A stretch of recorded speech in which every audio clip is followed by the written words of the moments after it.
My name is Heather Swain. Philadelphia has always been my home. Life was good until it happened. I'm friends with a cybernetic enhanced human-like frog created to save Earth. Nobody appreciated or understood him, but I did.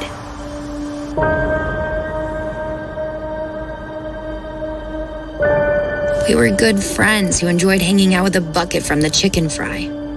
Just me, Cyber Frog, and his very large brother, Salamandroid.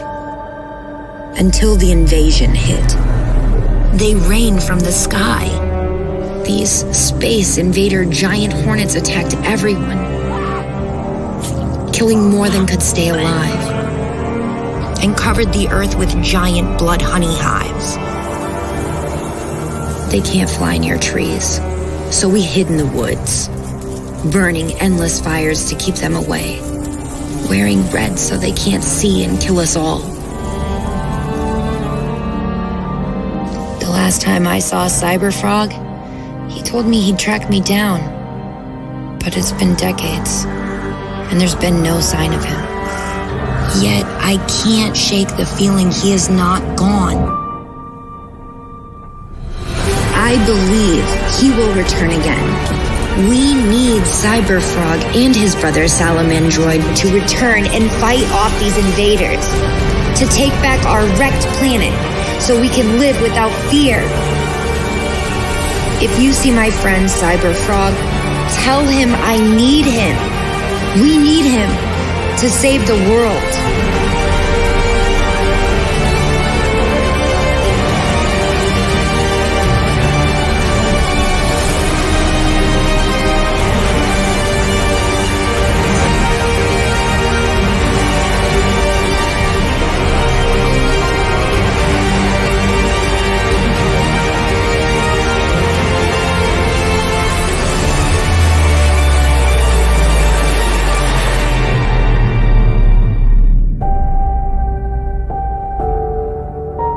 This is Cyberfrog Wrecked Planet.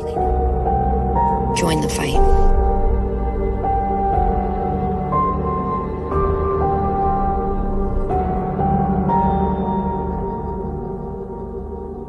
The company store, the paradigm of absolute control. And that's why we're just out here doing simple things, pointing out that we're meant to be in nature and be natural. And this is where we find the source that God made to transcend the New World Order. And that's why they want to try to keep us out of it. I'm angry. I've had enough of these people. They're a bunch of Christian murderers, scum. They're on giant death factories, keeping babies alive and selling their body parts. What more do you need to know about these people? I go out and face these scum. They literally crawl out from under rocks. They have green-looking skin, and they run around screaming, "We love Satan, we wanna eat babies." I have them on video. Hillary's in the creepy, weird, sick stuff, man. She sleeps in the same room with that creepy, weirdo woman whose mother wears a hood over her head. That woman number one is ugly. Imagine how bad she smells, man. I'm told her and Obama just stink. Obama and Hillary both smell like sulfur.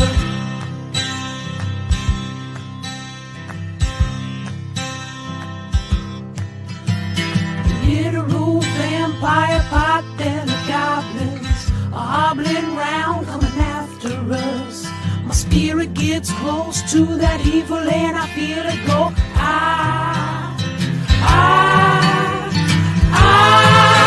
We're such self-centered crap. We don't even notice hell itself rising up against us. Millions of pointed people of the very worst type, and I'm so pissed. We're gonna stab your daughter at the mall. We're gonna stab your wife, your son. We're gonna stab you with a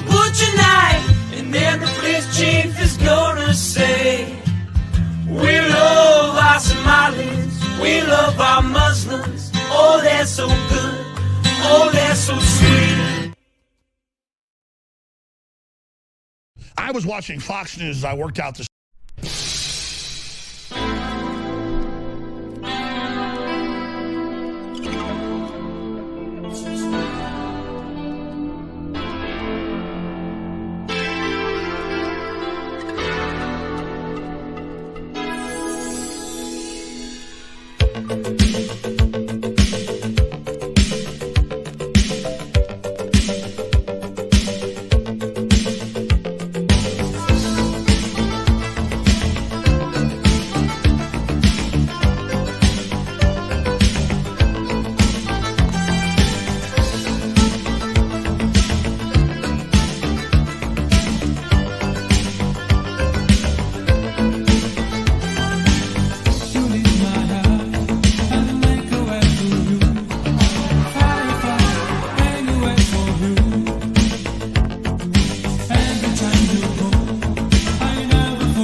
Fuck her in the back of the bus and fill her nose up full of that dust. 3-6 Mafia, while on tour, whooping these niggas and fucking these whores. In the bathroom by 2 whole hours, getting real high, passed out on the floor. Fuck that shit, niggas on the frame, take a 1-and-1, back in the game, back on the street, back on the strip, looking for a freak to run a train. What your boy doing with that weed? Where your boy going with that shit? Begging like a little kid, get a little homie a little bit. I ain't no smoke, yeah I smoke. She fan on that endo-dope. Hypnotize better, we make cheddar. All the haters get no roll. Half on the sack, on some blow. Half on the sack, half on the sack, on some blow. Half on the sack, half on the sack, on some blow. Half on the sack, half on the sack, on some bring that drum and play the beat. Half on the sack. Hey everybody, happy Sunday to you. It's me, Ethan Van Sciver, wearing my cool Comic Skate t-shirt. Creative freedom united against cancel culture. That's all of us. Let me see. Michael Bancroft says, did John lend Ethan his N-word pass? I didn't say any N-word. Listen, I just enjoy the music. That's all that's going on here.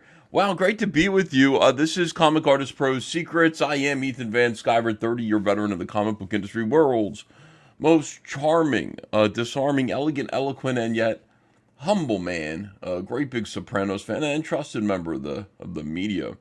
It's an honor, of course, to get up off my desk over there and then come over to this desk. I just finished my work. I finished my cover for the night, and I thought I would come over here and join you guys. I've been pretty consistent. I mean, except for like one day this week, I've been live streaming every single day. Sometimes longer than other times, but I think they've been pretty good streams. What do you guys think? This wiggity whack says Roxham. I gotta block Roxham. I'm sick of his shit. Let me see. How's it going, Ethan? You feeling better? Like, still can't clear my throat like that. So I know once I can clear my throat, things will be better, but it's still a problem.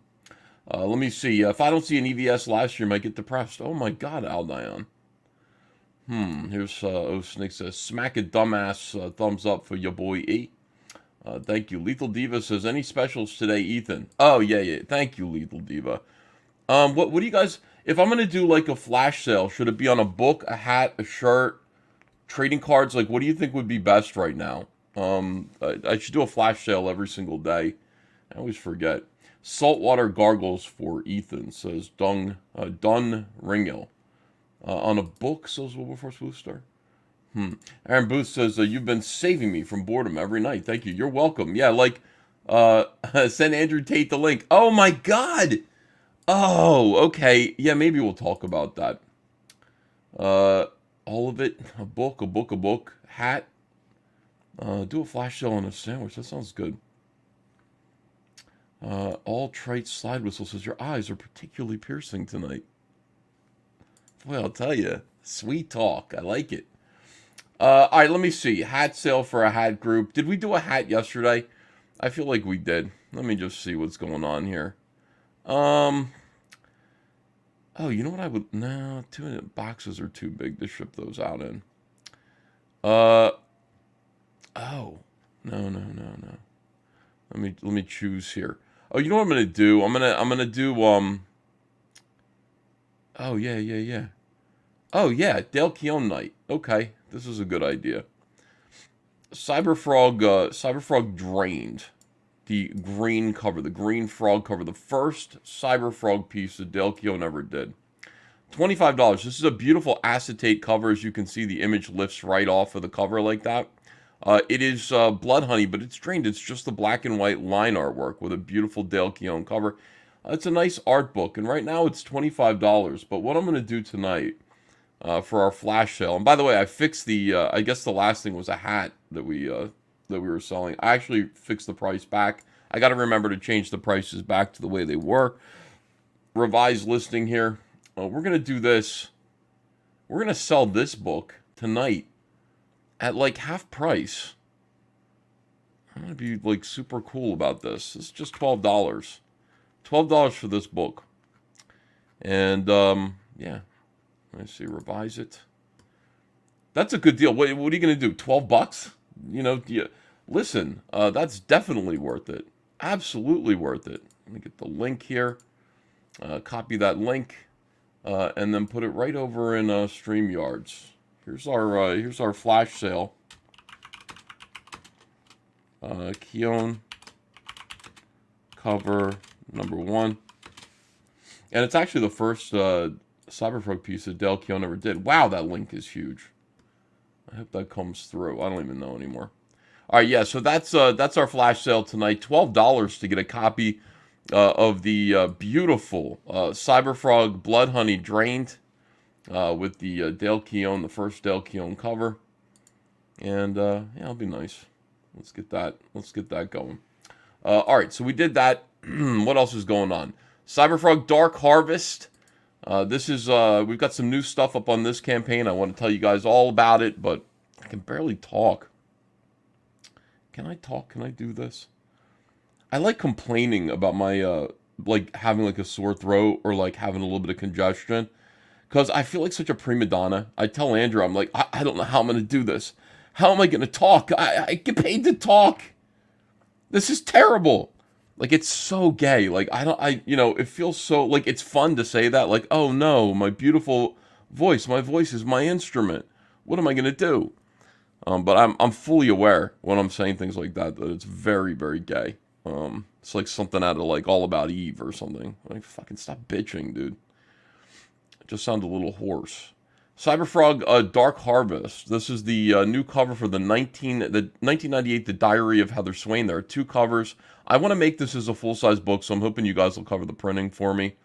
If you do, I will send you copies of this book. You can get this cover with new colors by Kyle Ritter, or you can get this cover with new art by me and new colors by Kyle Ritter as well. I love this piece. It's awesome. And they're right here. Look, Diary of Heather Swain cover A, Diary of Heather Swain cover B. Don't worry that this is black and white. It is the final things in color. I should just take this down and put up a new version of this. Not nude, new version of this in color. Maybe I'll do that just to divert confusion away. And then meanwhile, we've also added the chicken box, the legendary chicken box. We've sold like 150 of these so far. You guys apparently really wanted the chicken box. Everybody's adding on chicken fry boxes, which is great. Thank you. Yeah, get a chicken fry box. It's just a collectible. You can keep your books in there if you want to. It was going to be a mailer. Like, I was going to, like, throw a label on this. By the way, when I said I'm going to put a label on this, everybody got mad because obviously the label's going to go right over the chicken's face. It just wouldn't have worked, you know. It's just a good idea, but, like, the execution wasn't quite there. So I'm going to make the chicken fry box. You can buy one if you'd like to. And it's a nice thing to have. You know, it's a nice kind of keepsake. Cyberfrog Dark Harvest. Also, still on this campaign, if you back any tier at all, any perk, anything, you can go in and add on a Vespis Forager or a 90s Cyberfrog action figure at a deep discount, at a nice discount at checkout. So go do that. And then, of course, Cyberfrog 3, Red Extermination, which we'll talk more about in a little bit. Yeah, my son subscribes to all this Andrew Tate stuff. Hunter loves Andrew Tate. He just thinks he's the coolest guy. I think, like, all like, 20-something kids like Andrew Tate. I don't even know where to go for this. Let me see, or if I can find it somewhere. Let me try that, see if it pops up. Yeah, all right. So all the kids like Andrew Tate, all these 20-year-olds, probably because they drive, like, Andrew Tate is like a guy who's like a mixed martial artist, who drives Bugattis and stuff. Yeah, like, it's just, he's funny online and stuff like that. So, your son will teach you how to be a top G, Ethan. They decided to start a comic book company, those guys. And they made an announcement that a certain Green Lantern, Batman, DC artist, Flash artist, is going to be doing a cover for one of their books. For their new book. They did number 1. And I did receive copies of it. I received like 6 copies of it. Are they around here? And they've got number 2 all ready to go. Of course they do. And so a certain Green Lantern, certain former Green Lantern artist from DC, is going to do a cover for them. And I just finished it. So I just finished that cover. That would be kind of fun. And we'll see how that goes. Let me see. Incels like Tate, says Bro Dogs. Wow, I like him right now. He paid me a lot of money. A lot of money. Jose M says, did Hunter buy the trash Andrew Tate comic? Back Top Grift by John Delarose coming soon on the Indiegogo, says Jose M. No, he didn't buy that. Absolutely not. We did receive some for free. And it was good. Actually, believe it or not, the story's not so bad. The art needs some work. But the story wasn't so bad. And the second one, I think the second one is a little better. Pay King says, get that cash, EBS. I'm for hire. You know, I mean, that's the truth. I'm actually for hire for short gigs. You know what I mean? If you throw enough money at me, I'll draw your comic book cover. That is absolutely true. Let me see. Tate is better than Venti. Says Rob. Brittany Venti. Oh my God. All right. Ethan's winter wheat is aging out. What does that mean? My beard? Or what is this? Aubrey says, JDI is trash. No offense, JDI. How can he not take offense to that? That's really mean. Of course he's going to take offense to that. Oh, hold on. Christopher Bouchard says I missed his super chat. Let me see. Hello, EVS. Hope you're feeling better. Just joined the channel. Can't wait for Death's Sting. Thank you very much, Christopher Bouchard. I can't wait for you to read Death's Sting either. It's getting some good reviews from people. People like Death's Sting. They're saying it's more fun than Wreck Planet is. It's interesting. Zedek says, I'm with my mom. We just had some homemade apple pie. Can you say hi to her? Her name is Susan. Hi, Susan. You save a slice for me? Yes. Let me get some homemade apple pie. That sounds really great. Hold on. Nope, it's not happening yet. God, I wish I could just get better instantly. How much money, says Wazik Gear? I need a cover.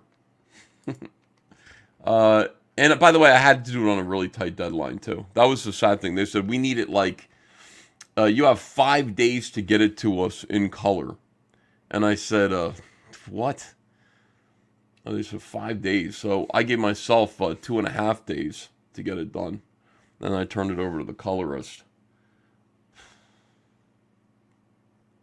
But that's kind of cool. I mean, getting like a tight deadline like that, you just kind of go, well, I can't do everything that I want to do here. I just have to do a nice design cover. You want to get Andrew Tate's likeness right. You know, you want to get the characters down. Baseclef says, this stream needs more of Malin's authentic dialogue. Yeah, where is Malin? I sent him the link. I think he's busy.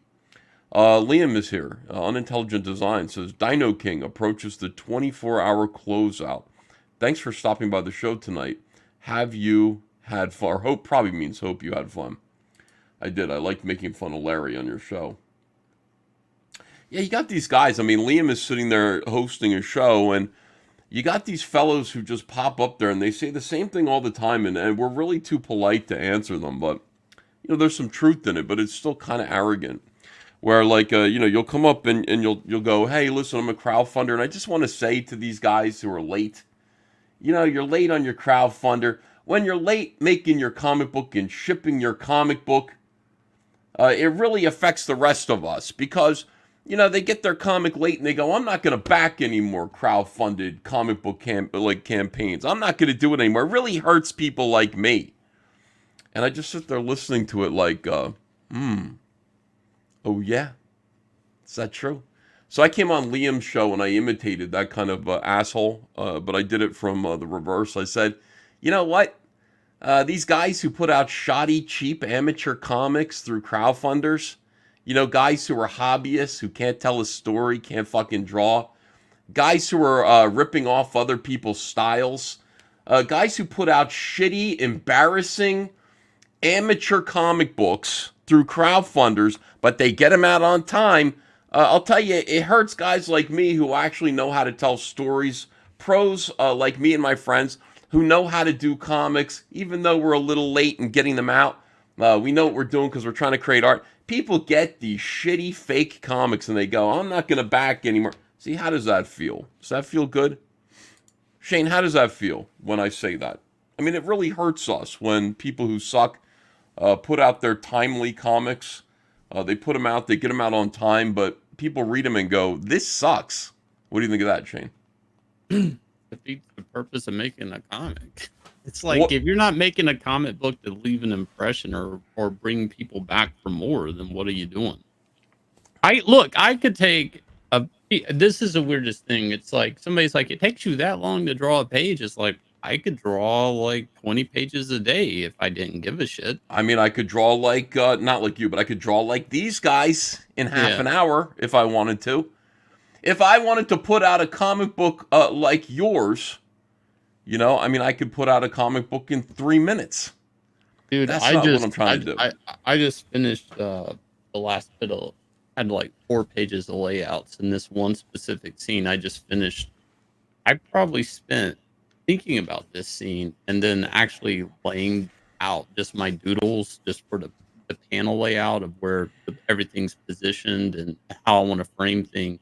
Mm-hmm. I don't know. Maybe I spent and bought and even flipped through some old comics. Maybe I spent like 5 hours just on 4 pages of layout. Wow. You know, because I care. You know, just because I know this scene's important and I need to get the shots just right? Can I push this angle? What if I do this interesting layout here? I mean, it's real easy. Just take a ruler, grid some bars out, and just say that's my panels, and let me doodle some shit in it. That's my panels, and I mean, if you know the craft, the more you know, the more complicated it becomes. To do. The more you learn, the more you realize you suck. Like that's true too. That's true too. It is unbelievable. Like you start out going, anybody can do this. I can do comics.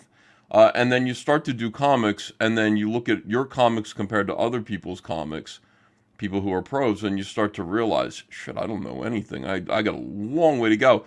And God sort of lowers your blinders slowly. And it's important that he does that because, God isn't a cruel being. He's not a cruel being. He doesn't want young men to feel really too discouraged from entering any craft or trade. He makes young men think they can conquer the world. This is why we send 22-year-olds overseas to fight our wars, because they think they're invincible. This is why. You send me and Shane overseas to fight a war right now? We're just like, fuck, we got so much to lose. Like, we're like old. We're not like as young as we used to be. Like, death is a real thing. And this is why. The older you get, the more sort of, the more you realize, the more clearly you see the world. So when you're 22, you think you can do absolutely anything. You think that, like, you can do comics just as well as anybody else because you see a shitty panel in a comic book and you go, I can do better than that. Did you see Shadiversity? Like Shadiversity's new tweet? This guy, I think he's doing this on purpose, just to fuck with people now at this point. But you know what I mean? He really is the living embodiment of like, hi, I was only pretending to be retarded. Because if he is doing this just to be funny, he puts one of his like AI drawings next to that shitty big wide-nosed Captain Marvel drawing, and he's like, I got a lot of professional artists telling me I'm not an artist. But I mean, look at what they're doing. And it's like, okay. Well, and now look at what we're doing, asshole. That Captain Marvel drawing, was it specifically that drawing, the wide nose? Yeah, you know the one I'm talking about, the real weird, ugly one. Is that the one, like the Native American artist they found? Like, or indigenous? It's like, dude, it's like, yeah, Marvel yanked a Native American girl off a reservation to use her to virtue signal for 1 month of diversity. And she's criticizing you. It's like, God, dude. Yeah, I would just kind of, this is a thing too. Like, I mean, every now and then there's an extraordinary instance of like shitty Marvel comics, like something that went to print that is just like, how did that go to print? And we love them, we collect them. But I mean, keep everything in perspective. It's like the fact that went to print doesn't mean that you're good or good enough. It's like, that's just a fluke. Like, that is a weird accident. That's an editor who should be fired.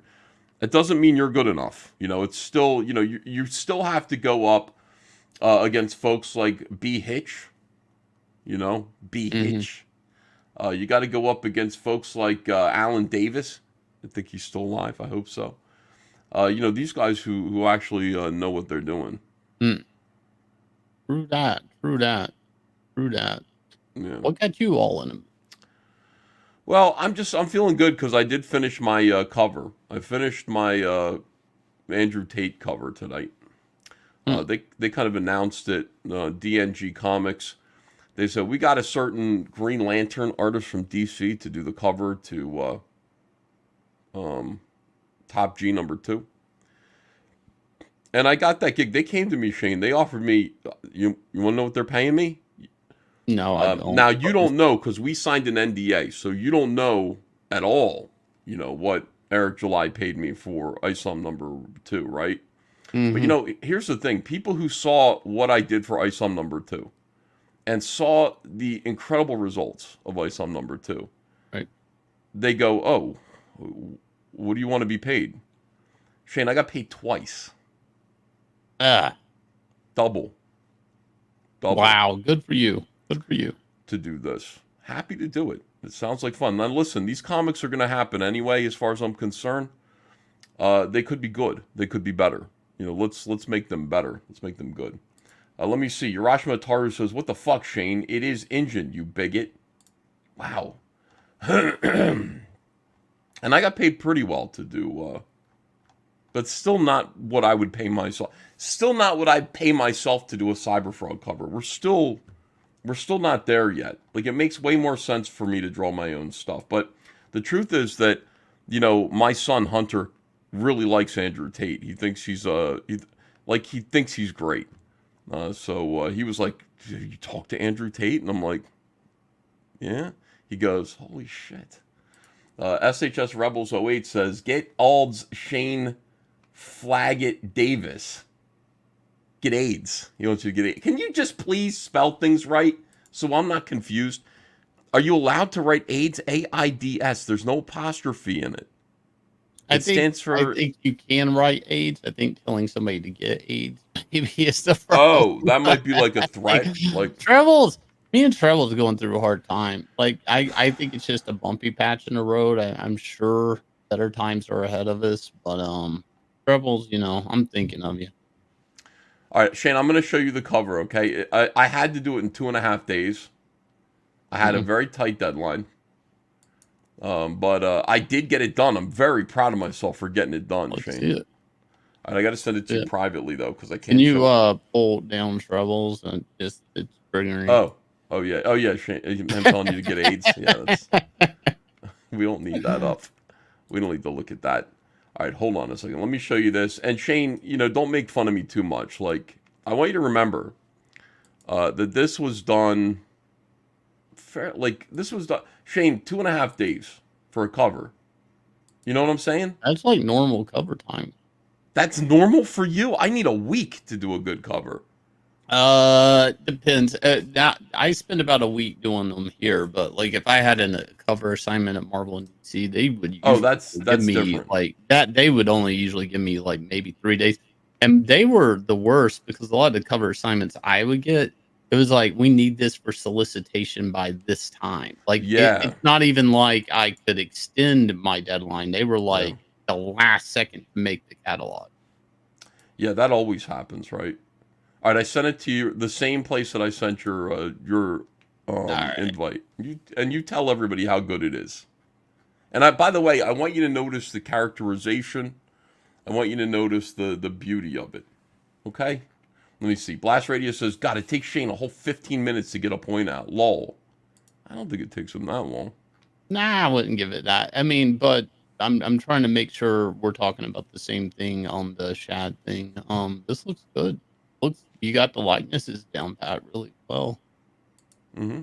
Yeah, it's young. The story is going to be like when he, now he's bald. This is like young version, like the making of the Top G. You know what I mean? Like, it's like Top G year one.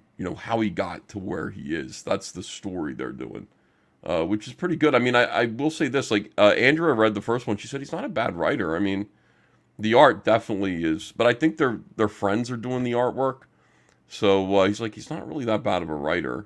The story kind of flows. The second one's better, That is a plague in with a lot of writers. They're like, good writers. They'll have a friend that wants to draw their book, and they really need a better artist. Like that happened with back when he was cool, Kevin Smith and his buddy Walt Flanagan or whatever. I don't know. Do you remember his buddy at DC Comic? He did like a Batman book at DC. You were there. I don't know if you. What was his name? What was this guy's name? Walt Flanagan. Walt Flanagan? People say my beard's crooked. Well, I put some beard oil in it. I don't remember Walt Flanagan, but I do remember his name. I know the name Walt Flanagan. The name Walt Flanagan is in some of his movies. That's probably why you know the name. He put his buddy's name in some of the movies, like I think Mallrats even. Oh, really? Oh. But then Walt Flanagan ended up doing the artwork for, I think, Batman Onomatopoeia or something like that, or something weird. One of those Batman books. And I remember they hired like Sandra Hope to ink him, and thinking it would be better. Art Taber inked him too, and he was trying to correct it, and it pissed Kevin Smith off because he was trying to fix it. There's some stories there, but DC was just trying to throw a lot of money behind it to make it look better, and it was just shit. Yeah, well, What are you gonna do? You got to. Oh, I remember that now. I do remember that. I remember that guy. Yeah, it wasn't good.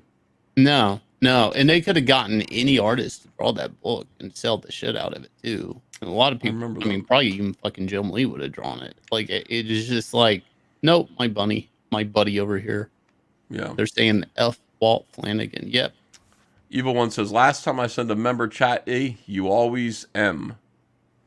You always M. And then he's like, what member chat did I miss? Listen, I'm talking to Shane and stuff. Hold on a second. This stream needs more of Malin's authentic dialogue. Evil One says, I think you're contagious, Ethan. I've been watching you lately, and now I'm sick. Get well soon, dude. I hear everybody's sick. Everybody got the same flu. Tate is less masculine than any IDF soldier, says Cars in Depth. He's a good fighter, though. I had to watch a couple of his fights to do the cover. Like, he was beating up dudes that look bigger than him. Project's Done Poorly says, let's say you order all your comic books before the campaign starts. How hard is it to order the correct amount? How easily would it be to go bankrupt? Oh, let's talk about that. By the way, Shane, why is your camera off? Are you drawing right now? I can turn it on. No, I'd like to see you. There you are. What are you drinking there? A little apple cider vinegar? Flavored water. Oh, nice. I've had this bug and I can't get rid of it. So it's like I'm all nasally now. So Yeah. I'm trying to drink some vitamins and electrolytes. I can't wait till it goes away. We probably have the same thing. So let's look at this question here. We're going to guess how many comics to order. Before, how hard is it to order the correct amount? How easy would it be to go bankrupt? Well, going bankrupt is a whole, like, it depends on how much money you have, but I mean, I don't know if you can do that by overestimating your print run. Well, I kind of know why he's saying this. So some people are printing books before they even put them up for sale, assuming like what they need. Yeah. That's very easy to overprint and go bankrupt. If you do a pre-order, crowdfunding, diamond catalog 3 months in advance, you get your print numbers through a final order cutoff, and then you know what to print. Overprint what, like 10% for damages? Yeah. I mean, I do 5%, but I mean, that's for damages. Like, I like to overprint so that I can sell them in perpetuity.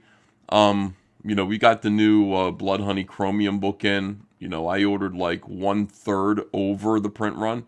But the print run is kind of small already, because it's like the third or fourth print of Blood Honey. So that's how I do it. I wouldn't, like, something like Cyberfrog 3, like, ordering in advance and just guessing how many books there would be, could be catastrophic. It could be a huge problem. You could end up, like, having to store a bunch of books and pay for storage. Yeah, and then the idea that, over time, people are going to, buy, let's say you do 2 times as many, you order 2 times as you need. The problem really comes down to this. Here's what people need to understand.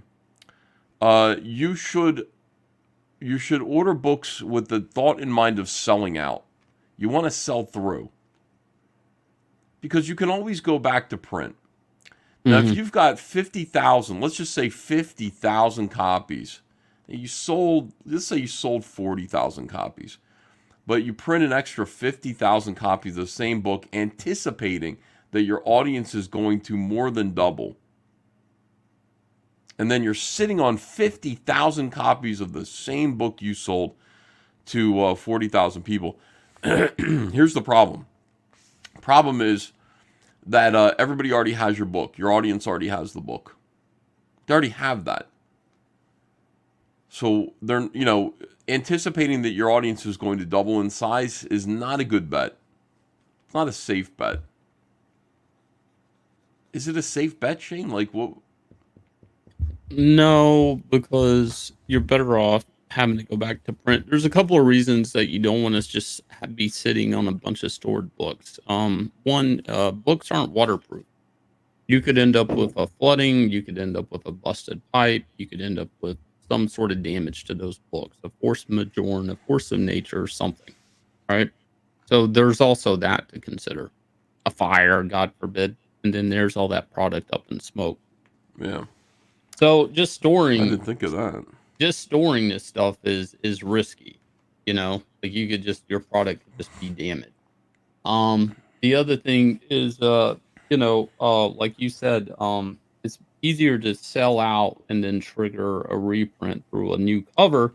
And With a just new by cover. having a new cover, you may have a customer that wants to buy another copy of the book because it's got a different cover. I mean, there's just a lot of common sense factors. There's a reason like Marvel and DC don't just print these books and they just sit, in a warehouse. That's true. Here's Jasper playing 9. How much do you need to devalue your 35 comic books so you don't go bankrupt? Wait, how much do you need to devalue your $35 comic book so you don't go bankrupt? Jasper, I don't understand the question at all. What does that mean? 30, and our comics are $25. Who asked that? Jasper playing Jasper 9? playing 9, yeah. Yeah, I don't know, man. That's a real question. I just don't know. He said $35. Yeah, well, I mean, we charge $35 with shipping. My books are $25. He's not commenting about you. You know who he's commenting about. Oh, Jasper's wondering when you will sell your books for $5 after the campaign. Oh my God. Do you not get this? What? He's not talking about you. Who has $35 books? Who overprint? Eric July. Okay, you know this. You're just playing dumb. He's not. No. Oh, I see. No, I'm giving real business advice. Shit. Yeah. Yeah, that was a mistake. You don't need to do that. Don't do that. Don't liquidate your books at $5 a piece. I like doing flash sales. I do like that. I think that's fun because it's like it rewards viewers.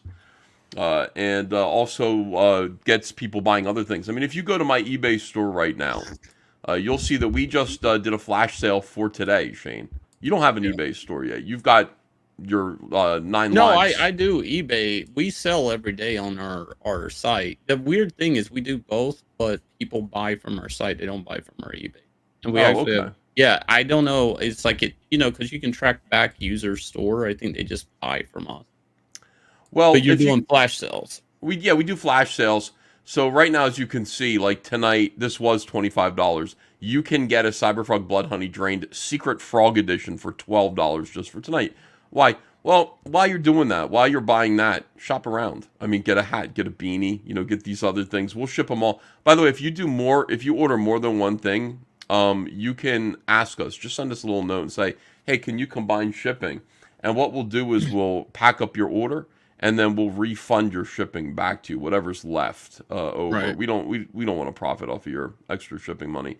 So just say, I want to buy this. So obviously, I'm going to buy the $12 Dale Keown Cyberfrog book, but let me also get a baseball cap. Let me get some trading cards, the album, the Dale Keown trading cards with the binder. I mean, these are good Christmas gifts and things like this. So definitely get some T-shirts and hats, and then just ask for combined shipping. I mean, that's the kind of thing, that's just business. So we do this every time that we live stream. We'll take one item and we'll decrease it. We'll put it on sale. And then we'll just go back to normal prices and come up with something different. 100% positive feedback, Shane. Everybody loves. This is Andrea who does this. I'm gonna buy something, leave you negative. I can't let that. No, don't do that. Don't. Oh my God, no. And by the way, it's not easy to leave negative commentary, like negative feedback. You have to run through a whole rigmarole for them to let you do that, which is crazy. That's actually good because Amazon, which I don't think any of us try to sell on Amazon, but you basically leave whatever feedback you want in the comment section, which is why we don't deal with it. I do think they do like mark you as if you bought the product or not, but somebody can basically just go in there and fill up the comment, with negative shit, and they didn't buy your book. So yeah. I do like eBay for that, not doing shit like that. Is there new Rumblebee artwork soon, or the Scorpion character? Scorpion is in Dark Harvest. Surprise! So make sure to get a copy of Dark Harvest from the Dark Harvest campaign. The link is below in the description. Yeah, I got tons of people asking me about Eric July. I completely forgot about all this stuff. I went to sleep and my brain was wiped, and all I could think about was that I had to finish this cover and be a professional about it.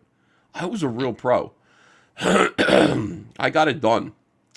And now I just see all this, like, people sending me messages about Eric July. Eric July saying bad stuff about you. I don't know what to do about that. Shane, what do you think? How should what should I kind of do? Just chill? I don't know what to tell you to do. Because this is a whole different dynamic and from any dealings I've had in comics. So, I mean, usually there's I don't know what you would call it, like some sort of professional line in the sand that people don't cross. But because we're all like individual businesses and, somebody's going to talk shit, then it's like pushes you into a position of commenting back because now you have to represent your business, Yeah, I have to represent the people of Frog. I have to represent Frogtown. And hell comes to Frogtown, Shane. Hell comes to Frogtown. Yeah, no, listen, I don't know, man. I just, I see this stuff and I go, I don't know, how much do I want to get into this? People go, oh, you're drama farming. And I'm, my thing is just, no, I kind of go, no, I'm just going to tell the truth. If my audience asks me any questions, I'm just going to be forthright and just tell them the 100% truth. And whatever that costs me, then that is the thing that happens, It's like, the whole thing's kind of lost on me. Like, I get it and I followed it and I don't need a recount of it. Because I do understand it. Maybe your audience every now and then need to freshen up the pot, but I never expected my first comic to be my magnum opus. So to me, this whole criticism thing, it's just like it should be known, and most readers would know that your first book, especially your first book, if not any book, is subject to some sort of criticism. Right. I know. Yeah, of course. Wang Solo says you cannot talk him. He can fight for hours. Well, that's probably true, but I can make comics, so. Is it possible for you to talk to Eric on a live stream? It might end all the questions. Sure. Or make it worse. That's a flip of a coin. Like, I don't. That's my gut on that. Like, that. Your gut is like, don't do that. Like, it'd be a hell of a stream for both of you, but I just don't know what you expect out of that. Like, I mean, I wouldn't go into that thinking it would patch things up, because I don't think it could, because like he's living a whole different reality than me. See, he hangs out with people who are duplicitous and who their motives for doing things are embarrassing. And my motives for doing things are pretty much right on Front Street. Like, as Barack Obama once said, I believe my own bullshit. So when I sit there and I say, no, I'm here to do Comicsgate, I'm here to make indie comics a thing that can flourish and prosper, and I want people to do good work, I mean it. That's why I'm here. I don't have to do this. Shane, we don't have to do this. We don't have to talk about Comicsgate. We don't have to be a part of, like, out this thing of ours.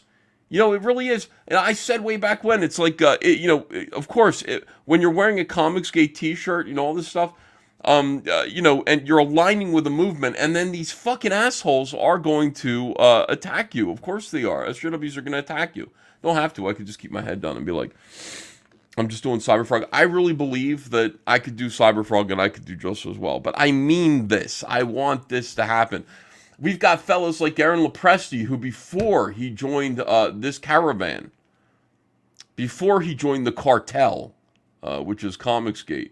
Do you like cartel as a word? Cartel, I like that better than caravan. Caravan sounds like I'm trying to invade another country. Or we sound like gypsies, I don't want Gypsies, to sound like gypsies. Yeah, like we're just coming across the border. Like, I don't like it. I don't like caravan. Cartel, maybe. Yeah, like Aaron Lopresti couldn't get a book funded. Now look at him. Now look at Aaron. He's rolling in it. He's getting rims on his truck and everything. So it's important. Yeah, so I say no. This is what I think. This is what I want to do, and it's like, no, it must be because of this and this and this. No, those are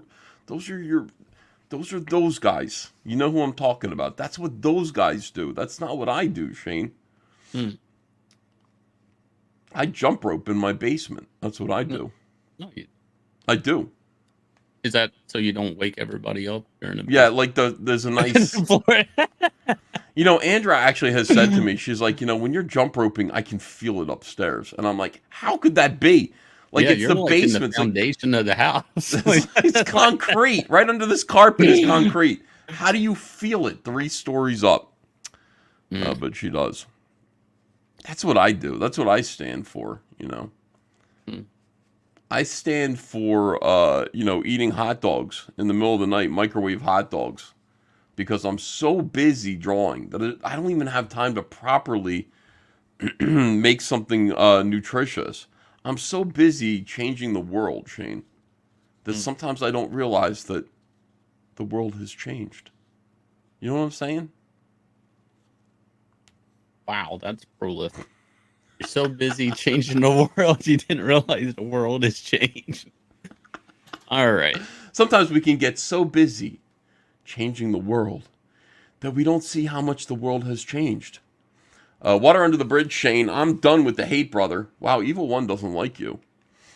This guy's one of Polito's artists, I think. Evil One. Did you know that? No, I didn't. He says, I'll start watching Ballers again and give you a chance. And I got a webcam now. And then he gives you the finger. Man, what the hell is going on? I have no idea. Get out there, make a channel. Be part of the group. Uraj Matar says, EJ has been very femme lately, mostly ignore him. Project Done Poorly says, I hate the anti-crowd fund conversation going on. Crowdfunding helps allow small businesses to make a living. The pre-made, ready-to-ship is silly. These people, they think they're working at a fucking Home Depot. They're not making art, Shane. They're just like, we'll get you what you need. What do you need? And we'll get it to you. How about if you try making a fucking comic book and tell a story? Draw inspiration from the thin air. I'm behind. What is this anti-crowd fund conversation? These guys, they just take your money and then they just sit on it. Meanwhile, over here, these guys have the books ready for you. They're ready to ship. I'm like, yes, that's the entire world. That's the industry. Wait, that's the this comic is a book real industry. conversation happening? Well, I mean, not really, but like... Who's some people saying are this? Well, that guy was. Yeah, but who is he quoting this from? I don't know, dude. But You got to be on Twitter and see these people. I don't know. Oh my god! So this is a moronic. I don't know. It's like idiotic. It's just there was one book that Marvel and that I was told by Bob Wayne that DC had just printed ahead of time, thinking like we need to make sure we have enough of these things on the shelf. It was 2 perfect bound books, which kind of like they would do Elseworlds, like a lot like comic skaters do. For the not Bryan Singer, Joel Schumacher Batman movie with Two-Face and Riddler. Yeah. And they had painted covers, I think, by Brian Stelfreeze, and they lost a shit ton of money printing these things up because they couldn't gauge the enthusiasm correctly. They overprinted, stored them, and then ended up having to scrap them because they weren't selling. The idea of having pre-made books, it doesn't matter whether you're waiting 3 months or a year. Like the idea of a book sitting there ready to ship before you order is... I see Yanzi. Hold on. I see Yanzi over there. Her shadow. Hi, Yanzi. Not her. Yeah, oh. Around the floor. It's a cat. Oh, it's a cat. Oh, sorry. It's anyway. A cat. It's not Yanzi. No, but it's just really dumb. Even DC Comics, Marvel Comics don't fuck with it. It's really dumb. Yeah, it's not a smart thing to do.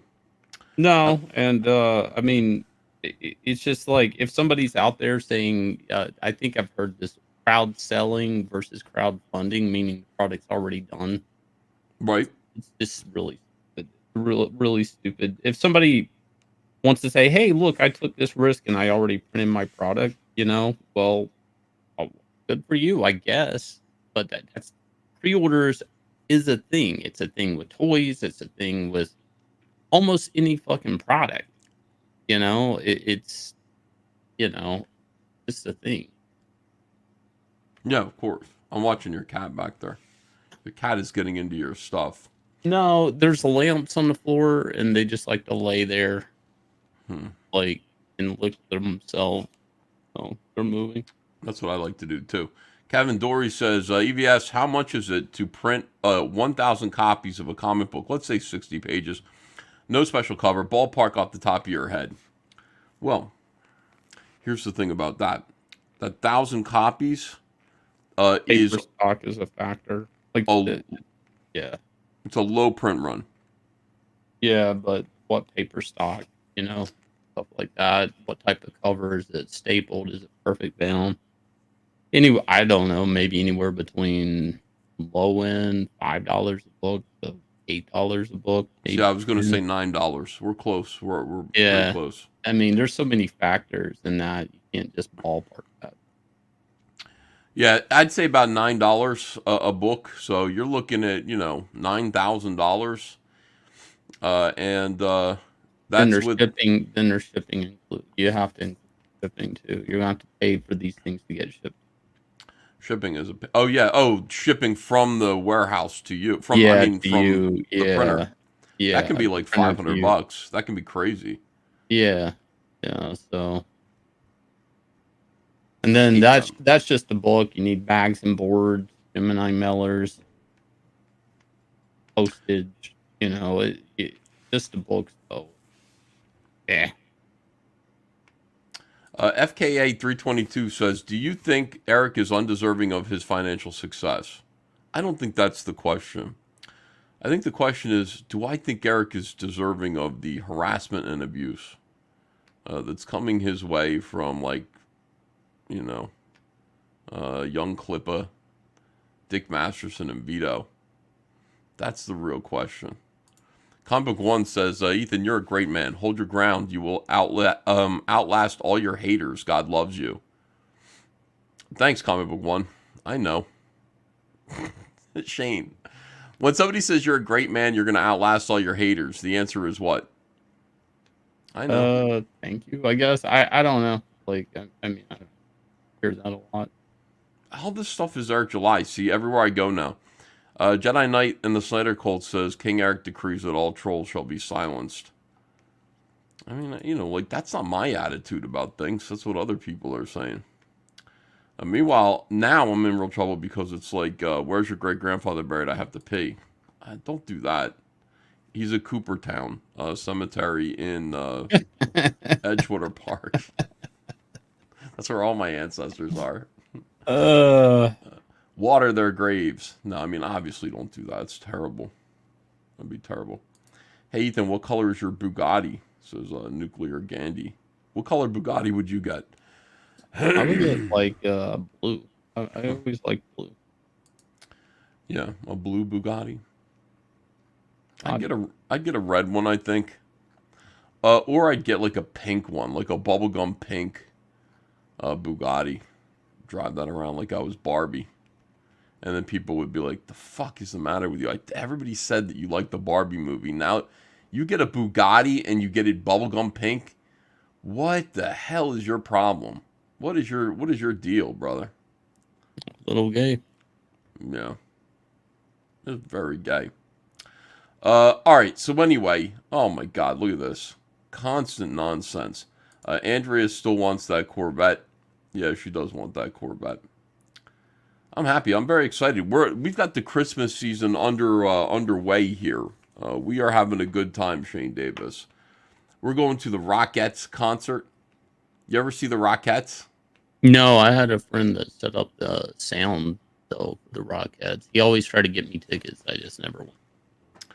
I always try to look up their skirts, but they're you can't really see much. They're wearing pantyhose that come up, and they might as well be spandex. It's not that good, I'm always in the front row, and I'm looking real hard too. Yeah. I don't see anything. I don't actually get to see anything. But I'm going. We're going to see the Rockettes again. It's a nice family event. Very excited. Very excited to do this. And then we're probably going to go see the Marvels. Why do you laugh at that? The Marvels, Shane. That's the new Marvel movie. Yeah. You know why I'm laughing. at it. You don't want to go Like, see the Marvels so movie? I with have me? a free ticket to see the Marvel. Somebody sent me a free ticket. I'm not watching it. Like I just can't even click on it. I know when you say free ticket, you mean a bootleg. Yeah. Shane, you mean that some dirty Pakistani with a handheld camera sat there and camcorded the whole thing and then Right. cropped it on his computer and then made a file of it so that you could sit there and endure gambling ads, weird foreign-y gambling ads, video poker and shit, while you listen to other people in another country watch a movie. And every now and then the audio becomes French. And you're telling me that you're you're like bragging this and you're like, "Oh, I'm going to restrain myself from watching this." Well, I'm so Yeah. proud of you, Shane. Yeah, I actually got a free ticket. Again, high quality free ticket for Oppenheimer and watched it. I got the same ticket. It was really good. I mean to watch it, but today I was watching Hitler stuff. Oh, well, this is very World War II related. So, cool. Yeah, I know. I'm interested in it, but I was watching real Hitler stuff. I was watching documentaries about the Nazis and how they were captured, and then how they were how many of them were tried and hung, how many of them killed themselves. I was watching lots of documentaries about the Nazis, and they're like, a lot of people think Hitler escaped, and I'm like, he did. And I notice, I'm like, in a way, Shane, as I'm listening to this, I'm like, oh, I hope he did. And I was like, no, I don't hope he did. Like, I don't want him to have escaped. I want him to die. He's Hitler. He's the worst person of all time. But the way they set it up, he had a plane guy. He had a guy who had a plane. And he's like, Fuhrer, I can get you out of here. You need to leave. I can get you anywhere. Like, I can get you out of the country so the Russians won't get you. No, 999. I must. Okay. And they're like, but did he? But did Hitler escape? Did he secretly take the airplane and go to Argentina? And I was like, I can't, inside. I'm you not wonder thinking why this you want consciously. that. It's. I'm like, I hope he did. But I don't. I don't hope that. Of course, you want the villain to get away because then you get a sequel. Yeah. I don't want that though at all. I don't know why my brain was doing that. Because you want a sequel. No, I don't want a sequel of World War II or the Holocaust, Shane. That's a ridiculous thing to assert. I don't. You want another episode. Yeah, not a sequel, but you want another episode. You want to, it's just one of those things. It's like the end of G.I. Joe, Cobra Commander always gets to the, the escape pod. So there's another episode. The villain's still out there. He's going to come back. That is true. Like, there's something about that that's like, ooh, what if something completely... Here's, like, these are what's called intrusive thoughts. Do you know what intrusive thoughts are? Shane, Yeah. You don't know what intrusive thoughts are? I'll look it up. I've heard it, but I'd have to hear... Okay, so intrusive thoughts are thoughts that, you don't want to have. They come on and you're not looking for them, okay? You don't want an intrusive thought. But they happen, and they're disturbing that they're happening in your own brain. See, me saying I hope Hitler survived is an intrusive thought. If a thought is disturbing and it's something you want to push out of your mind, it might be an intrusive thought. The thought feels hard to control. Intrusive thoughts are often repetitive and won't go away. The more you think about it, the more anxious you get, and the worse the thoughts get. Like, this dude here is going, I want to fuck infants. Now, listen, he doesn't want to, but this is an intrusive thought. Shane, you know what I'm saying? This woman here is like, I want to put peanut butter on my vagina and let my dog and my hedgehog go to town. She doesn't want that at all. Not the hedgehog. That's an intrusive thought. Managing intrusive thoughts is something that we all need to work on. The thought is bothersome. It's disturbing and something you might want to push out of your mind. Thought feels hard to control. Intrusive thoughts are often repetitive and won't go away. The more you think about it, the more anxious you get, and the worse the thoughts get. This is terrible. Don't judge yourself, though. Know that having a strange or disturbing thought doesn't indicate that something's wrong with you. Well, listen, I'm not worried about that. That's not true. No, if I'm sitting there going, I don't want Hitler to have survived. I don't know why I'm thinking this. Like, that is an intrusive thought, and I'm not saying that, there's something... I wouldn't say there's something wrong with me. You know, I'm just watching a documentary, and they're pointing to an alternate version of history than I personally have been taught and instructed, and saying it in a very tantalizing way, this could have been the thing that happened. And I'm going, oh, really? But I don't mean that. What are you worried about, Ethan? Says F in the chat. So, you know, people would line up for Hitler to come back, I think. It'd be the sequel. The sequel is The Boys from Brazil, says Dapple Darwin. You ever see The Boys from Brazil? No. You never seen that movie? Is it about boys in Brazil? Yeah, they're the clones of Hitler. So they get Hitler's DNA, the Nazis, and they start cloning little Hitlers. It's a little bit like The Omen. You know what I mean? You get a little guy who is, you know, he's actually a Hitler clone. Now, why would you want to clone Hitler? What do you call like a Hitler clone? A Clitler? A what? Clitler.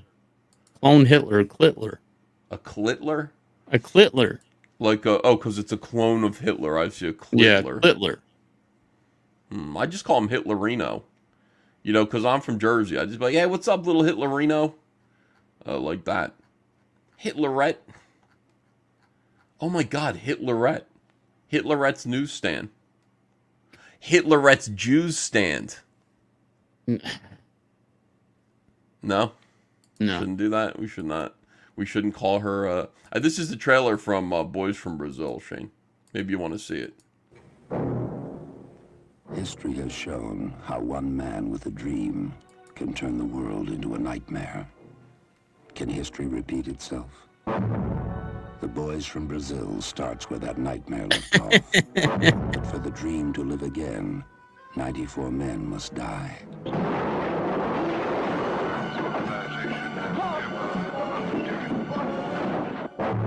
Steve Gutenberg. Gregory Peck is the architect of that dream.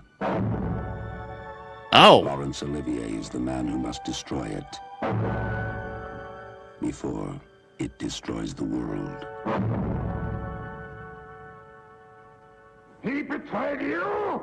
He betrayed the Aryan race!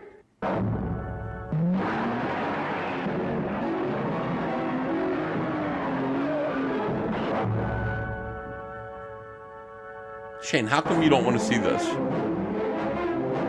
Look, that's Hitler. I do. That's the Hitler clone? That's Yeah, Hitler? he's handsome. I cannot tell you who the Boys from Brazil are, only that they are not science fiction. Not science fiction. Now, madame! You are prisoner! The time is the present. The time is 2 weeks ago. Shane, that guy that we saw just then, that guy married Vivian Leigh from Gone with the Wind. That was her husband for a long time. Vivian Leigh, I think, was dead at this point. 1978, she died. But this guy married Vivian Leigh. I wish I could have married Vivian Leigh like back then. I would have spanked her. I would have given her a good spanking. The time is the present. The people exist. Beautiful Bavaria. The threat is real.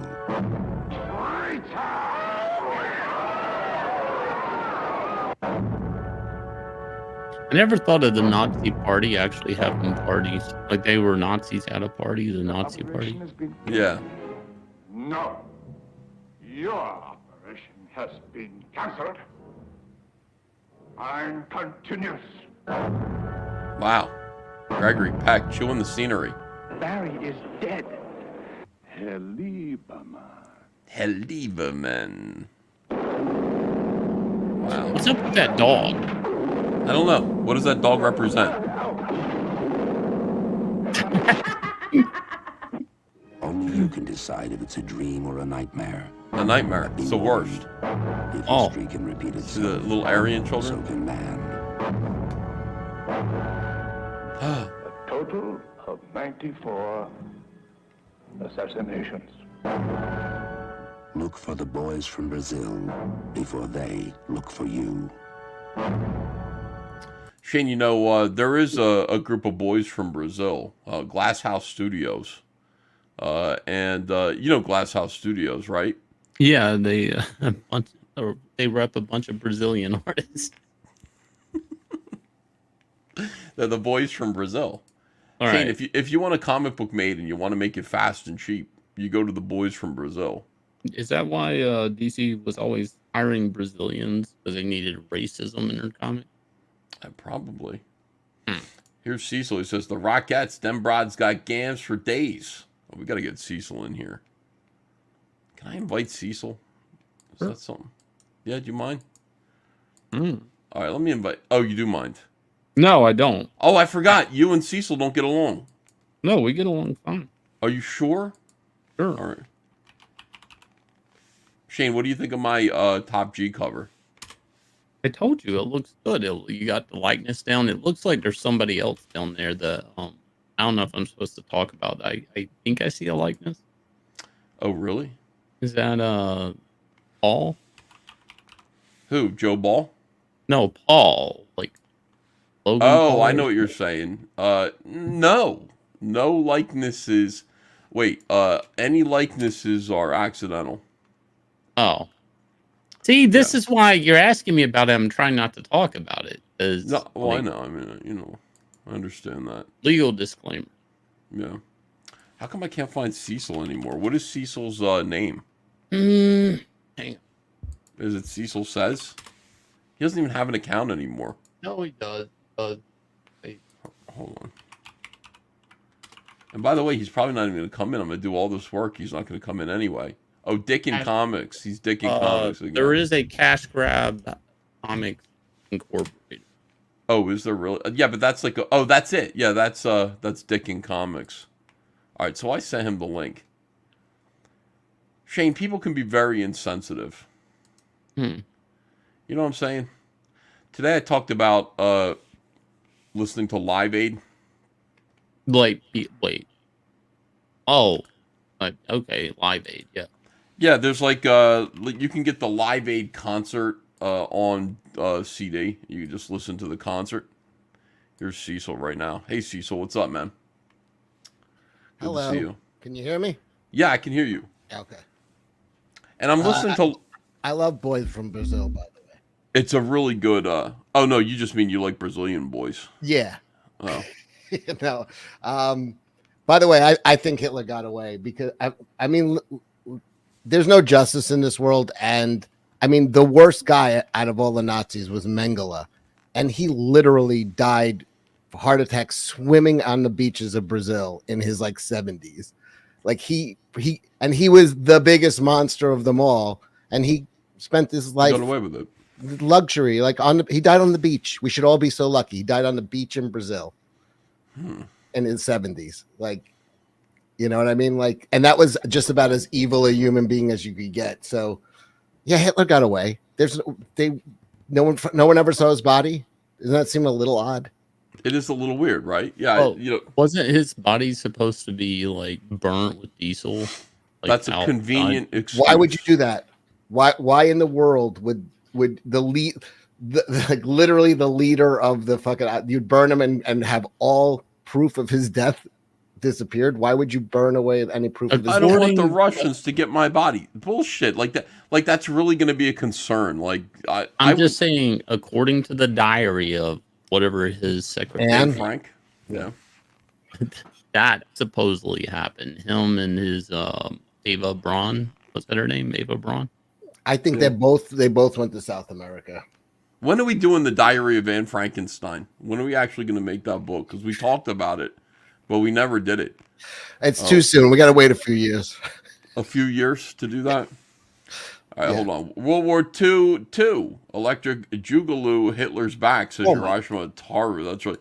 Sequel is Boys from Brazil. We read that. Chris Topher says, coming this summer, 2 Hitler, 2 Back, 4 Jew, only D+. Jason Smoot says, they'll make him a gay woman. If Disney yeah, absolutely, yeah. A black lesbian woman named Hillary. Hillary. Let me see. Jason Smoot, thanks for the Sunday stream. Thanks for $20. Also send Cecil the link, which we did. I mean, you send us money, we do what you say. Jose M says Rippaverse will fade into irrelevancy after Isam trilogy. No one cares about derivative side characters pushing mediocre spinoffs without focus, and overstocking our mistakes. A lot of Rippaverse shit in here tonight. It's almost like people want me to talk about it. Chuck Castle says, Cecil, I said goodnight to Juju after you did. A lot of people hitting on Juju, too. Why is everybody trying to get us? Valdez D. Frank says, what do you call a female homicide with big knockers? Titler. What do you... Titler? I guess they're saying homicidal maniac or something. What would be Cecil's nickname if he became blind? Not C. This is... let me see. Thor Odinson says, Shane looks like Live Aid was held to help him. Well, I've actually gained some weight lately, guys. What was Live Aid for? No, Live Aid was for Ethiopians who were suffering one of the worst droughts in Africa's history. Okay, it hadn't rained there for 40 years, and right, with their little pot bellies. Sure, yeah, they were. I could sit here and unzip my jacket and get my belly out. Yanzi could put some honey on me to attract some flies, and we could record it and put out there and say Shane Davis needs your help. Exactly. But I'm not doing it. If they're starving so much, why are their bellies so full? I'm just saying this. First of all, we did Live Aid. I'm listening to the Live Aid music today. I did say it makes me want to snort a whole lot of coke and try to help Africa. If you listen to Live Aid, you're just like, I want to do the first part. Yeah. Well, not help Africa, but they sent a whole lot of dehydrated food, Shane. Sacks of dehydrated food to a drought-ridden nation. With no water. You understand how worthless that was? And then we also sent them over a bunch of T-shirts, Shane. These were the T-shirts we sent. Me so hungry. Thanks for the shirt, asshole. How could you send that to an Ethiopian kid? We lack all self-awareness. Right. You know what they should have told them? All of the failed restaurant chains T-shirts. Long John Silver's. And I think that went under, they might still be around, but No, I don't know if this is just a fucked up memory, but I seem to remember them thinking Sylvester Stallone was a god or something because somehow they had seen Rambo. They thought he was really that was real. Who thought Rambo was real? In the 90s, it was something they were worshiping Sylvester Stallone as a god. I imagine somebody gave them the fucking VHS or something. I don't know. Oh, it was like Tropic Thunder, where one village kept watching Ben Stiller's movie. Yeah. I saw that. You ever see that movie? Chuck Norris versus Communism. It was a documentary about these people in the Soviet Union, and the only tapes they could get through were these Chuck Norris movies that just got passed around. And this one woman who spoke English would do the voices for all of for every character in the movie. And now that communism fell, all these people, they got to meet this woman, and they were like, you don't understand how important this woman was to us, because all we had was these fucking Chuck Norris movies that were smuggled in. That was our entire fucking world outside of the Soviet Union. It's a pretty cool documentary. It's called Chuck Norris versus Communism. And I had a kid working for me that used to live in Romania behind the Iron Curtain when it was, and he's like, "Yo, I had those tapes. You don't understand how fucking important we would have movie nights in you had to have hidden nights where all families are packed in watching this TV on a VCR, and if you got caught, you'd all be in trouble." It was he goes, it was real. We watched those. He started laughing. He's like, I can't believe there's a documentary about this, but yeah, we watched Chuck Norris. No, that's totally a thing in North Korea. That's why they can't see movies from the outside world, because they don't want them to see what streets or running water or what technology the outside world has. A lot of communist countries, they don't want film from anywhere else coming in. Just their shit.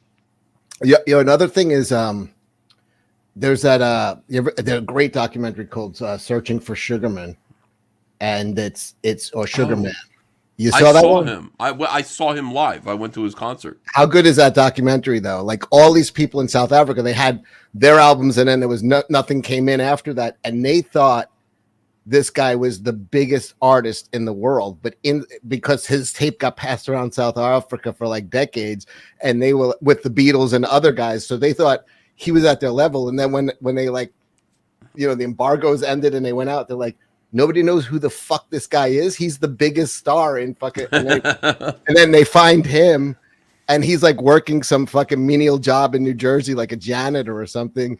And he's like, they fly him out, and he's doing fucking stadium shows. And then he goes back to work on Monday, and he's trying to tell people, he's like, yo, I'm gigantic and stuff. No, I saw him. He opened for Brian Wilson. Brian Wilson found him and took him around on tour. So I got to see him. I was aware of the documentary, so it was pretty fun.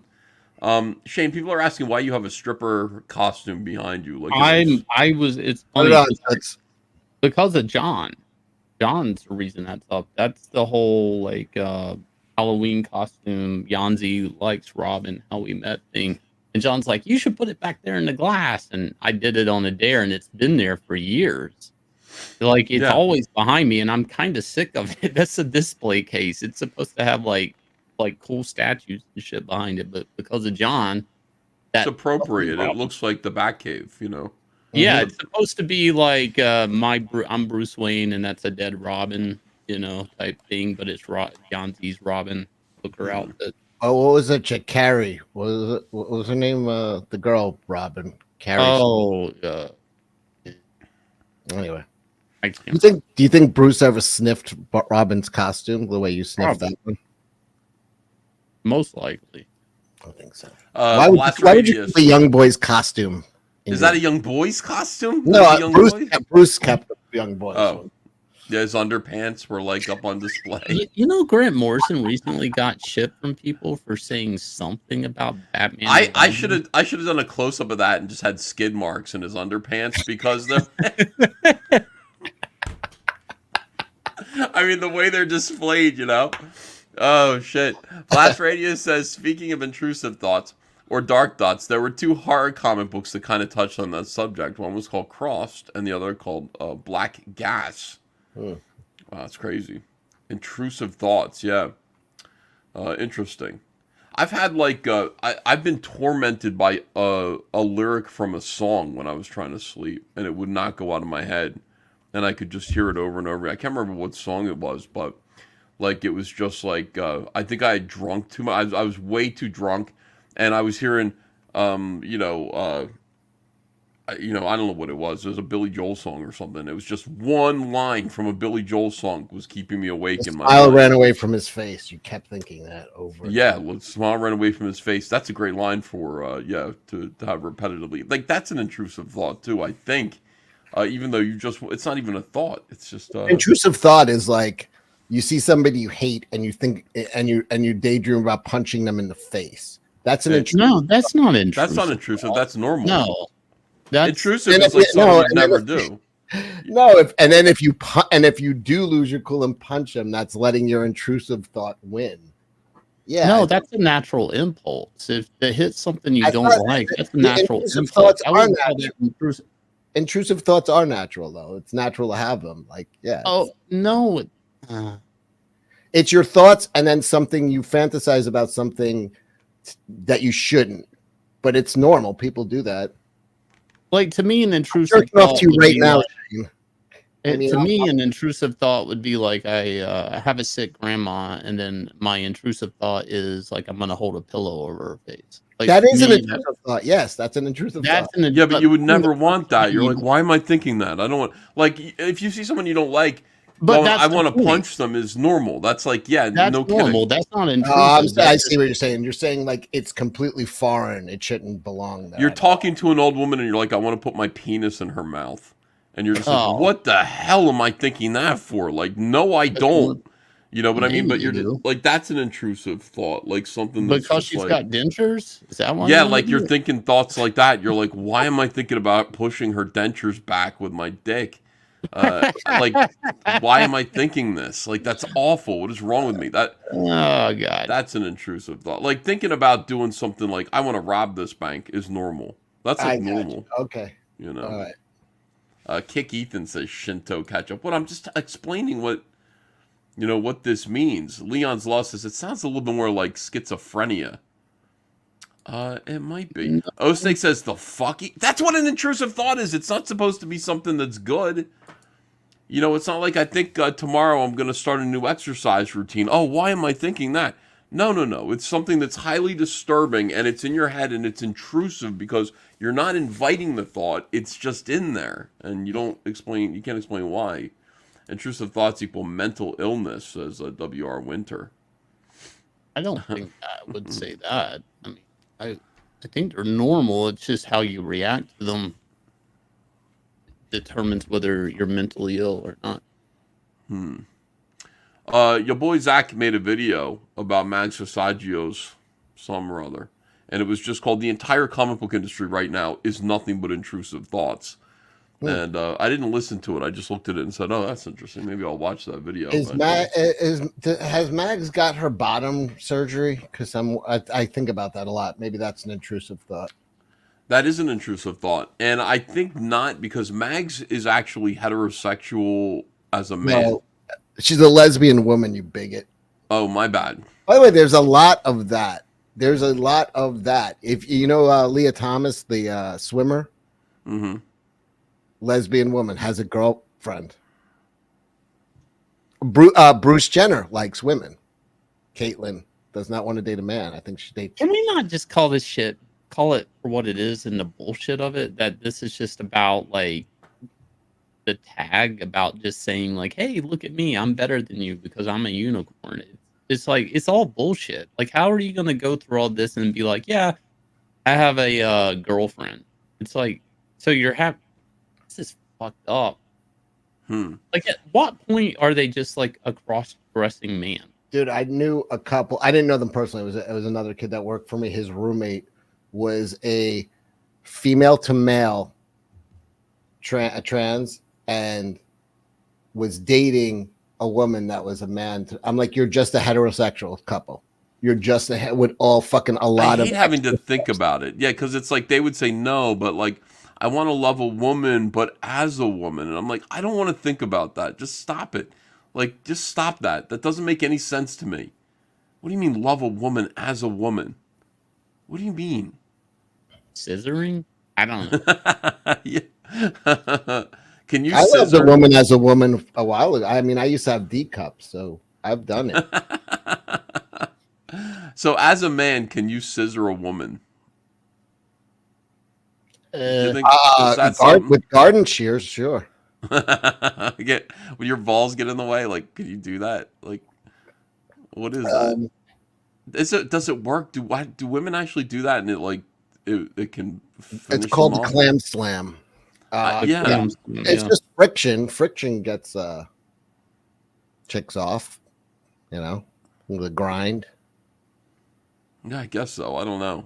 It doesn't sound great to me. It sounds pretty pointless to me. Yeah, what's the point of having a pussy if you're not shoving stuff in it? That's what it's for, I mean, that's what it's for. I had a lesbian friend try to explain it to me one time, and she's like, "No dick is gonna compare to my hand," and I was like, "I have a hand." Oh, like they're like cramming their whole fist up in there. Oh my god! Like I don't know. Like they're on a mission. Her own fist up her pussy. That's what she was saying. She was like, "Your dick can't." She's not a lesbian. She's just in love with her fist. I'm just saying. She was like, "I can always beat your dick with my fist," and I was like, "You can use your hand to beat my dick, yeah. And take your hand right now and put it on my dick and beat it." Why are we talking about this? That's craziness. Anyway, so Shane, back to what we were talking about before. See, so we're talking about, believe it or not, go to see the Marvels movie. I don't know how it became about fisting. I really don't. Well, I think that's now you're going back to fisting with this because it's all three strong females. Did you watch it? There's a lot of flirting. No, I've seen enough of it and stuff. You've seen enough. I saw the end credit scene, and that was kind of enough. You saw the end credit scene? Yeah. The Because only it's thing leading into X-Men stuff. the only thing they could have done to save it is listen. Nobody likes. You could have a shit. I was saying this the other night. You could have a shitty movie, but if you have charismatic cast, and you like them, you could overlook bad plot or if there's a lot of charisma on the screen, you got big name actors who can carry a shitty. I mean, The Rock has done it 100 times. The guy's like pure charisma, and he's been in some crap movies, but you kind of like him, so you'll watch it. You know what I mean? Like Michael Keaton could do it too. Yeah. Like in the 80s, so Michael Keaton comedy. I'll go see it even if it's not good. It's not that great, but I like him. Yeah, it's Brie Larson is not the. I like her, so I'll sit through it. It's like I don't like her, but I'll give the movie a chance. And I don't like the movie or her. She has zero charisma. I mean, unless she's running down the stairs, and there's none of those women have any draw. They have there's no gravitas of movie star about any of them at all. Who's an actor that you would go see in anything? It doesn't matter, even if it's a bad movie. Brandy Love. In all honesty, Tom Hardy. I've pretty much watched all of his movies. Like I think Tom Hardy. Tom Hardy. I pretty much follow. Yeah, I like Tom Hardy movies. What is it like Tom Hardy? I've seen him do a couple gangster movies. Yeah, he did a Capone movie, which is super weird. It's like he did Capone, but it was Yeah. after he was out of prison and he was like dementia. Yeah, he's got dementia and stuff. Yeah. Like it wasn't a great movie, but I was entertained. I watched it. I mean, it used to be for me as a kid. It was Stallone, Schwarzenegger. You know what I mean? Bruce Willis for a while. Bill Kurt Murray, Russell. Clint Eastwood. Like those guys. Like I'd go see anything they were in. I can't think of an actor, but I could think of a director that no matter what the like Tarantino puts something out, I'm going to see it. Yeah. Well, he's got a brand, That's my go-to. I have skipped a lot of Scorsese stuff. I don't care about his monks and Portuguese monks. I don't care. I didn't care about The Irishman. I didn't care about didn't he just put something out now? The Killing the Moon thing. Yeah, I can't wait to see that. You going to see it? Yeah, definitely. As soon as I can, I mean, I bailed on the book. I read half the book and I just didn't like it. I know it's an award-winning book, but I just didn't. Wow, you read books? Do you really? Yeah. I didn't know you read. How about that? No, I'm seriously impressed by that. IMAV, thanks for $20. My son has a dorm suite mate at college, MCAD. That is a girl calling herself Arthur. No surgery, thankfully, no hormone therapy, etc., but was placed in the male dorm simply because she claims to be a man. Huh. And men are doing the same thing. There is a sorority that this guy who it's a great story. You got to pull up I'll pull up the pictures of him just because it doesn't do it justice without the pictures. But they were like, oh, a guy transitioning, and the sorority, of course, they couldn't outwoke themselves. They were like, get him in here, of course. And he just turns out to be this huge, fat slob, naked dude who just walks around the sorority house naked. And now they're like, we want him out, and they can't get him out. But it's and it's just like I gotta pull up whatever you're picturing. It's worse. Pull it up. Eric Huffle says Ethan's amazed at the exotic skill of reading. No, I'm just amazed Cecil reads. Like I can't picture. I see Cecil as partying all the time. I really can't imagine him reading with a book. Yeah, I can't. Yeah. I can't picture that at all. It seems like a waste of his time. Cecil with a. I did me and Juju nerded out this weekend. We did a 1,000-piece puzzle and watched. Oh my god, you guys! Wow, she's living like a 60-year-old. Good. Yeah. You had Metamucil. You have fantasies about that though. I do say, Andrew, I can't wait till things slow down, and we can just we'll buy a beach house and we'll just do puzzles. With the I'm also not open. drinking. I'm not drinking this month either. So. Yeah. Oh, that's right. It's no drink. Well, it's what. So it's no nut November, no shave November, or I guess no alcohol November. It's usually October, but I had things to do in October, so I pushed it to November. Could you like do a no nut November? I mean, is that I don't possible? see the point. Well, I mean, not now. I got kind of a new girlfriend. I wouldn't fucking, why would I do that? No, I just mean don't eat any nuts. Oh yeah, I could do that. Yeah. No, I mean don't. Yeah, don't Talking use your about that- penis for anything. talking I don't know about why that they do Marvel- that. Talking about that Marvels movie, I want you guys' thoughts on this. Now hold on a Why? second. I mean- Before you say that, let me back up and retract what I just said to Cecil. No. Here's what I'm saying. I'm saying don't pleasure yourself for the entire month of November. If you need to nut, you're going to use it on your girl. And that's it. No extra whatever in the shower, none of that.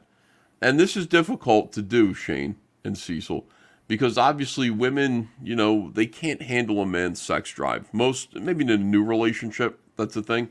After a few months, guys once or twice a day have to nut. Now, if you say, like, you can be in a great relationship for a little while, and Cecil, don't be smug, because I know you're getting this right now, because it's new. For a little while, it's good, like that. But then it's like twice a week, and you can't expect I a only woman see her. She only comes Friday and leaves Sunday. She just left like 2 hours ago, so she's here Friday night to Sunday night. That's it. So could you commit to no nut November? Well, she was here Thursday because she had off on Friday, so that was Thursday, Friday, Saturday, Sunday. Could I commit to it? I guess I could, but why would I? I like jerking off. Because that's the challenge. Yeah, but I mean, what's the like? No, doing an alcohol free is good for my liver. It's good to lose some weight. You don't cheat on your diet when you're not drinking. Yeah, you're basically What's saying, the what do I get out benefit of not jerking off benefit except of it? annoyed? I'm with Cecil. What's the benefit of it? I think it unclouds your mind, and I think it really gives you tiger energy. No, it doesn't. It does I think it does. No, it doesn't, because fighters abstain from sex. There's a reason why we've done it. That's and what I just said. I've done it. No, not for clarity. It's the opposite. It's not for Eye of clarity. the tiger.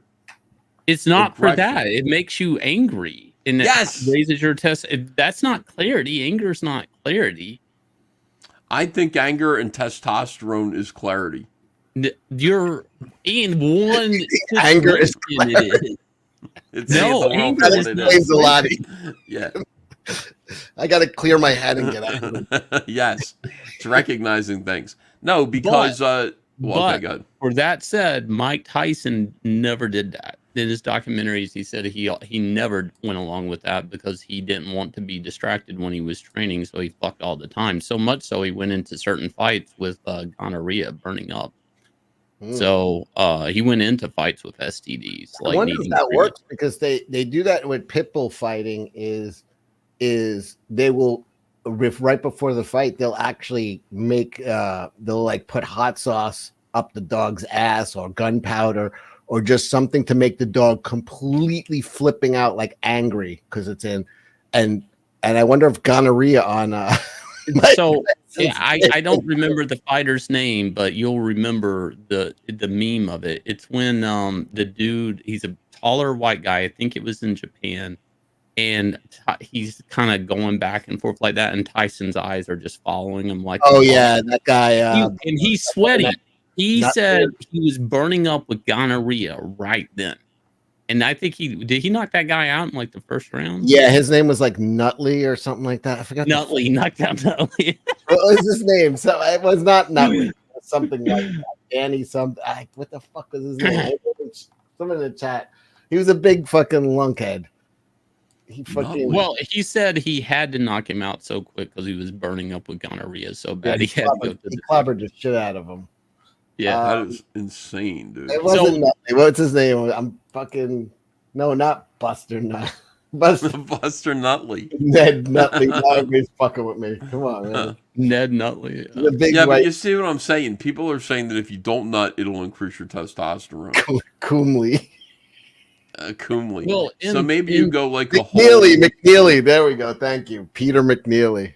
Yeah, but that's in theory, and eventually your body's going to dump it anyways with a wet dream. Either way, you're going to get rid of it. Well, you got to dump it like on your wife. Well, you're saying do Eddie that. did that to Robin Instead, Hood.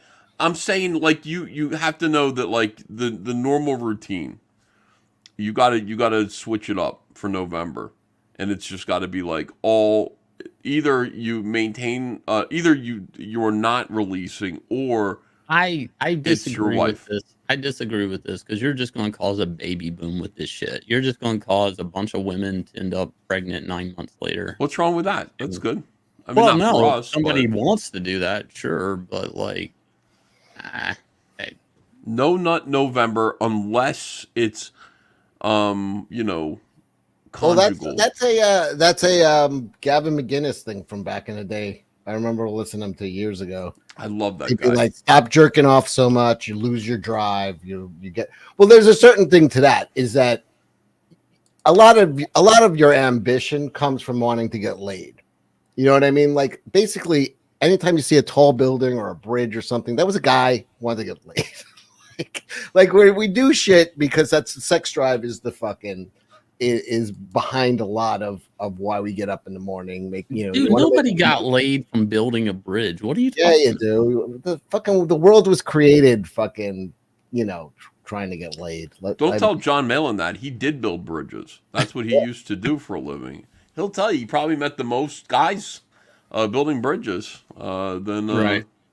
he does now. But it's like, yeah, I think what happens is you get satisfied too quickly. You get like dopamine hits from porn. You get dopamine hits from video games. You Instant get dopamine, gratification. dopamine hits from likes on Instagram and Twitter.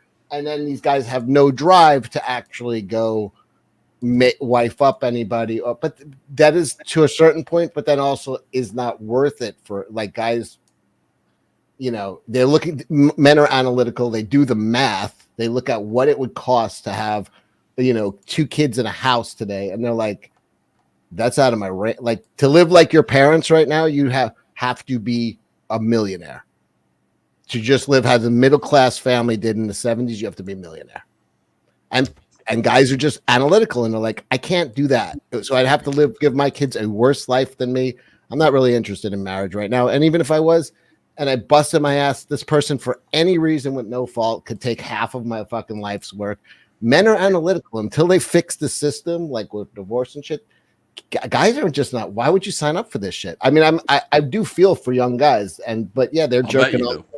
What? Nothing. Yeah. Sorry. I saw a meme today. I'm in movie theaters. This has to do with Cecil's point. I saw a meme today. Somebody posted on Twitter, and it was like a girl bitching that, like, why do guys think they get sex just because they took me out for dinner and it cost $60? And the dude took a screenshot, and her OnlyFans was $60. It's like fucking weird to be a guy today, right? Like, I do feel bad for fucking young guys. It's really, I feel bad for fucking young guys. Hold on, I'll put that in the chat too. I feel bad for fucking young guys. Cecil 2023. as you said. No, I feel fucking bad for young guys. There you go. Yeah, they are in a really, like, you cannot achieve, like, with the debt they're handed, the price of the cost of living is absolutely astronomical. You can't, everything has to go right in order for you to have a decent life.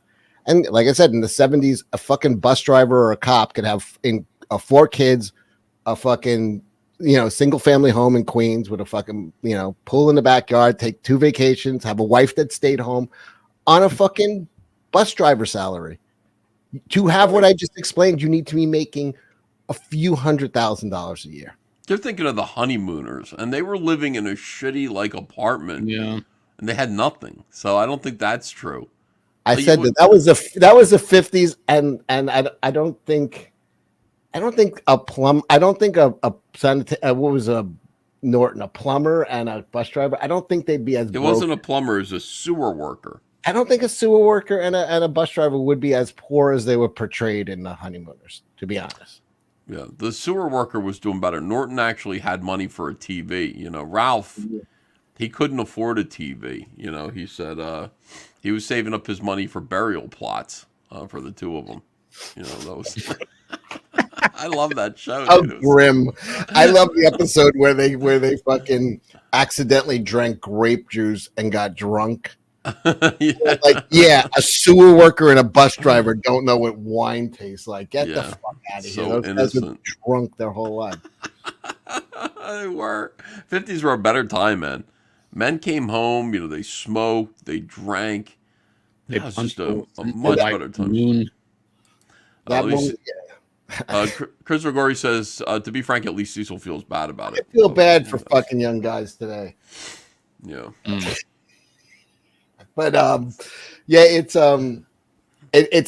a daunting for a young and thing is, guys aren't jumping in because they're doing the math and they're like, you know what, I could take a less stressful job, make $40,000 a year, have 2 roommates, we could rent a house, have a decent house, get laid every once in a while on Tinder, we could take vacations together, fucking play video games, you know what I mean, like $40,000-$50,000, and they never have to worry about the responsibility of wife, kids.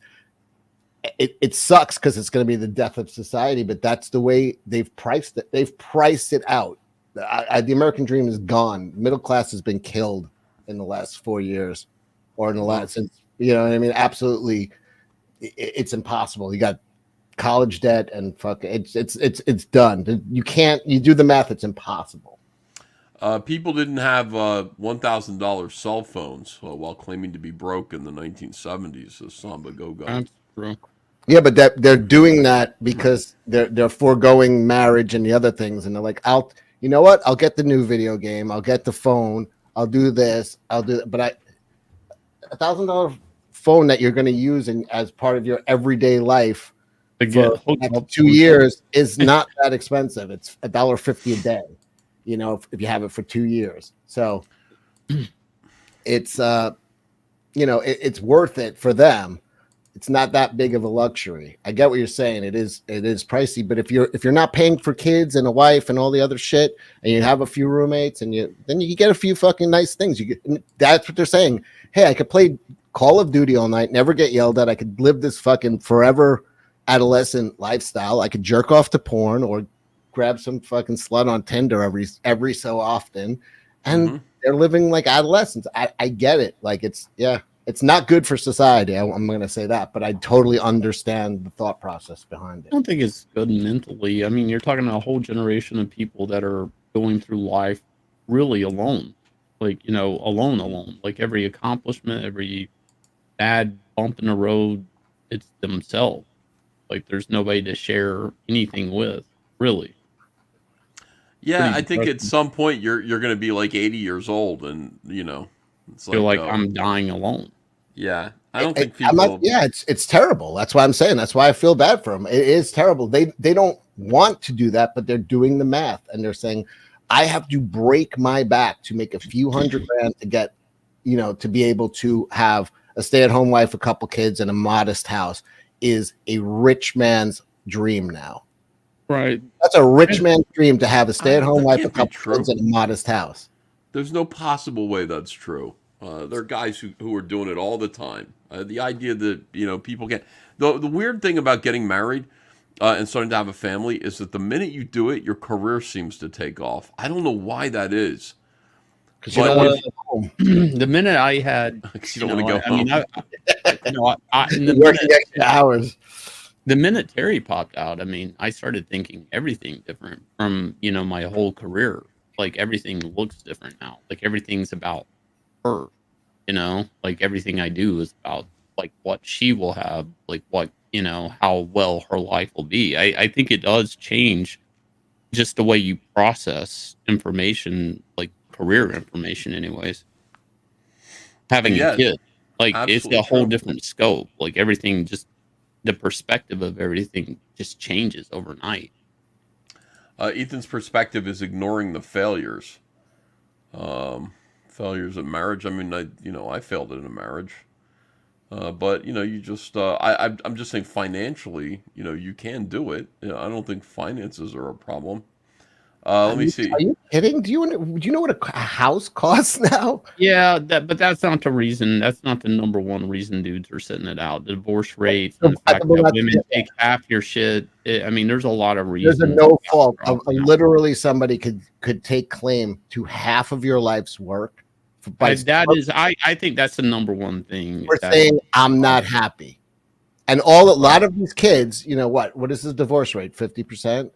It's a lot of these kids watch their parents get, their father get put through the ringer. These guys, half the men out there have seen their fathers get taken, and they're like, fuck that shit. So right off the bat, and the other half, some of them you don't have to see it. You just have to read about it and be like, hey, I could lose half because a girl one day says I'm just not happy, and no fault divorce.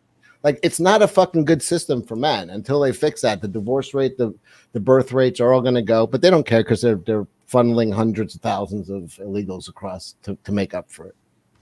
Median income is now 31 to 40K per person. That's most people get really. They're all like illegal immigrants, though. No, it's not, man. I'm just kidding. Oh my God, what a terrible thing. But you know what? It's like, what are you going to do otherwise? You're going to pour your money into rent? You know, when it comes to I'm older than all you guys, and I'll be dead soon. Well, so I mean, I rented for the longest time. That was the worst financial decision I ever did. Renting a 2-bedroom apartment in New Jersey, like that was terrible. The absolute worst financial decision I ever made. I told Hunter, I said, buy a house, no rent.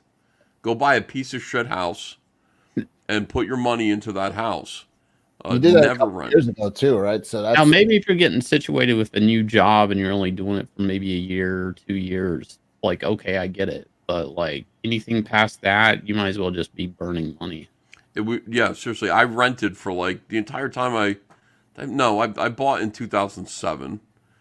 But I mean, I rented for a long time, at least 10 years. I was renting. Fucking just throwing money. You're right, shoveling it into the furnace. If I'm renting right now, if you fucking knew what I was paying, you'd fucking.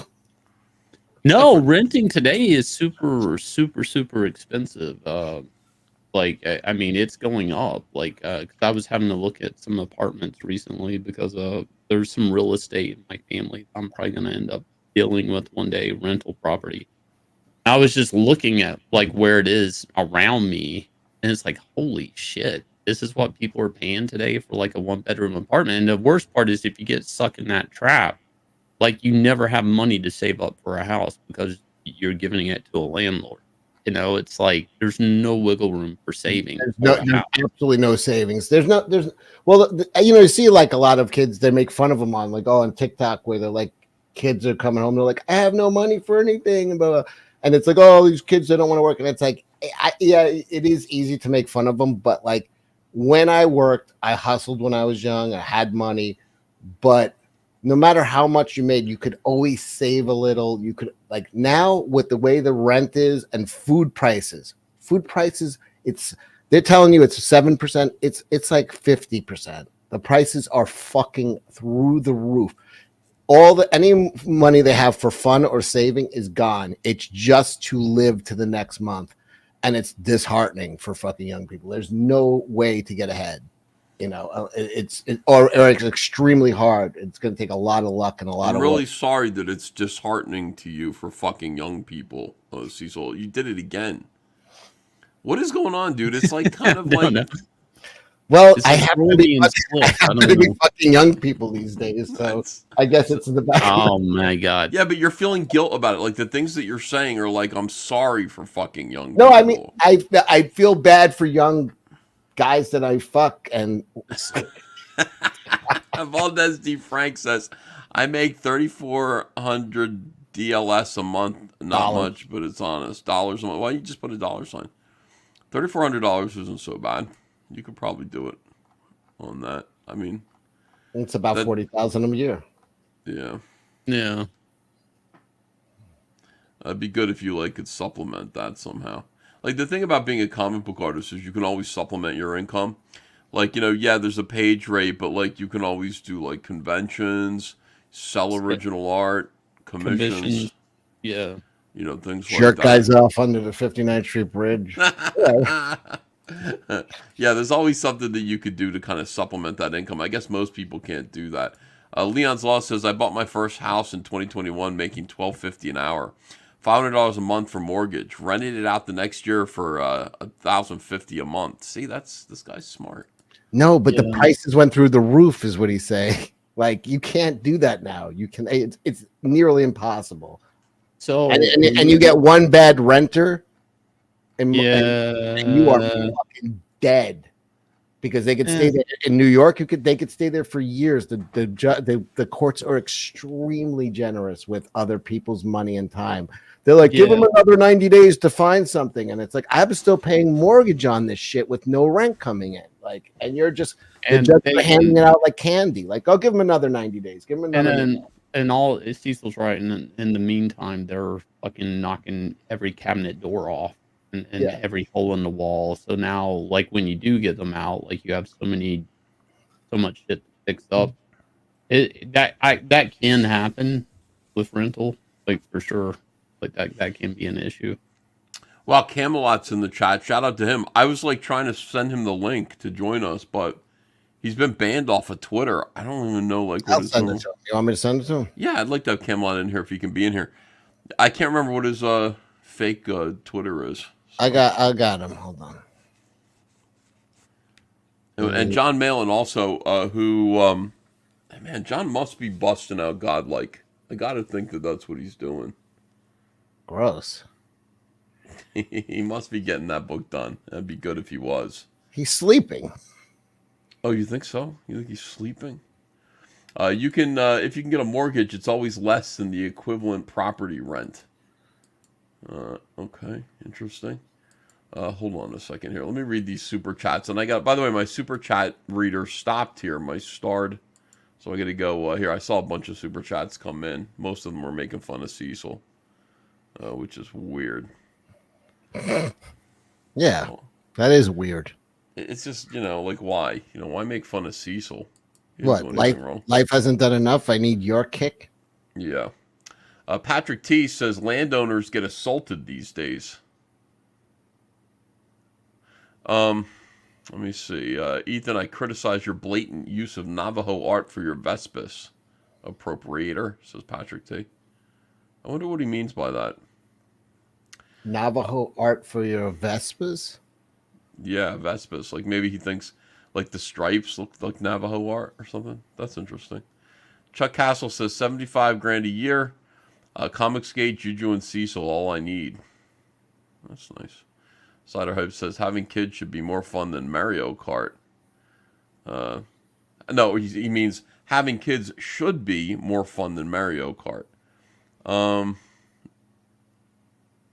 No, I mean, I don't know if it is. It's more rewarding, but it's oftentimes obviously a chore. Christopher Gorey says, all right, at least Cecil feels bad about it. Apple Pit says, panel question, funniest name you ever heard in your life? For me, it was Frankie Farkle. Fact. What's the funniest name you ever heard in your life? Oh. Well, when I worked in the hospitals, like a lot of people would have they would name their kid when the birth certificate came. It just, the hospital would write baby girl or baby boy, and then the person, if they were illegal, they would think that the hospital named them baby boy, and then they would rewrite baby boy. There's a lot of people out there named baby girl and baby boy because the parent didn't know what the fuck they were writing and just rewrote baby boy and baby girl. I'd be like, why is it?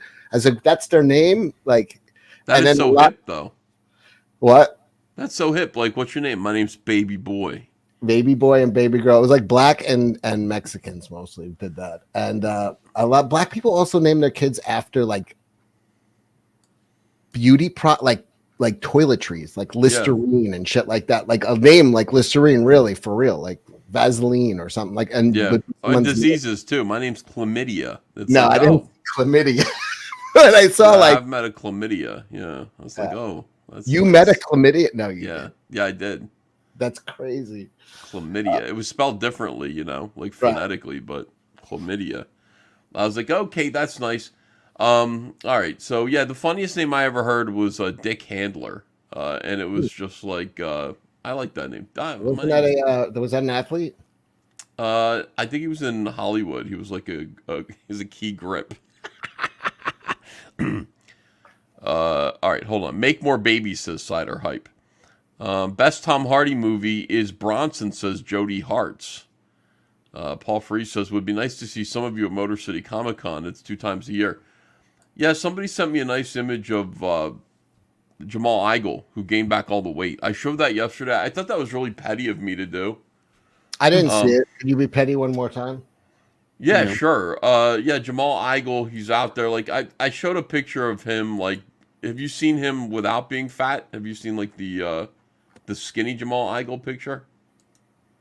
I don't know if I should find that, too. By the way, Camelot, it's in your Instagram if you want to come in. Let me see here. Open image in new tab.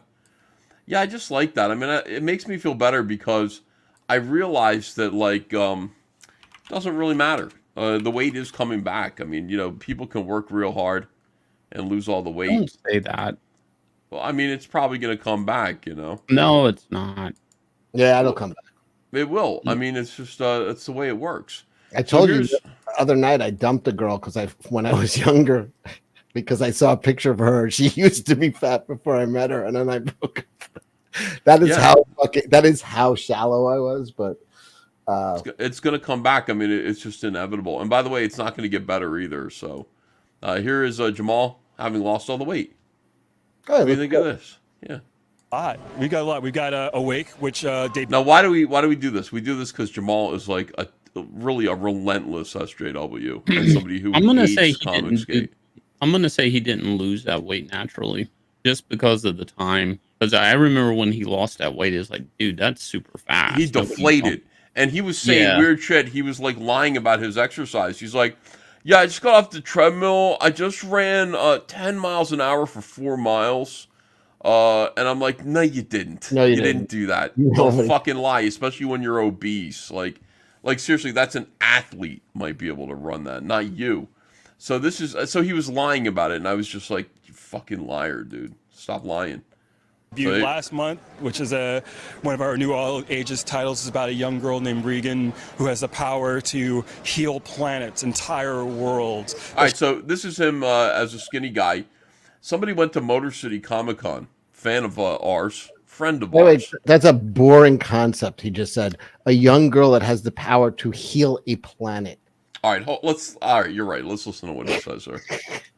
She goes to a world where, by the way, working for it doesn't want to be healed. It's actually, oh my god, working for Action Lab Comics. He was like he had a job over there. They made him like editor of something. He had like kind of wasn't editor in chief, but it was something. I know what you're saying. He had a position, plus he was running his book Molly Danger. But didn't they scam everybody? Like Action Lab? Yeah. Like, what did they do? Do you know about it? No, I think it was like people didn't get paid. It's basically what it Anna's was. in the chat too. Should I send her the link? Yeah, of course. I'd love Anna to be on. Yeah, people didn't get paid or something. They went out. Are they out of business? I don't even know. I'm not sure the whole story. All I know is that, I was like, oh, look at Action Lab. And like you see other like comic creators complaining about Action Lab. All right, so Jamal's talking about these books. Following Comic Fest, of course, we have Actionverse, the preview of Actionverse 0, which is going to lead into the... why doesn't Narwhal start up his Pearverse? You know what I mean? Everybody's got a verse. Don't you think he should? Because his real name is, what's his real name? Pearberg or something? Pearberg, yeah. He should just do Pearverse. And it just all like his... What is the nationality of Pear? Is that Dutch or something? I don't know. No, I think he said French. Is he French? He's not French. He's like... No, I think it is French. So you're saying, but perverse spells perverse. Shit. Right. That's the joke. Like, it's really good. You know, I mean, and I told Graham Nolan, like, you know, because he should be granola verse, and he said, no fucking way am I doing that, because Graham Nolan, granola. No, he said. It's associated with hippies. Kick Ethan, says Dele. What did I do? I'm just an idea man. You know, why bother me about it? Why be mean to me? Crossover that we're doing. Who would buy this comic? Who would buy this? What is the audience for this? It looks like a free comic at a like a fast food restaurant type of. Like, yeah, it does. Did they hand you this comic with a pack of 3 crayons? You know? Oh, you could do anything. Like, why do this? Action verse. Even action verse sounds like a generic, like fake. It's like all of it is generic. It just sounds like like if you're writing a Hallmark movie about a person who wrote comic books, and it's like he works for something called Action Verse. Like it's just the most lazy action verse. Like action verse. Yeah. This is the action verse. What happened to the action verse, by the way? Is it still around? Did the entire universe implode? Those are my favorite characters. There's who are the your Black favorite? Cougar. Oh, look at this though. Hold on. I'm listening. All right. Who did this one? Is that him too? No, that's not his style at all. Oh. All right, hold on. We're getting her own series next year as well. So that's also going to be out for the Halloween Comic Fest. Now, the material that's going into the Halloween Comic Fest book, is that going to be exclusive to that? I hated that he lost all this weight. I was so mad at him for it. Let's see the after. Oh, okay. So like somebody went to Motor City Comic Con and said Jamal's there, and they sent me Jamal. This is Jamal today, or actually it was yesterday. So he's almost back to square one. Wow. Yeah. Wow. He got hit by that boomerang hard. Jesus. Yeah, it isn't easy, man. Look at him on his phone, like saying "fuck Comicsgate." He's fucking ordering fucking DoorDash right now. Speaking of which, Shane, are you hungry? Is it a good time for the great taste? No, I'm not even playing. I'm sick. I haven't ate. Dude, I'm not eating McDonald's. Dude, I was dying. Like I'm doing my carnivore right now, so no booze, no sugar, no nothing. But Juju is having burritos earlier today, man. I was fucking dying. I was just eating plain chicken. Me too. Like I had a nice chicken breast. Andrea made me like split chicken breasts, still with the bone in them. And she's like, "You gonna eat one?" I said, "I'll eat one later." She put it in the fridge, and I took it out lukewarm, and I ate it with my hands. It was fucking awesome. I'm carnivore too, pretty much. Just drinking water. I eat ham, but ham doesn't count, even though it's meat. You're not allowed to have ham, right? Or are you? Yeah, of course you can. Yeah, you can have pork, right? You can have ham, and it's meat. You can have it. Yeah, I'm like bending the rules. John says I'm not doing it. I'm adding a little bit of fruit in the morning. Oh, really? Are you? Evidently, I'm not true carnivore diet. SHS Rebel says, send Shane Flaggett Davis to McDonald's. I'm not going to do that because Shane says no. Are you on a diet, Shane? I need to lose about 10 pounds. No, for real, you do, because people have told me, I got people hitting me up going, whatever you're doing to Shane, he's gaining all the weight back. I said, Shane is not gaining the weight back. They're like, yes, he is. Have you taken a close look at him? And I got to admit, no, I avert my eyes. And they're like, no, Shane is definitely gaining the weight back. I personally, I'm around 195, 196. That's not. I used to be like the lowest I ever was 175. I think you guys have known me. I've been around 185. So I got there's about 10 pounds I've gained. Yeah. But it didn't start with McDonald's. It started with that can of ravioli. And I've never been able to get the weight off since that can of ravioli. Why do you eat that ravioli? I don't know. Can of ravioli. It was that one can of ravioli, and my exercise, everything stayed the same. I'm still running. I do everything the same, and I shot up 5 pounds the next day and never could get it off. And before you knew it, the 5 pounds added another 5 pounds. And I'm like, fuck it, I'm dieting. I'm drastic changes. Change. Yeah, I'm trying to get there, but what am I eating that's bad? I don't know. If I saw a chocolate chip cookie upstairs, I'd eat it. You know what I mean? But I'm so fat right now. I'm ridiculously fat. I'm not at my fattest at all, but I'm still pretty heavy. And I can feel it. It sucks. I'd like to do something about it, but I got to keep working. I got too much stuff to do, Shane. How do you fit in time? And then, it's like exercise. It's rough. The problem with I do cardio, so it's a little bit different. Like I usually get kind of like the cardio high, and usually I can draw better after cardio. Like so, to me, like I would always say, I'm gonna take the time, do the cardio, and I'll draw. I'll think faster. The blood's flowing. I'll draw faster, rather than me saying I don't have time to go to the gym. And then I sit there a race and redraw, and like so it usually balances out. Like the time lost on exercising, I'm more productive on the drawing. Yeah, I guess that's probably the way. To me though, I'd rather just laugh at Jamal Eichel gaining the weight back. Like that's I've so put on much like better. 12 pounds since the last time I saw you, since Tampa. I mean, not Tampa, since Jersey. Oh, Nick Ricade is coming up. He's like, give me an excuse to go to Jersey. I'm like, Cecil and me, and finally we'll go to Atlantic City. That's what we're meaning to do. It's like, boys' weekend in Atlantic City. Okay, yeah, Nick's fun. Have you ever hung out with him in real life? I've never met him. I've never met him in person. So Yeah, I've hung out with Nick a lot. He's fun. He's a fun guy. Yeah. People are already getting mad at me for not being mad at you for making a Top G cover. Get that back, girl. There you go. Young G Clippus as ASE presents. Who's getting mad at anybody about me doing a Top G cover? Listen, I'm a gun for hire. Okay, so you want me to do a cover, a comic book cover? If you could pay me, I'll do it. I don't care what it is. That's how. You announced that you're doing that? They did it. They announced it. They said a certain Green Lantern Batman artist from DC Comics is doing the cover to number 2, and everybody knows it's me. So I just went.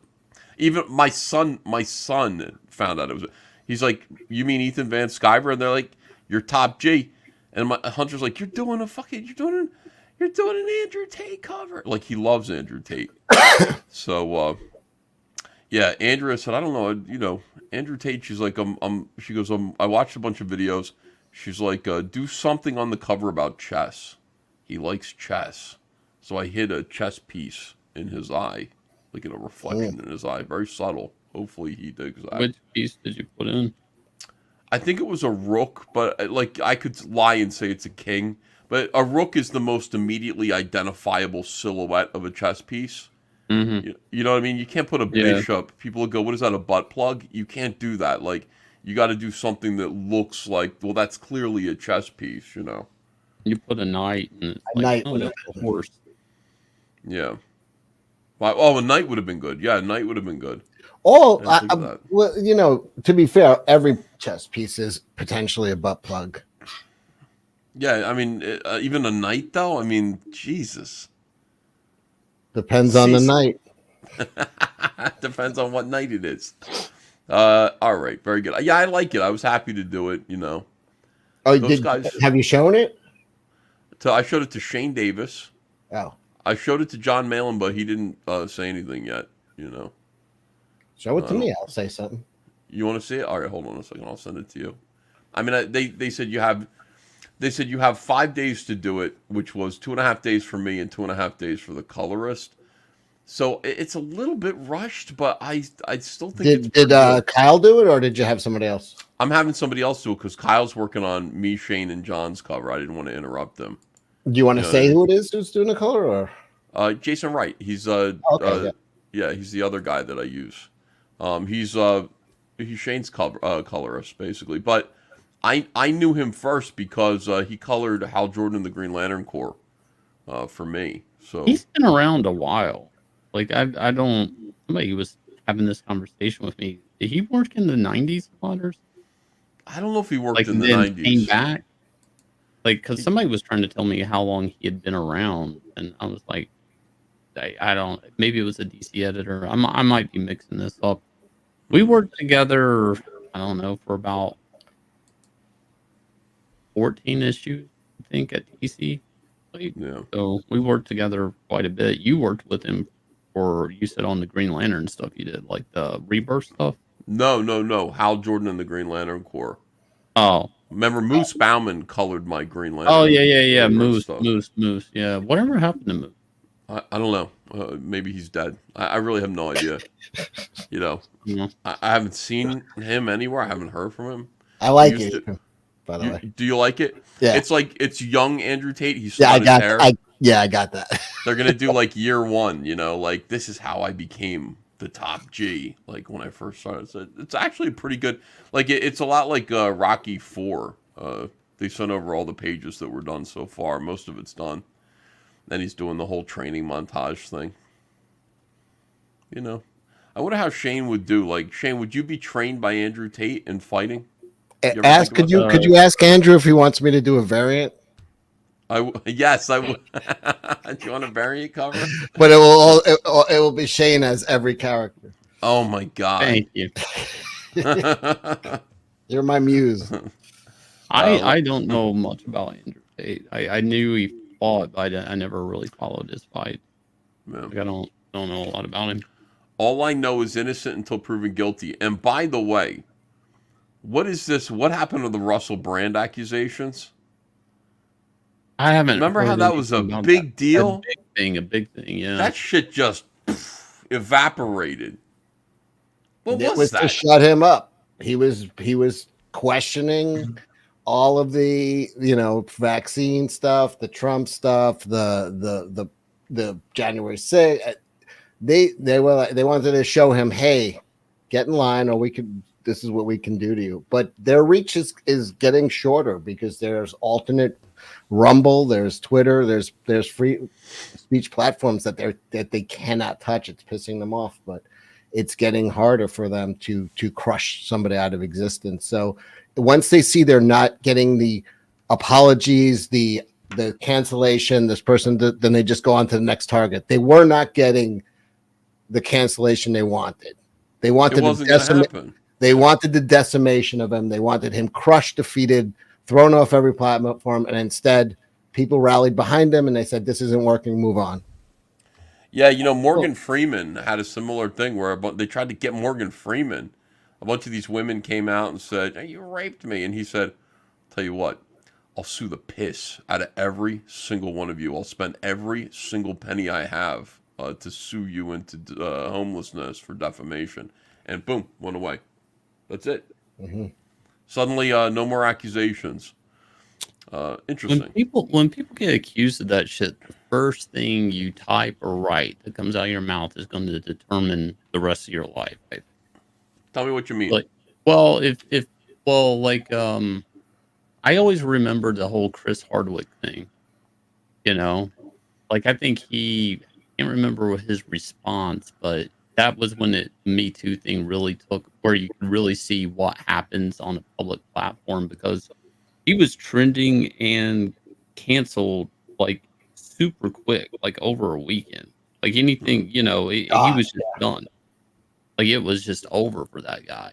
And it turned out through because he was married into money, that they had a lawyer, they investigated, and turned out it was all false. But he was ruined after it. Didn't matter.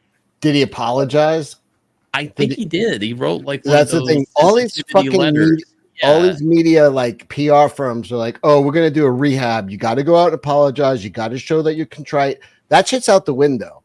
That's the old way of doing things. Maybe the early 2000s, 90s, 80s. Now it's fuck you, stick it up your ass. Because once they get that reaction, they move on to the next fucking. I want to see somebody come out there and say, "Fuck you, I'd do it again." No,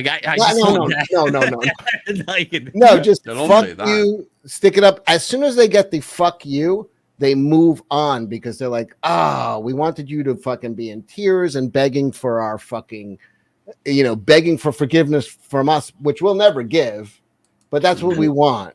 I was And saying once this they realize they're not getting that, they literally fucking, like with Russell Brand, they're not getting that begging for forgiveness, and they move on every time. When they now don't get that begging, I apologize, because oh my god, that is fuel for them. They live for that. That is their oxygen. This came out on live stream the other day, but I was thinking about Warren Ellis, right? And the whole like Many of Us or whatever the fuck that witch's website was. Yeah. I was like, dude, he should have just crowdfunded a hypnotist book, like hypnotism book. Like just a comic on hypnotizing women. How to hypnotize women? That'd be great. I just monetize the fuck out of that. Like why if he had a time machine, it'd almost be worth that happening to me. I would take his place just so I could crowdfund that book. Like I'm talking the next week. It'd been up on a platform, like how to hypnotize women into having sex with you. I would totally have done that. Yeah. The whole spinning eyes and medallion, the whole thing. Like I would have done that.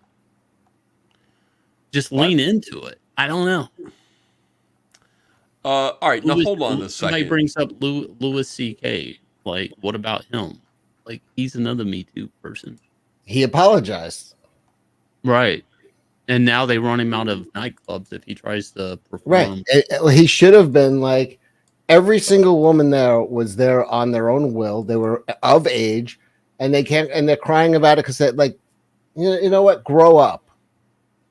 And they would have moved on, but they got the blood. They want blood. They want that fucking apology and that mea culpa and the fucking, oh, you're right. I'm giving authority to you. Yeah, I will apologize to you. You have authority. But look, guys, everything I say about it has nothing to do with the story itself. I'll give this a read, and I'll tell people what I think. John Malin is on Rumble right now. That's talking about That's Isam. a huge difference of opinion. There's nothing technically wrong with just writing Chad Ran, but in my mind, it's a blown opportunity. Same with that Lincoln guy. What is this guy doing? You got all that room. He does a show on Sunday nights. Fill it up. Make it dramatic. Yeah. Why is he talking about Isam there instead of here? I'd rather hear. I want to hear because he does a show on Sunday night. Here it is. Oh, again. he does. Yeah. What's he talking about here? Good. What is that name? That's Gooding. I guess they made it a Y to copyright or something. There's some weird names in here. What is he doing? Oh, he said the same thing I did. He's his own man. Like, that's high gay. Stepping? That's gay that he's his own man. Yeah, get in here and do this. Like he has a scheduled show every Sunday night. Well, it's not just that. He deletes his Rumble stream, so nobody's supposed to see these. He's running. John just figured out that he's running. Here, I'm going to show you exactly why this is bad. Oh my God. And this is the artist's fault. Editorial should be stepping in here when they get the layout for this and say, hey, dude, he's supposed to be running, not high. And everybody over there is like laughing at me because, don't you under 318 people watching. Exaggerated march in place. It's very kind of stiff. Yeah, it looks like a marching band. Right here, there's a running pose. Now there, that's good. Because, and that's good too, even this one here is good. These two are both good because see how he's leaning forward? No. That's how it should be. This is stiff, then redraw and it, that's John. a splash. Like, a splash page is like, you need to like, that needs to sell. Like, that should be a big money maker for the artist. So that's where you should have the guy leaning forward. I love that this one comic book is like what everybody's got to talk about. This one book, dynamic running position going on, and everybody has a better idea. Splash page, so you got to make it worthy of being a splash page, and then people are going to come up and they're going to see it in print, and they're going to say, "Man, I need that fucking dude running pose, dude. Like that, I'm going to pay for." This, he's wearing all my gear too. This here, it's like. Yeah, And the Gooding thing again. I got to get John out of here. I'm shocked at this. Why wouldn't he talk about this on this show, Shane? How dare he? I've said every time he does Rumble, he deletes it. He deletes it?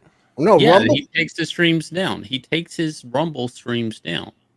Like they don't stay up. So it's kind of like he will talk about things on Rumble he won't on YouTube. Oh, so he just takes it down so nobody knows what he said? Is he Yeah. saying bad stuff about us? Is he talking Sometimes. about us? Sometimes. He doesn't want us to hear it. But every now and then we get a dirt rap. We get a dirt rap that actually I'm gonna tell everybody how to Rumble hack this. Open up the window, leave it open. Uh-huh. And then what? And even if he takes it down, you can still watch it. Oh. So he takes it down, but you can like download If it. you at have that the point. window open, yeah. I'm actually gonna do that now so I can watch it later.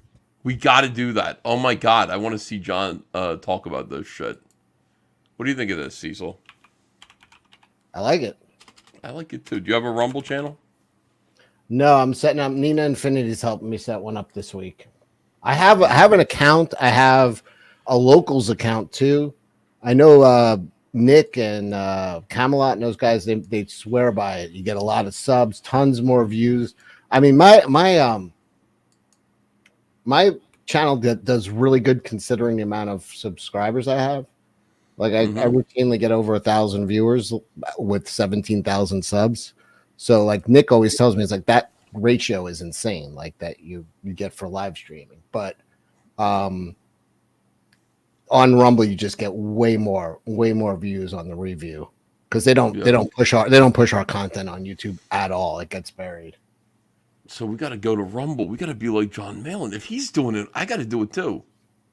If John's doing this it, show right now, this show right now, when you hit go on StreamYard, that's all you have to do, and it just set it up to do YouTube and Rumble at the same time. It's a little more complicated than once you have have to go in and you have to premeditate. Like you have to set up a video on Rumble. Like it's not as simple as what. It's a little bit more complicated, but technically you can dual stream. Like it's not that. It's not ridiculously hard. You have to. It's not ridiculous, but it's not as simple as just go live. You have to actually upload some sort of intro video to your Rumble. Yanzi does it for me, so I don't. I'm not gonna sit here and pretend. I just know there's a complicated stuff, but more complicated stuff. Yeah, you have to upload an intro video to Rumble first each time you set up a stream. That's it. Right. Yeah, I don't. Okay. Yeah, I don't need to do that. That's too complicated. It's not that complicated. It's just a pain. It's a minor pain in the ass, but you just have to just make an intro video. You have intro videos. You have them already made. Just take one. Yeah, you just gotta go up there and upload it to your stream you're getting ready to do. Why can't I find John on Rumble? It's John Malin, one word. John's is over, they're saying. Dude, did he take it down? I got it up still. All right, let's watch it. You want to watch John Malin? Yeah. All right, hold on. Let me just put it somewhere. All right. What is he talking about? You want me to send Malin the link? Yeah, send him the link. It's still up. Oh, it's still. That's it. I think Space is here. It's ready. It's waiting. So that's our goal. That's our plan. And John's losing weight. The carnivore's working for him. I can see his neck. He's down 28 pounds, definitely, man. Yeah. Be getting out there to these shows. And I these can tell. shows should be reaching out to comic skaters to come out to them. And when they reach out, they should say, here's your flight, here's your hotel. They don't do that. Fan Expo in Toronto, they did that for me. I just drove, but they gave me a hotel. They gave me a hotel. It's a nice hotel. And I think Jim Zub put in a good word for me to get that invite. So, but, they're very, I believe they're very kind of leftist over there. So, but whatever. I'm not gonna judge anybody because we need to get into ultimately all these shows. That's where we want to be at. We want to have the same access to fans, same representation that everybody else is. Start with unboxing. Okay, So, hold on a second. Yeah. Fago Tree says he was gonna. yeah. So that's probably, I don't know, man. Wow. I think your allies are. All right, so he unboxed. Oh, maybe those were more Is this vendors. Isam? That might have been more vendors. Oh. So the vendor area was bigger than. Hold on, there's some other more awful examples in here. Is this Isam? I mean, these are abundant. The lettering on here is so. God, pointed over here. That's not Isam. Isn't that crazy? I think he has. Hold on, there's some other more awful examples in here. All right. I mean, these are abundant. I like when John The talks lettering about on here comics. is so goddamn bad. And he condemns them. You know what I mean? Like, I want John to condemn comics.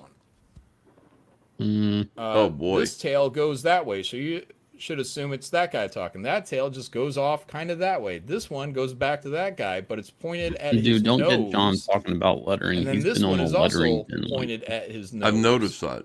Yeah, he's like angry about lettering The lately. text is all kind of, I don't know, the font. I don't know if it's the font or just the way they. Well, it's label weird. the Like a lot of balloons. new comic book lettering is God shit awful. compared to older lettering. Oh yeah, he you is know what it right. is? Hand Part of it lettering. is Well, aligned just this balloon text, placement in general, it's like really left, fucked up today in right comics. here. You see how everything is in line, and then this balloon is not. It's not cropped, so you get all that dead space over there. And then this That doesn't top bother line me is at all. Nearly touching the balloon, and this line over here is nearly touching That bothers the me a balloon. little. God awful. God Lettering is an awful. It's. I mean, that's the least of that comic book's becoming a concerns, though. That's a very homemade So comic here's book. another example. This is the thing. John is bad just going to be pitiless. Or lettering, sorry. This word balloon is kind of pointed at his head. Uh-huh. This one, because word balloons are generally supposed to point towards your mouth. Like, that's where they're supposed to go. I think the kind of rule of thumb, it's not a perfect rule, but the rule of thumb is basically when you put a word balloon next to somebody's, here, my hand is a word balloon. Okay. You take the distance, essentially, from the edge of the word balloon to my mouth, and you split it in half. That's kind of the rule of thumb. So you would have a tail.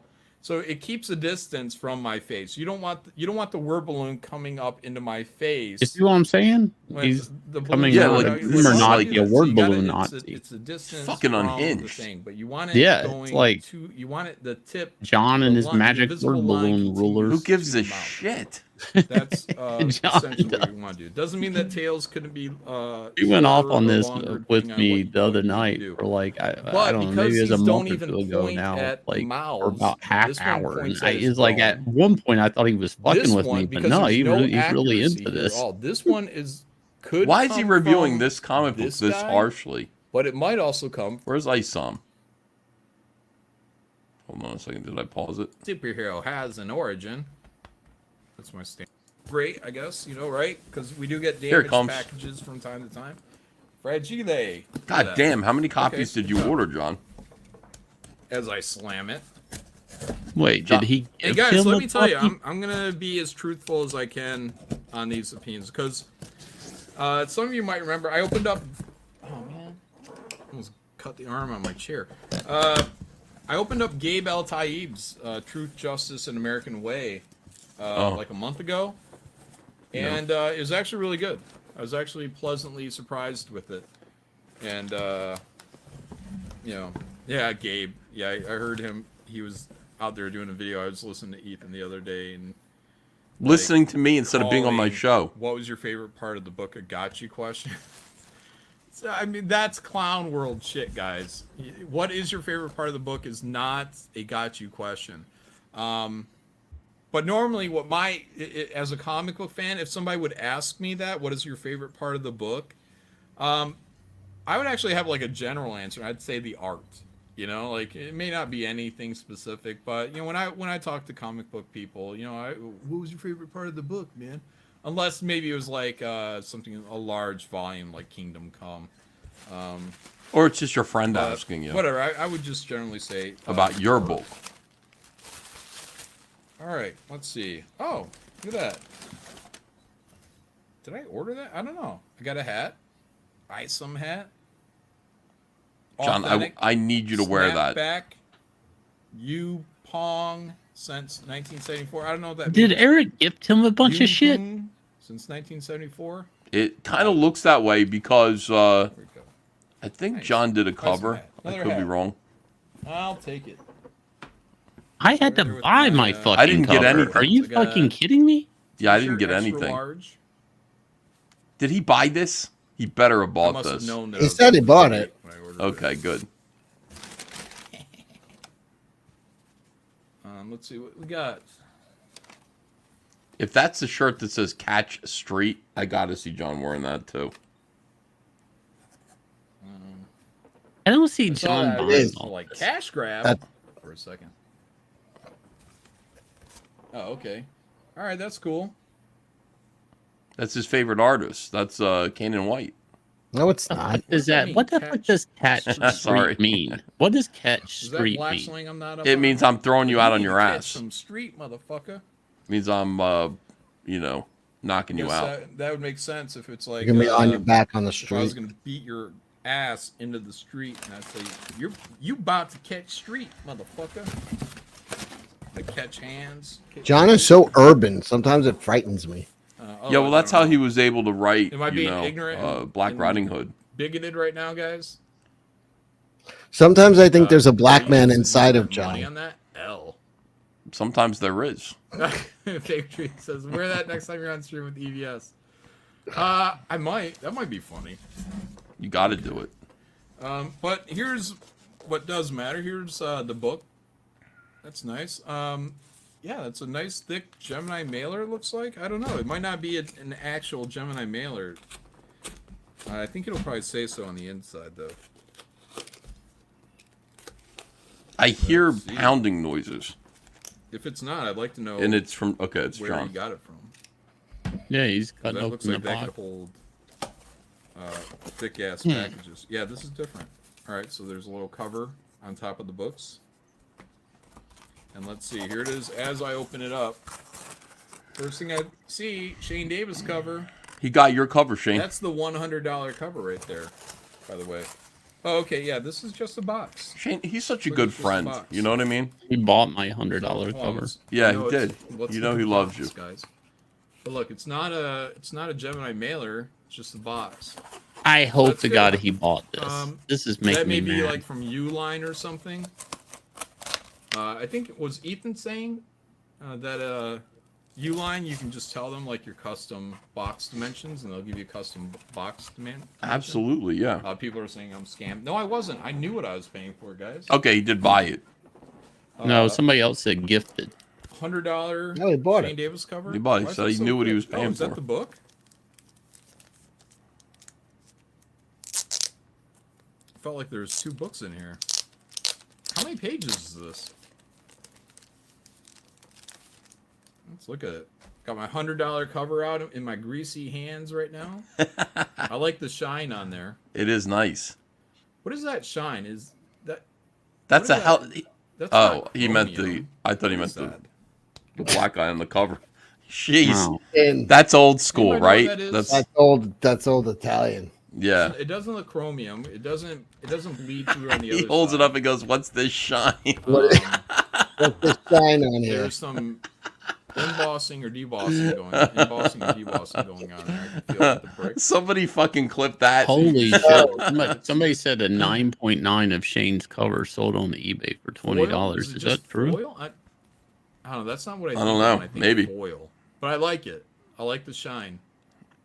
Thanks. cool. That's great. There was an old Image Masters of the Universe book that I remember looking at. And Is they that did intentional? Is he something like doing? this. Is he doing It that? No, on he has. purpose? Yeah, that's not He a does- common. People don't know that. That's a He doesn't know that. Um, Okay. But I That's an remember old- looking that's at an it, East and I was Coast like, man, old that looks Italian. really great. Okay. It was when Image published He-Man. Shine is a racist word for I black always man. wanted to, For those of you who don't do a know. cover like that. That might be it. That might be the effect. I like that shine on the Just be a cover. difference of color. Yeah. The shine. Racist. Oh look, they're getting him. He doesn't get it though. He doesn't Candace understand. 35, I expect a board and Gemini mailer. Oh, yeah. God. Oh, is that what it was for this? 35? Dude, this thing shipped great. So I don't think anyone's going to have any problem with the way this thing arrived. So, I mean, you got bag and board, which, you know, that's how I ship them. But also you got a little cover board on top. So I think they did everything in their power to make this be a quality delivery. I'm going to put my $100 comic away for a minute. Just because it's $100. Whatever. And set that aside. Oh, look, I got a sticker. Nice. Or I'm sorry, a bookmark. Oh, and it's got foil on it. Look, that's foil. Look at That's that. really nice. Whoop, whoop. Is that his logo? Is that a freebie, the bookmark? What is that symbol? I- Like a double-bladed axe or something. Looks like a cross. What do you got, guys? It's either it looks like an axe or a hilt of a sword. Ripperverse was only $15 shipping. Use DHL. So that's international. $15. That's good for if it's a box that size. Hell yeah. John loves Shane. What? Oh, because well, it was the first one on top.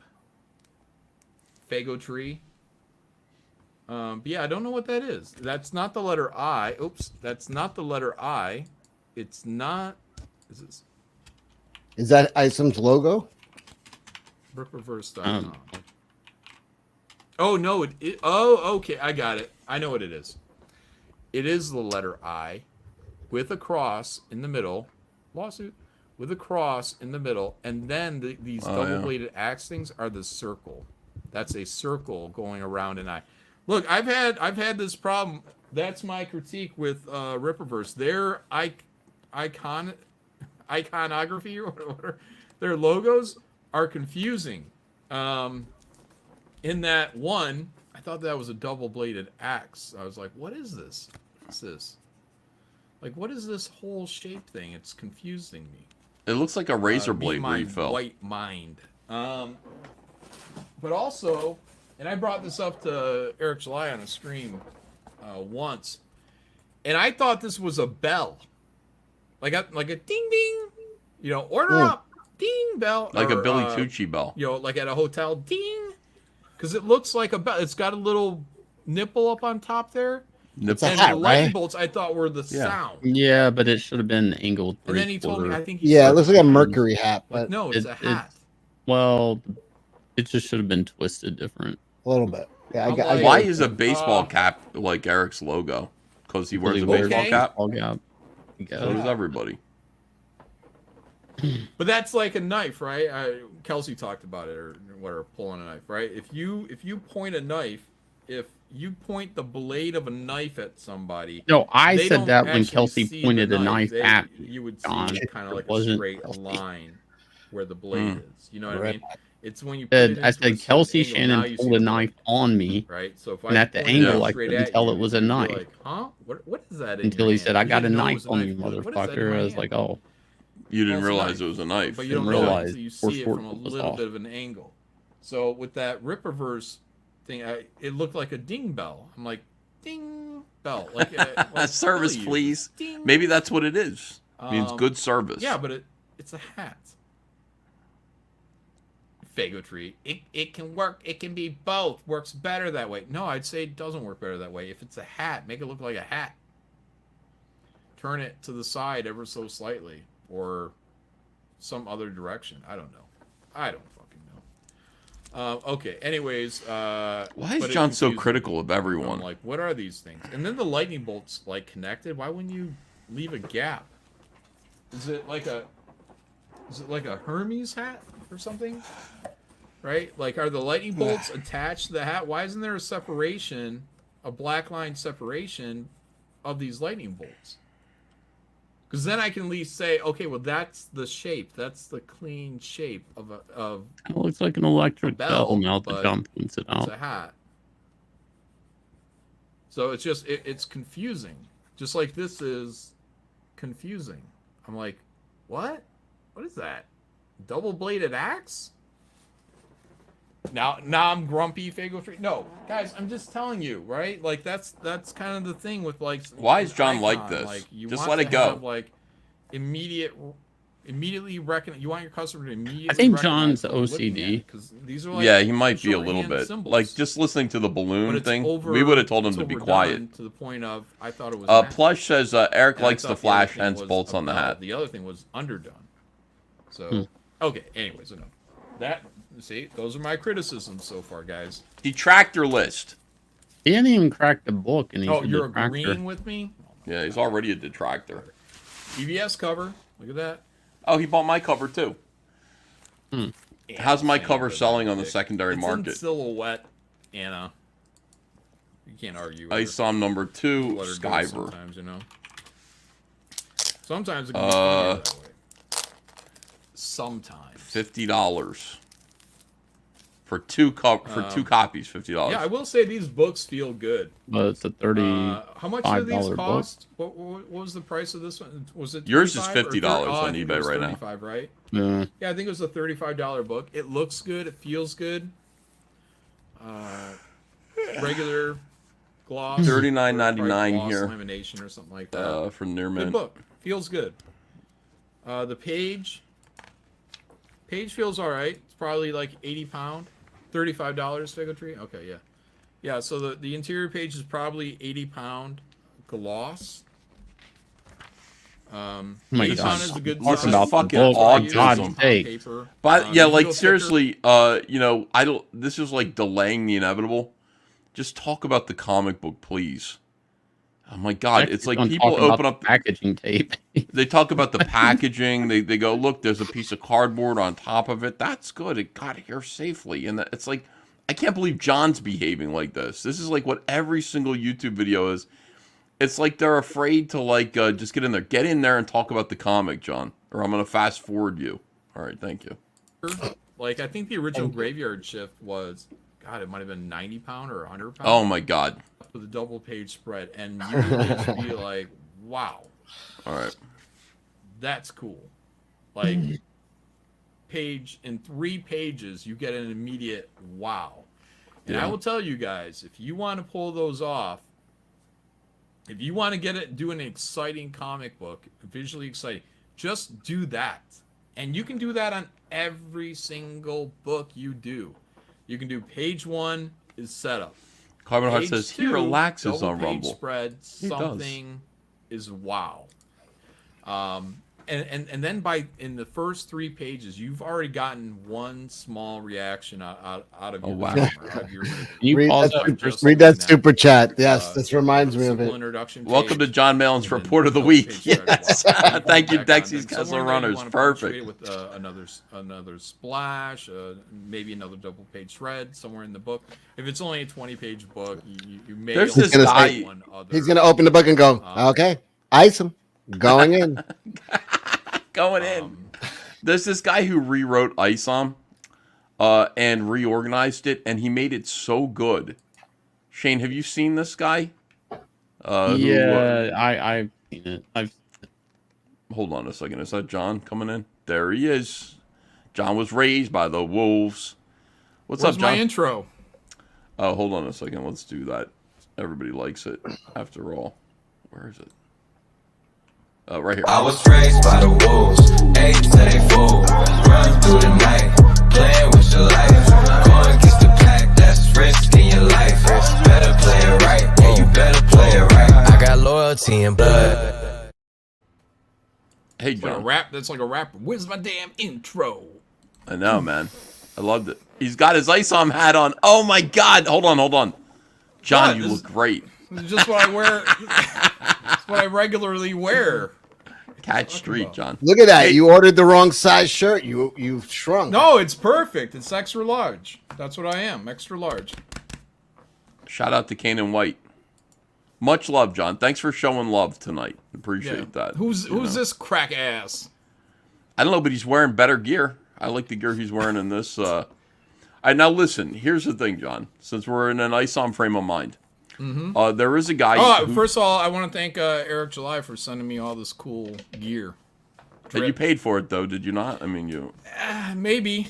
Okay. What you mean? Maybe you did or you didn't? Maybe he likes me more than you guys. Well, he's got to like you better than me. Shit! Holy shit! Are you fucking kidding me? I don't know. Ask him. Ask him. Just say you got it for free, so Shane's brain breaks since he did it. I'm so pissed. Yeah, we didn't even Shane, get. I'm not because I don't want this shit anyway. Shane, why don't you go ask somebody? Why don't you go ask somebody? That's fucked up. Why is it fucked up, Shane?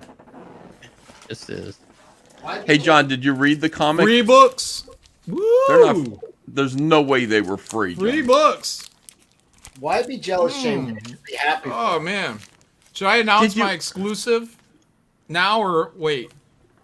Now, John, did you really pay $300? Did you buy $300 worth of Rippaverse merch?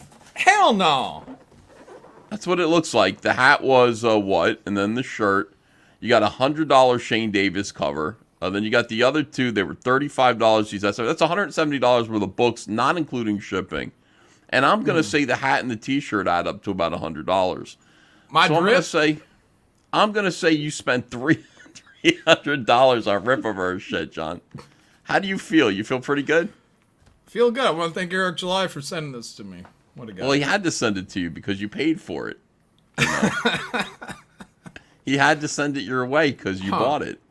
Yeah, okay. All right. If that's what you got to tell yourself to sleep, you know what I mean? What I have to tell myself to sleep is that Kanan White did a great job on that shirt, and that you know what, you're wearing a Kanan White T-shirt before Kanan White's wearing a John Malin T-shirt. Where is Kanan White? I'm probably #1 Kanan White fan out there right now. That's right. Yeah. Currently. Well, I doubt. No. Wait. Yeah, you are. I just was expecting to see Kanan White wearing a Graveyard Shift shirt or a Godlike shirt before I was expecting to see John Malin wearing a Kanan White shirt. You know what I'm saying? Love his work. Number one guy. My good friend Kanan White. Yeah. Also known as Tyrion. All right. Ethan's sounding pretty non-inclusive right now. Well, that's for sure, Snakes. I apologize. I want to include everybody. Now, John, there's a guy who took Isam #1, which you've read, and he did rewrite it. Wait, I haven't read it. Oh, Isam. okay. No, I bought Isam #2. And apparently I didn't order #1, so I don't know anything. You got to go back #1. and get it. You know, it will cost. Why did you freeze frame there? Look, I look terrified. You do look scared. Freeze frame. Yeah. You know what you look like? That's the face when you farted and you realize there might be something more. Jonathan Jetty says John is a legend. He is a legend. Oh, nice. Camelot says Malin lost some weight a little bit. Camelot, why don't you come in here? What are you doing in the chat? Yeah. You have the link, by the way. Yeah. It's in Insta. All right. Now, hold on a second here.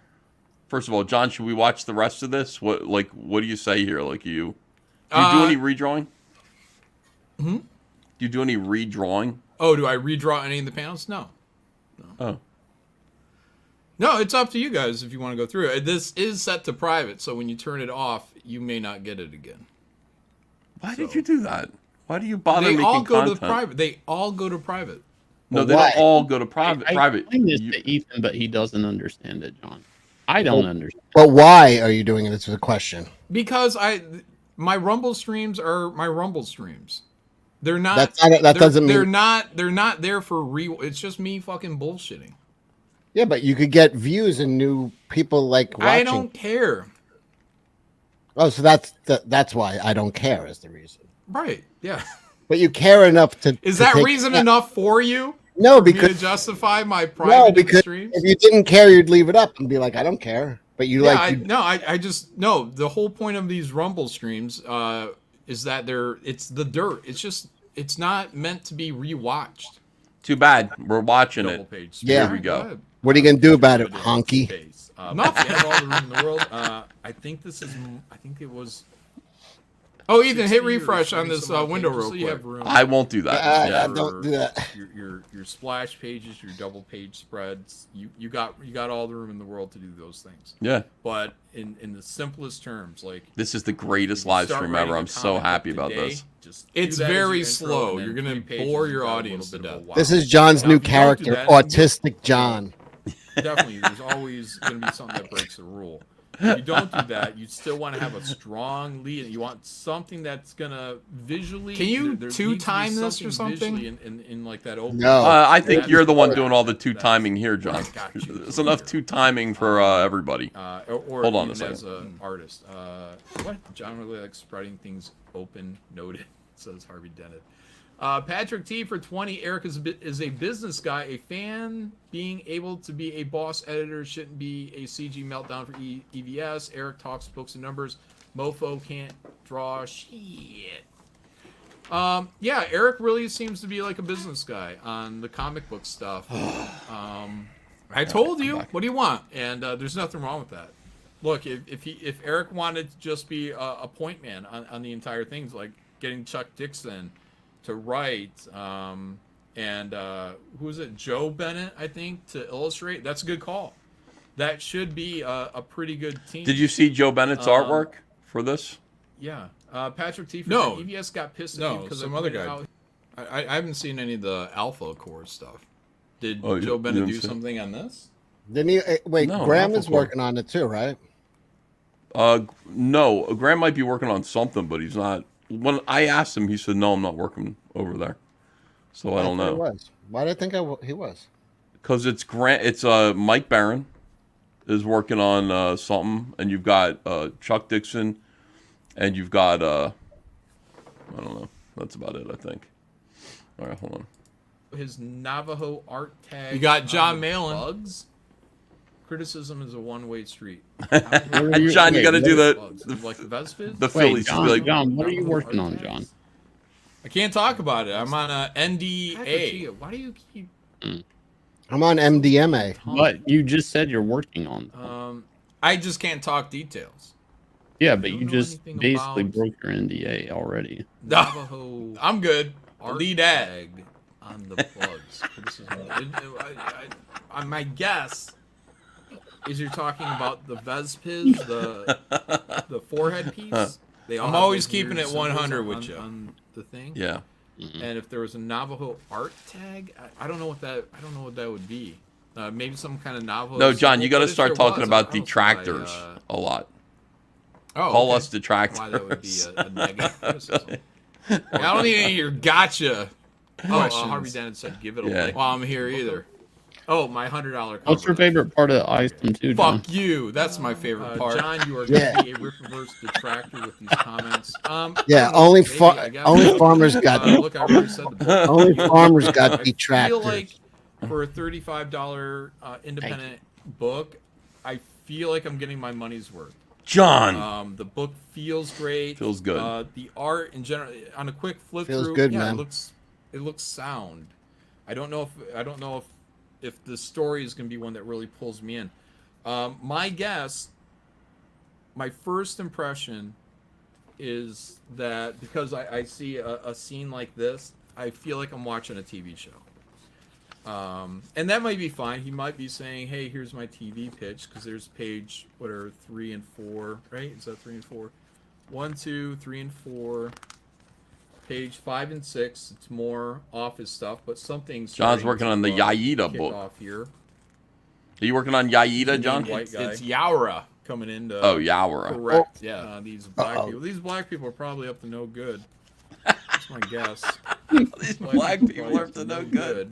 And this white guy comes I in. guess. And like, you guys are up to no good. John, you held up the book Yeah. and you said, "I like this shine."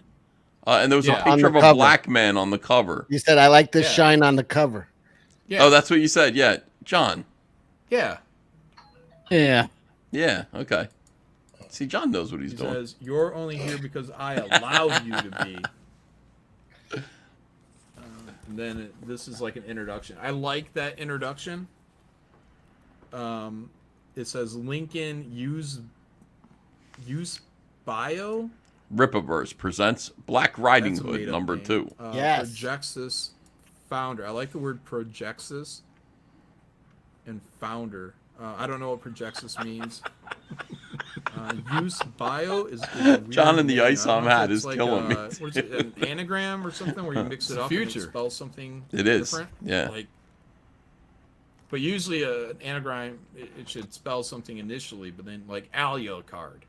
right? But then you unscramble it, I- and it's Dracula. I like right? the So new Alucard character sounds of cool. Asperger's What's your name? John. Alucard. Yeah, it's Dracula. Yeah, but Fuck anyway, you. so we continue, and it's more office politics essentially. Oh, this is the Then- greatest years thing ago, you've we do a done. Flashback. You know when 1,300 you're- people watching. Is saving this white woman. So basically, John by himself is Shane. Yeah, he needs us. Pretty good. Okay. No offense, Shane. So here it Offense says taken. Chardin. Okay, so the first time I'm gonna let it go. Like in the first time it's okay, the Lincoln use bio, but this is a difference in opinion for sure. This is a little bit like but Review I would Brawl. see these names like when I write these things. I want them big. Isam too. I want it Going to be in. like this is like a fake logo for a book that never existed. If you guys got like the Graveyard Shift, what was it? Supplemental 3, the Brahm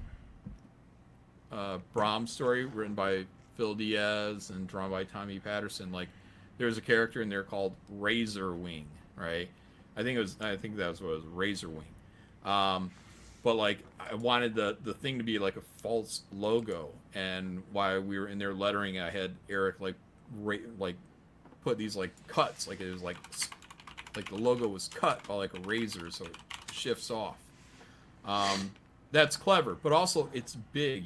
Like we are in graphic arts here, so when you have these logos, if you have the room, and this has You're all the making room us in the watch world this, Ethan. up above you John. to be like John? what's his name? Chadran.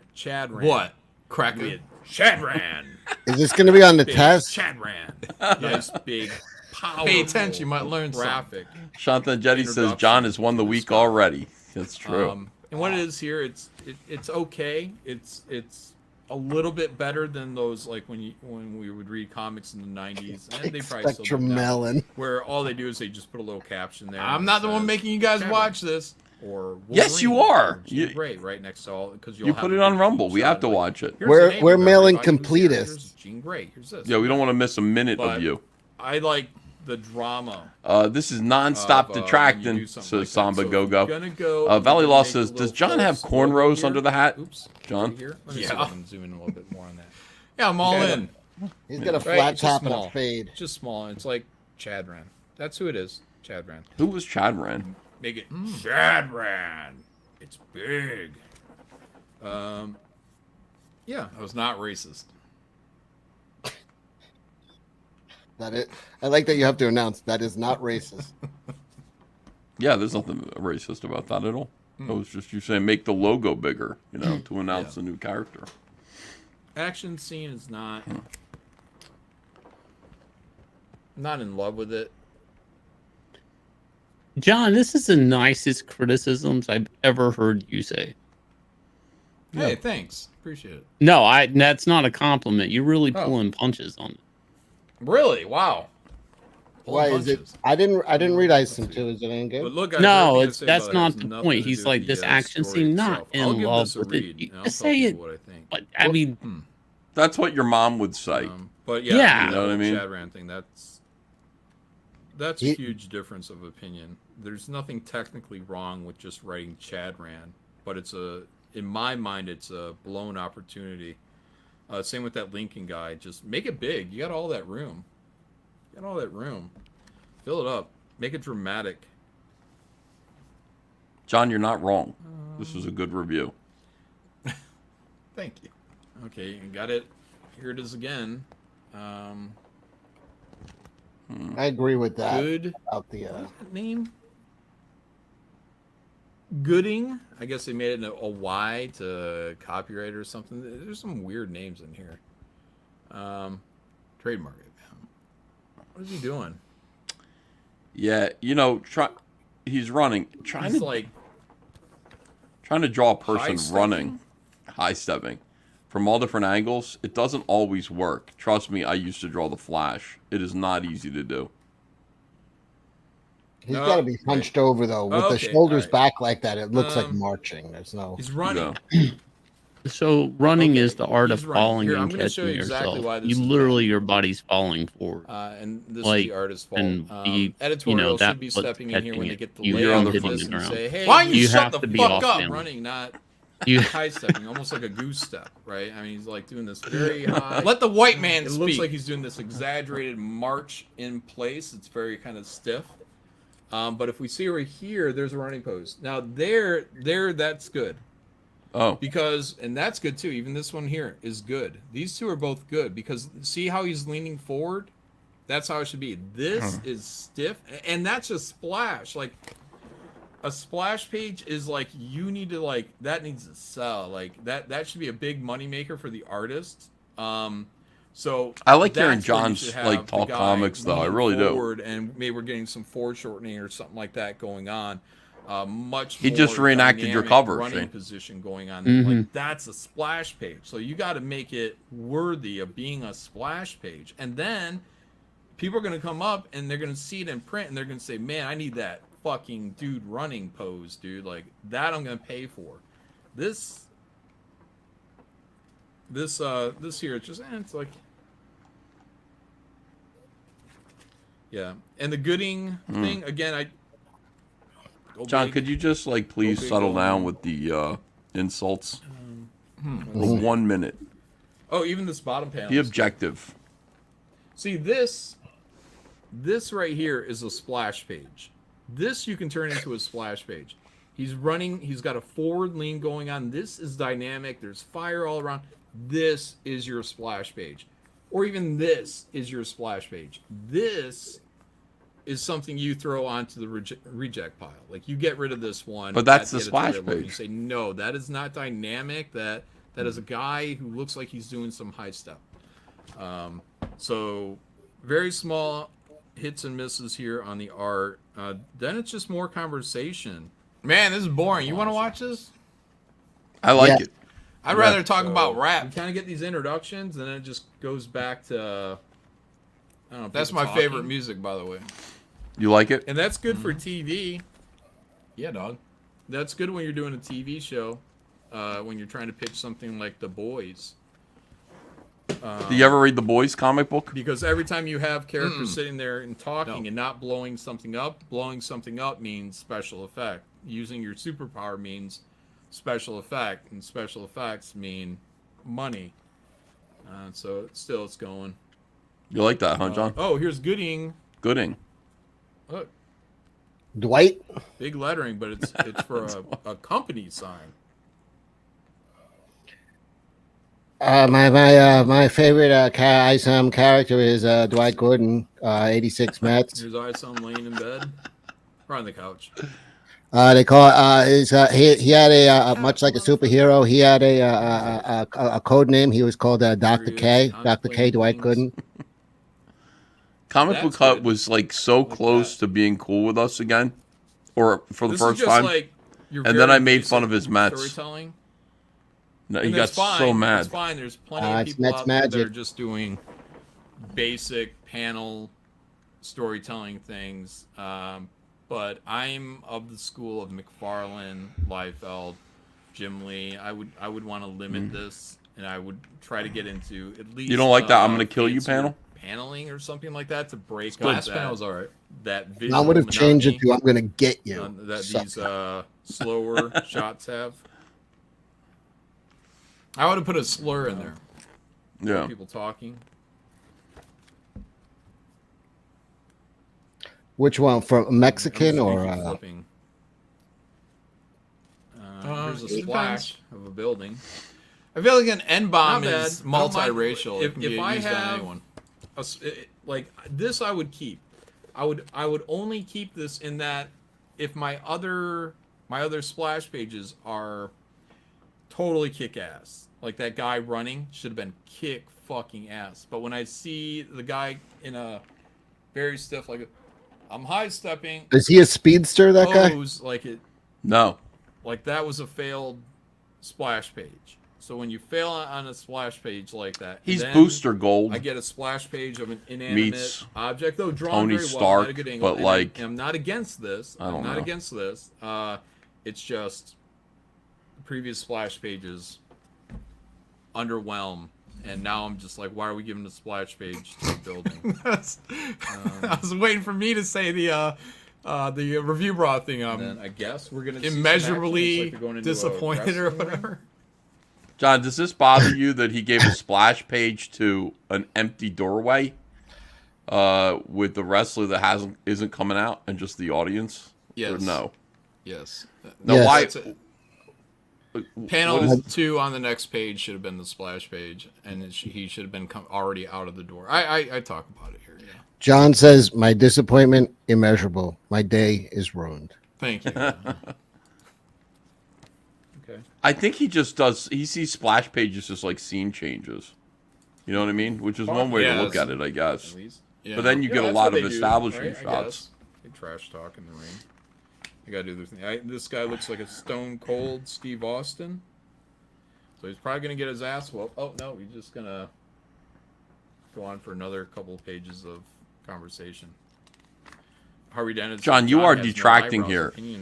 For a minute, like you have come so close to being like the center square on Friday Night Tights, and you're blowing it. John, announce your new comic book that you have out called Whitesome. I can't announce it until Eric gives me the okay. Gotcha. Okay. All right. Apparently there was no fight in the wrestling Oh, ring. never mind. Comics off. Going over here. So, ooh, I like her It's got face the right word. there. Even though they put those folds in her face, which I detest, but The folds. that was done really well.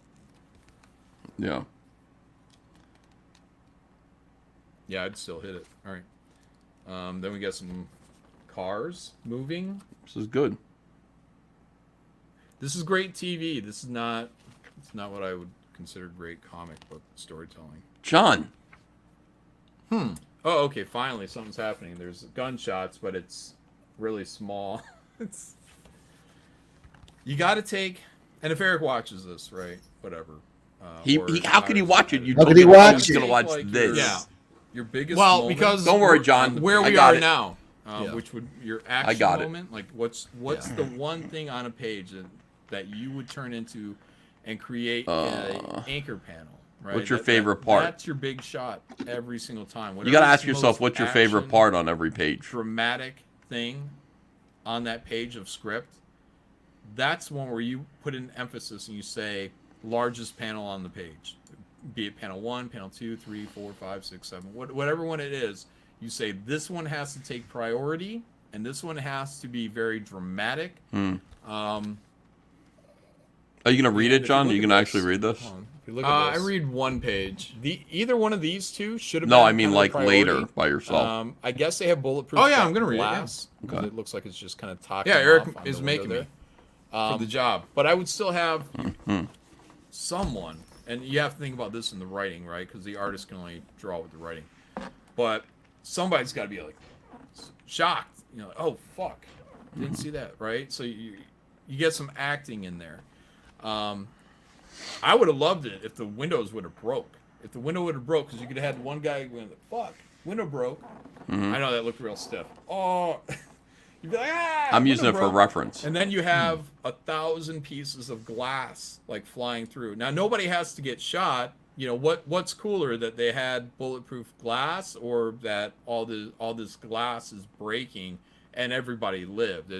You can still keep your characters alive, just the glass got shut off. That's completely reasonable, and you get that great shot. And then in the next page, the passenger beats up the driver over here. So just like, okay, all right. And then I guess we're done. So this was the biggest action in, 10 pages. Wow. How many pages was that? Let's see. Isam number 3, edited by John Mellon. 2, 3, 4, 5, 6, 7, NDA. 8, 9, 10. Oh, and also that's a splash page, right? I want to see the guy coming out like a god. Shane, this is God directed at you. of the wrestling ring on a splash page.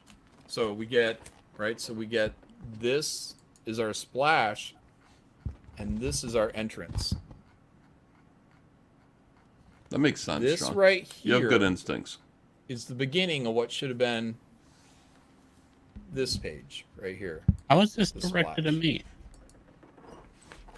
So Listen. if I Get a switch pen. this, what I would do is I'd John take is just windmilling this, his I arms turn with this his into eyes an closed and introduction trying to shot. So you hit still people have on the your playground right now. establishing He shot, like right? So you he doesn't see even the know. He's outside just of the lashing arena, out. right, which was This is probably John. that. Yeah.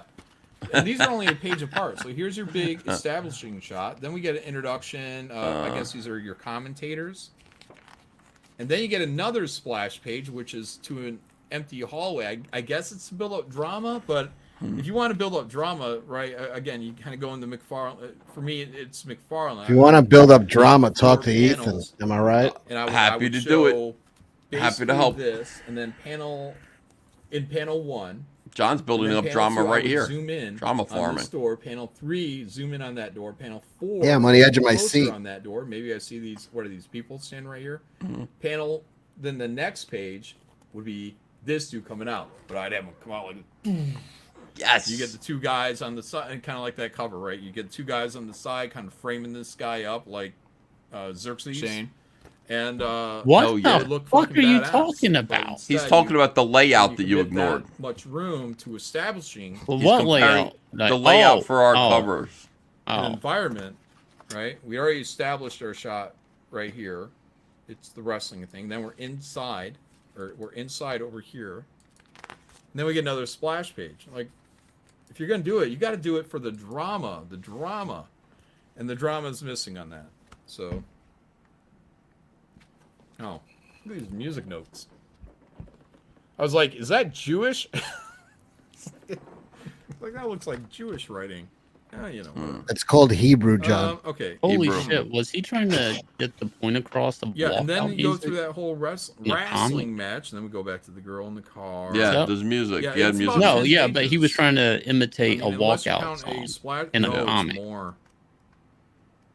I've Yeah, only I'm seen doing this the count. done in a All right, comic from one time. this- I'm gonna go grab it. Gunshot page. All right, let me And see. then count backwards and see how many pages we go before it's anything equivalent action wise to gunshots blasting the window. So we go 1, 2, This 3, is 4, autism right here. This is like Mhm. OCD kind 5, of. 6, Yeah. 7, 8. We help you, John. 9, You're 10, slipping back. 11, 12. Now we're at the splash. We're page of patient the with you, arena. John. 12, 13, 14. We're back All in right, the warehouse you'd have to conversation. pause this. All right, pause that. Okay. 16. Shane, if Yep. you be quiet, you might learn something. I feel like if you looked around John's room in the background, there would just be a bunch of things stacked. So Joe Kubert wrote and drew this. Well, no, Brian Azzarello wrote it. I'm sorry. There was a book after this Kubert wrote, but it was Sergeant Rock, and there is a war story, of course, of Sergeant Rock, but there's some splash pages shit in here or whatever, right? But they get to a point where a girl's playing a piano in a sequence. Like he gets jumped in a bar, and and there is music, but it's worked into the gutter. Oh, I like that. Yeah. Yeah, I mean, there is techniques that you can do, but he basically tried to let her walk out music. Can you smell what Sergeant Rock is cooking? Yeah. But you can do this correctly. Like I don't know if Joe came up with this on his own or he saw this somewhere else. I don't know. That just bothered me, the way that was put in as a sound effect. You wouldn't put music as a sound effect. Wait, yes, you can. Musical notes floating on a That panel. didn't page? look right to me. I don't know why. I've seen Like that.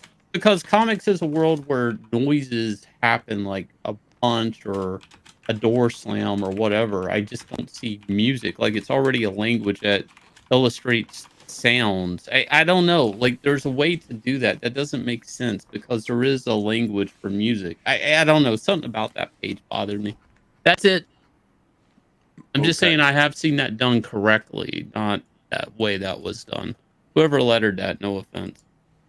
Yeah, I mean, there's some mistakes and things that can be pointed out, if you look closely. John's doing that now. 17, 18. May I point out that 20, it's his second book. 21, 22. That's a full comic. Yeah, of course. Yeah. Yeah, may I 23, point out 24. there's rules in comics that have been there 23, for everybody to back take at advantage. Silman Ranch. There's some fire going on there. So, all right. I guess you could probably say this, and that looks cool. That looks cool. But we went 24 pages. That's an entire comic book. A regular Marvel or DC comic book. And in 24 pages, we go from... Oops, hold on. This, which is cool. Cool enough for me to stop and say, mercy. Here we go. Cool. Yeah. And then we go to here. It was Eric Weathers that you were attacking just now, Shane, by the way. The first big... Oh, you're right about that. Eric And lettered it's this. one of the smallest panels on the page. This one might be smaller, or is that just a fold? No, they're about the same size. I'm gonna They're tweet about the that same out. size. I just So that's wouldn't 22 waste the panels. So, time to illustrate again, walkout These music. aren't terrible things, but I want to put out a tweet about what you said. where What I would be go more from. concise? You think his lettering is shit or one garbage? more flip. I Now think the we're getting order somewhere. to do it was garbage. Got it. Look at that. That's cool. Here we go. That's a splash. That is a worthy splash page. The only thing I would change on that, editorially, I would draw it better. and layout, is I would say have the guy coming at the camera, at the reader. Again, the glass. The glass is coming at the reader. Like, visually, you'd want it to be like, almost like if you're in the theater or 3D or John something. Malin You right would now, want to get a little of bit reaction, like, God, it's coming right at me. I'm the reader. Who's the guy who was all right, wrestling maybe I should women throw my hands in up. the... Andy This Kaufman. is coming right A little at bit me. like Andy Kaufman. I'm from Hollywood. Whereas You know what I it's mean? going away. A lot of that vibe going Big on dick right in, here. you know. You're from Memphis, Tennessee, Jerry Lawler. I'm from Hollywood. So, but it's there. It's done. I'll give him a I'm W from on the that. comic book industry. Oh, now it looks like Isam is about to do something in his book. I don't know if he was in here before. I don't need muscle Maybe speed. I I've got missed something it. called Just look like all brain. these other. That was the best bit. He's arguing with a black chick. He's getting out of bed.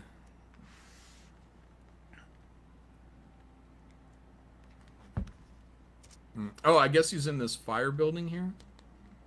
This building on fire with this these little monsters. Where are these monsters? Yep, lava monsters. Where have I seen these? Was that like a Transformers cartoon or something? What? Shane, are you able to? Were they real small and then they call got this? real big and they turned like they were small things and they're really cute. But then something, almost like a gremlin, something happened to them and then they became these. No, big, I'm not suppressing criticism. hulking monsters. I don't really know what you're talking about, John. You're not a real fan.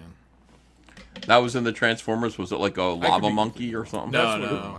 People in the chat are saying Inhumanoids. Is that something you watch? G.I. Joe is in G.I. Joe. Oh, G.I. Was Joe. that G.I. Joe? Oh. G.I. Joe. Like they went on a space station or something, right? And there was some little cute little monster. Now I remembered Shane, but you did not. That turned into like I wasn't a big big G.I. monsters. Joe fan. Then they were like I mean, I crazy, and liked they were it, but I fighting, wasn't. I was a big G.I. fan. Joes. I think on a space station. Wow. Mortal V said it rings a bell.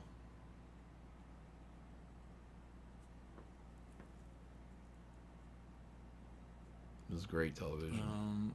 Let's see. It's really good, John. Waiting for chat to come by and say, "Yeah, GI Joe." Is there more? Do you do more? Anyone remember what that was? Yeah. You're gonna have to skip about 5 minutes. I'm just 'cause gonna I type go in looking up G.I. G.I. Joe. It was Pyramid of Darkness. They had I these don't little know if I can creatures. find them when they're yeah. cute. Oh, that's what you're saying it is? They, you It ripped off their- reminded me of them. Yeah. They The don't look anything horns. like that, though. Oh, the horns Maybe it kind was of right- do. Yeah, we're really cute Okay. monsters. All right, back to the book. You could just say they look like generic 80s cartoon monsters, John. Well, they didn't remind me of generic 80s cartoon monsters. They reminded me of No, we're the almost at the end of monsters the from book. G.I. Joe, Finally Pyramid get of a Darkness. A little bit of razzle dazzle there. That's good, right? Dragon. Mm-hmm. Hot chick there. Didn't Ethan draw? Yeah, Ethan drew that chick on the cover. Yeah. You can't complain about everything, John. Yes, Some I of can. it's actually good. Now, Now we get a little bit of a throwdown with Isam. I don't want to show all this stuff. Save the ending for you guys that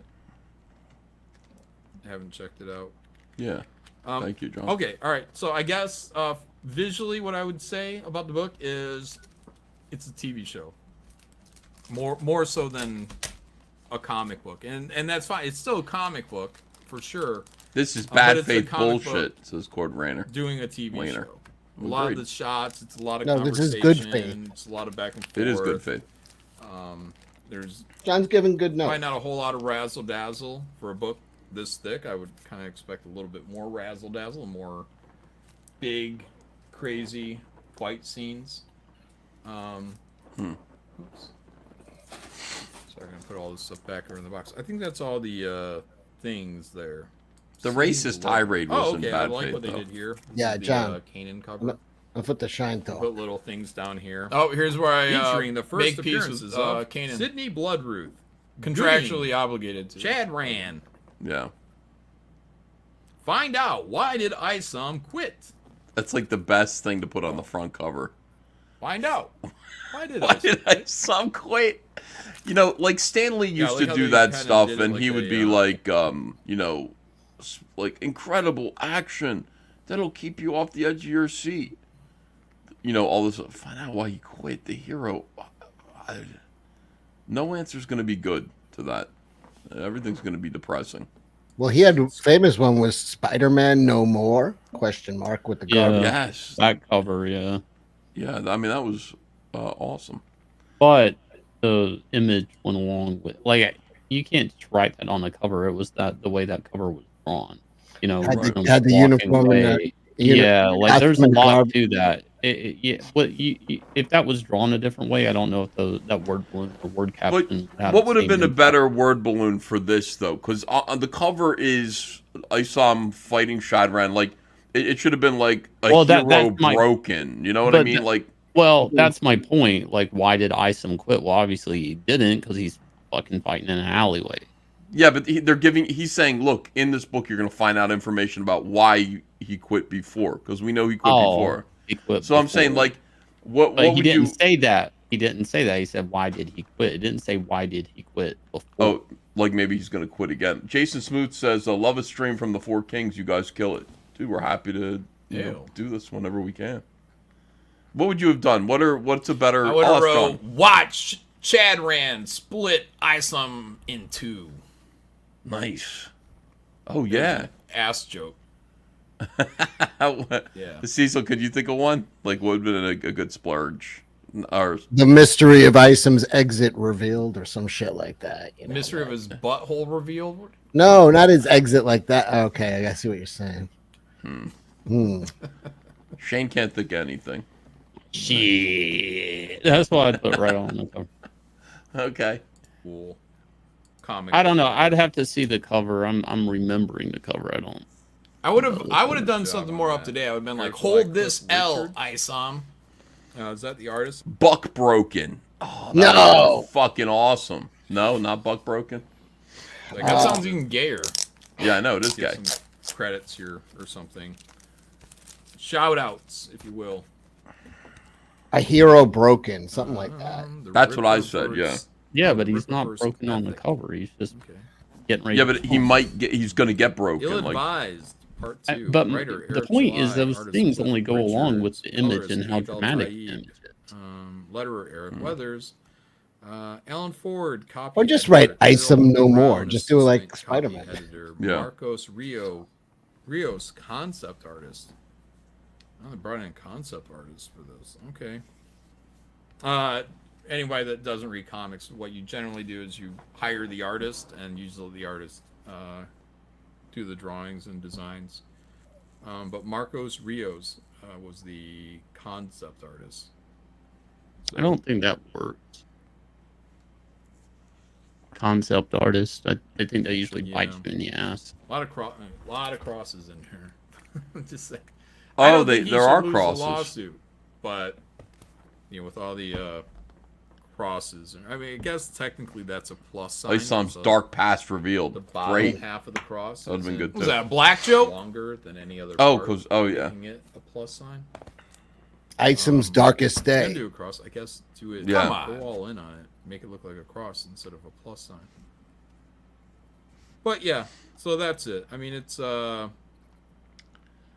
it comes off as a TV The show. end of That's not Isam, bad. a hero It's not bad. violated? It's just not what I look for. I'm a Violated. guy that always got Marvel. I was never Literature a double. DC guy. I went from I'm gonna Marvel send to Lit Image Dev Comics, the and then I link. ever rarely looked back at Marvel or DC after Image came out. Until 2000, maybe 5-ish, when, excuse me, Lionel Yu came back and did that really great style that he was doing on like Avengers. It was real scratchy, scribbly. He really figured out what he was doing, but he's also doing those SketchUp. I sent Literature Devil the link. If you can come in here, dude, I'd love to have you in. But I really liked what he was doing, even with. Are you that done now, John? Is this Wolverine it, or is there story. more? So I've said you this can end it. recently. I have. Is there inside more? of me this little Just retarded close kid. it up. And I'm always trying to make the little retarded kid in me happy. So Little retarded to kid do in that, you. Yeah, that little retarded. Lit Dev, retarded kid welcome to the requires show. a certain Hello, amount of, hello. The explosion. What'd you think of John's review? Things along the lines of that. It was That- really that doesn't mean thorough that you can't have a so story far. where you're Yeah. you're telling. I did like it. I do something, approve. points and all I that, also but- obsess over poundage of paper. That's a lot of that. Excellent. There's a lot of the book feels good in my hands. Yeah, I know. I don't know what that is, but that is a thing that people do now. You know what though? The thing is, like, we never did it before because Marvel books feel like shit in our hands. Marvel and DC books are so goddamn cheap now. And when you go from Comicsgate comic books to like mainstream comic books, you really notice it now. You really notice the difference. Yeah, I got a story about that actually. I got spoiled with Comicsgate comics. They've all been like 70, 80 pound, very thick paper. And I reordered myself a copy of Watchmen, hardcover. I opened the pages to read it because that's usually what you want to do with a book, usually. But I turned the page, and the very act of turning the page put an imprint of my finger in the page. Like it was this reading the book was damaging it, so I just put it back on my shelf. Jeez. That's yeah, that is crazy. I mean, it's getting to that point now where, you know, finding a book that's in mint condition actually means something. You know, these books are really busted. Shane Davis, by the way, has a comic book called Accent Level Up. Here's the trailer. You got to see this. Shane decided to make a video game world come to life with superheroics. Yes, I did. Thank you. I dream of a world carefully crafted, beautifully flawed. Look at that art. This is Accent. In this game of life, there is one thing that determines a victor. A player's ability to grow. A player's ability to evolve. A player's ability to survive. My name is Dog. Choose to play. Choose to upgrade. Choose to level up. Choose to accept. Amazing. Shane Davis's Accent live right now on Indiegogo, but also on 9lives.com. Go back either way. Totals up on 9livescomics.com. I think we're moving on $103,000. So definitely go check it out. There's 2 books in this campaign: Extend and then Extend Respawn. We got John Malin cover. We got Martin Sarah cover that will glow in the dark. You will be able to hold this up to a light and turn the lights off, and it'll glow at you. I like glow in the dark. Yeah, it is. They're really neat, and people like them. They're happy with it. It does cost a little bit more, but printing glow in the dark is more expensive and troublesome. So definitely check that out if you want. We have a 2-pack. If you buy the 2-pack, you get a specific trading card only to that 2-pack. A Dog Choose card, THEWS. But definitely go check that out. Kelsey Shannon, Monica, and Donald DeLay are all working on Respawn. So it's a very interesting book. New artwork from Kelsey. Yes, he's still alive. So definitely go back it. I want to thank you guys for all the support on this. Wonderful, amazing. Lit Dev, what do you have? Oh yeah, well I still have my comic Dr. Alpha Dead Man's Lullaby Volume 1 still. I've been shadow banned. It's not really easy to find. Oh, But you're I'm almost kidding done me. with it actually. I'm almost done with it. I have it's being edited down for pre-press. I'm at the pre-press stage. Is it on? Wait, is it Lullaby #1? Yeah, Volume 1. Volume Somebody 1? said not $100. No, there is no $100 covers in my campaign. Why not, Shane? Never They thought. sell. Never thought to do that. They sell. I mean, someone sold 4,000 copies of your book at $100. So. Oh, there it is. There it is. Dr. Alpha, Volume 1. Man-ass edition. Guten Morgen, Dr. Alpha. You have been selected as the final test for my latest invention. In fact, you're probably already feeling its glorious effects. According to my calculations, by the time you see this video, you should have about an hour left to live. Auf Wiedersehen, Dr. Alpha. Cloner. Let's wipe that smile off your face.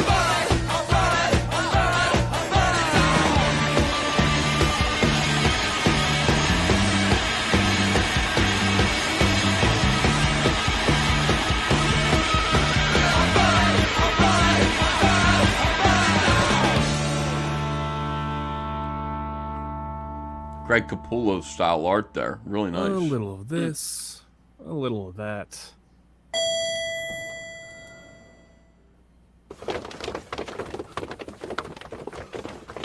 And the doctor is in. Dr. Alpha, Dead Man's Lullaby, of man's first disobedience. There it is. Totally awesome. It isn't easy to find. You're right about that. I'm going to grab the link here and I'm going to put it in the chat. Appreciate it. I do have. I know there was complaints because there's too much man-ass in there, but I do promise that you get to. You will be rewarded. Okay. You know what else isn't easy to find? What? Justice for the black man. It's true. It's true. It's almost as bad as how society treats rich white women. They can't get a break. Yeah, it's just not right. See, here's the back cover for the Dead Man's Lullaby. You get rewarded. There's lots of skin to be shown, female skin. A lot of scantily clad ladies in there. There's a whole scene that takes place in a strip club. There's a hole? There's a hole in there. Like there's the back cover. So if you go to the back, once it's done, get this. All right. So there's some rewards in there. So you could put up with the nudity for a little bit. There will be some rewards later on. Also, tons and tons of action. Yeah, I can't wait. It looks great, and everybody should back Dr. Alpha. Issue 2 is also available, I believe. I think. All right, I put the link in there. Okay, look. Turns out that the John Malin show isn't over yet. Here we go. Anybody else have a campaign going? Yeah, they never. Okay, I'm guessing. Is there they're someone else elevator or that not. Cash grab? We'll get to it, Cecil, next time. We're talking about cash grab. Show the little elevator buttons. Oh, yeah. Little arrows and whatnot.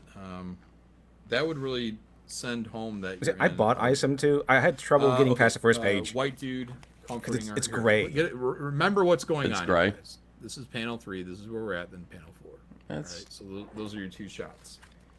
White dude. Panel 2. I'll back up. Altona, you okay?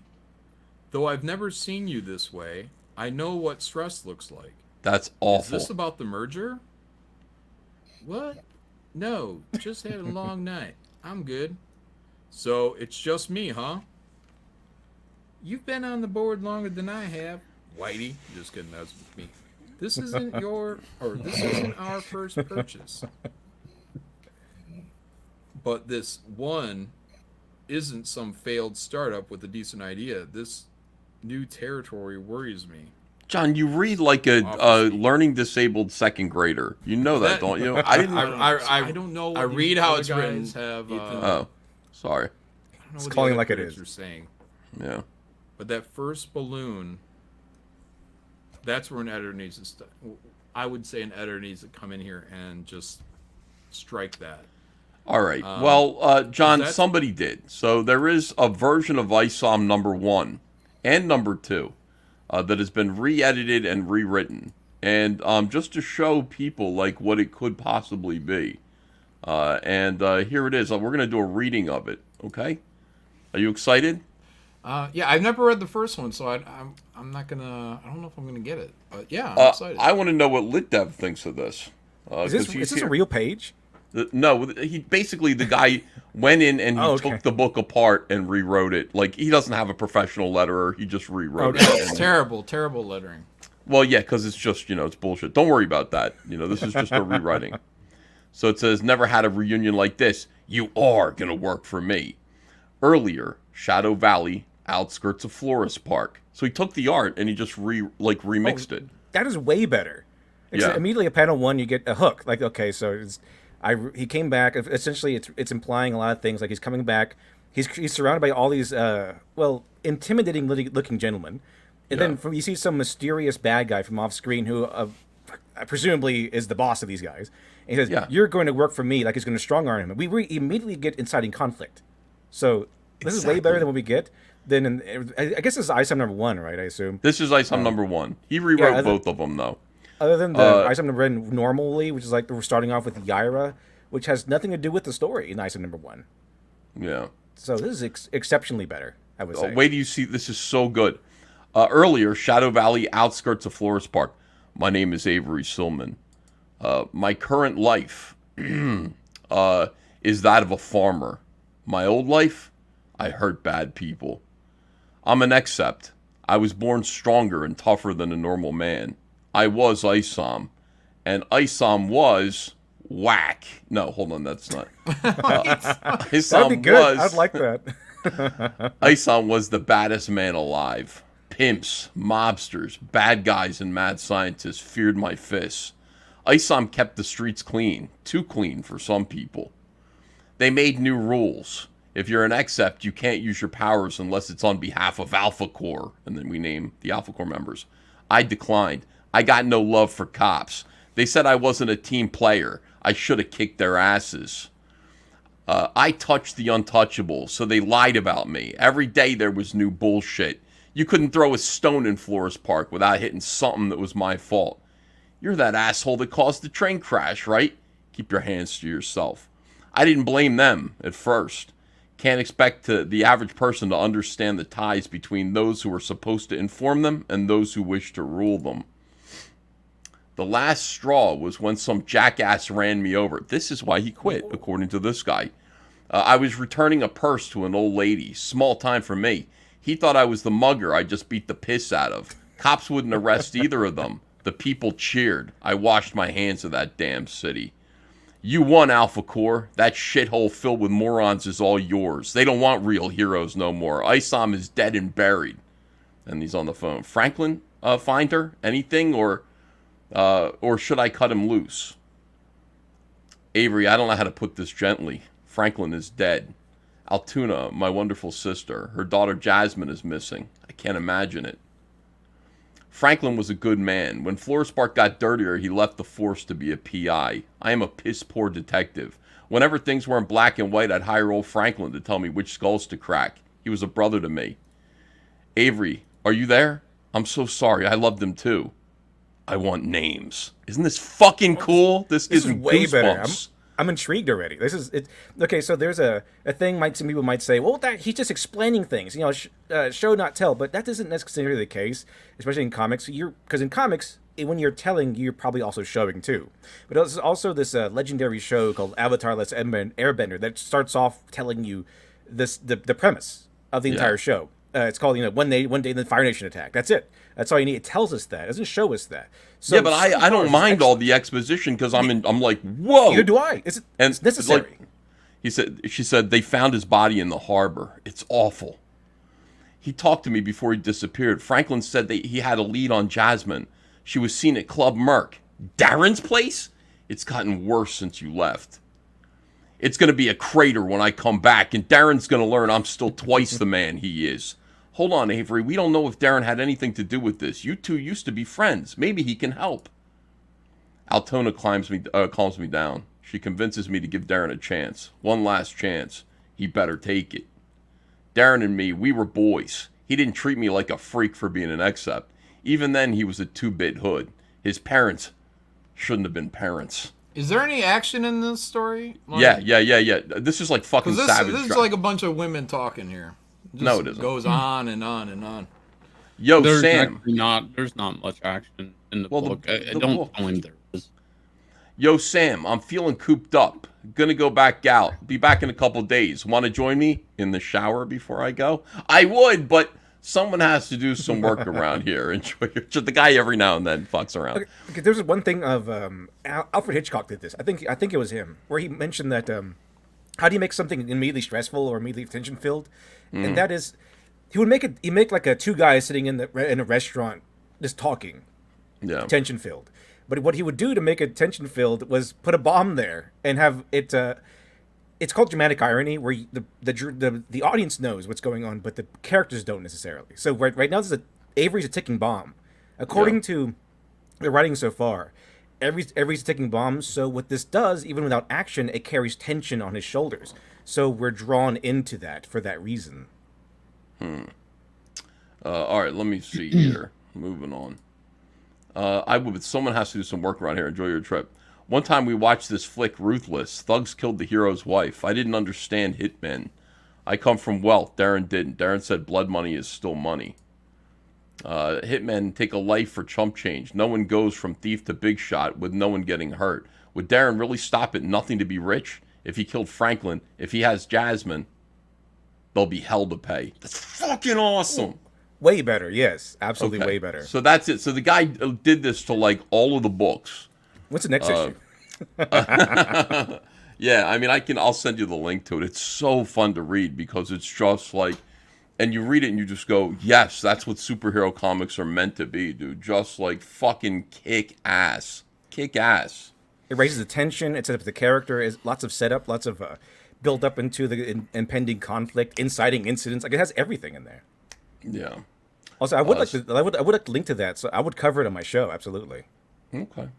Yeah, it's just good, and he did the issue 2. I just read issue 2 today, where the whole like going to hell thing is like a mental attack on him from somebody trying to like fuck with his brain, and it's, man, dude, you know what? It just makes you want to write comics. You can do anything. You got these characters, and you can do exciting stuff. I think John does similar stuff with his work. It's like super exciting, super badassery at all times. What do you think, John Malin? You bored by this? Yeah. You were bored? I mean, the dialogue, I guess, it's got some punch to it. But I mean, the comic, the art doesn't. There's no punching. Like, where's the fighting? Where's something going on? It's watching people sit and talk in a conversation. Exactly. Just the dialogue's a little better. Exactly. That guy's just making lemonade out of lemons. That doesn't mean it's great. I was interested, though. I was involved. Maybe it's me. I mean, if that's just the setup to get to some action, maybe, but... Well, I mean, one assumes that if it's a 100-page book, you've got a certain number of panels and pages to get where you need to go, right? You know. My number one complaint with the art in the book is there's so much dead air, lack of crops, dramatic framing. It's very drab. Not in just draftsmanship, just in like panel positioning, composition, props. Again, there's no. I mean, you can write all the drama you want, but if an artist can't convey that, what's the point? John was talking about you should have something big on page 2 and 3. Yeah, no, that was the old Marvel thing. Start off with page 1, you go to 2, 3, you'd end up with like a double page spread of Spider-Man across the city or something like that. But that's not action. That's an establishing shot. That's a hero shot of the character. It's action if he's swinging. If it's dynamic, it's action. I mean, you could have an action shot. I was flipping through an old comic today. I think I came across that. And I mean, it could be anything. I think it was a Wolverine Adam Kubert book from the 90s where I think Hannah wrote it or whatever, Hannah.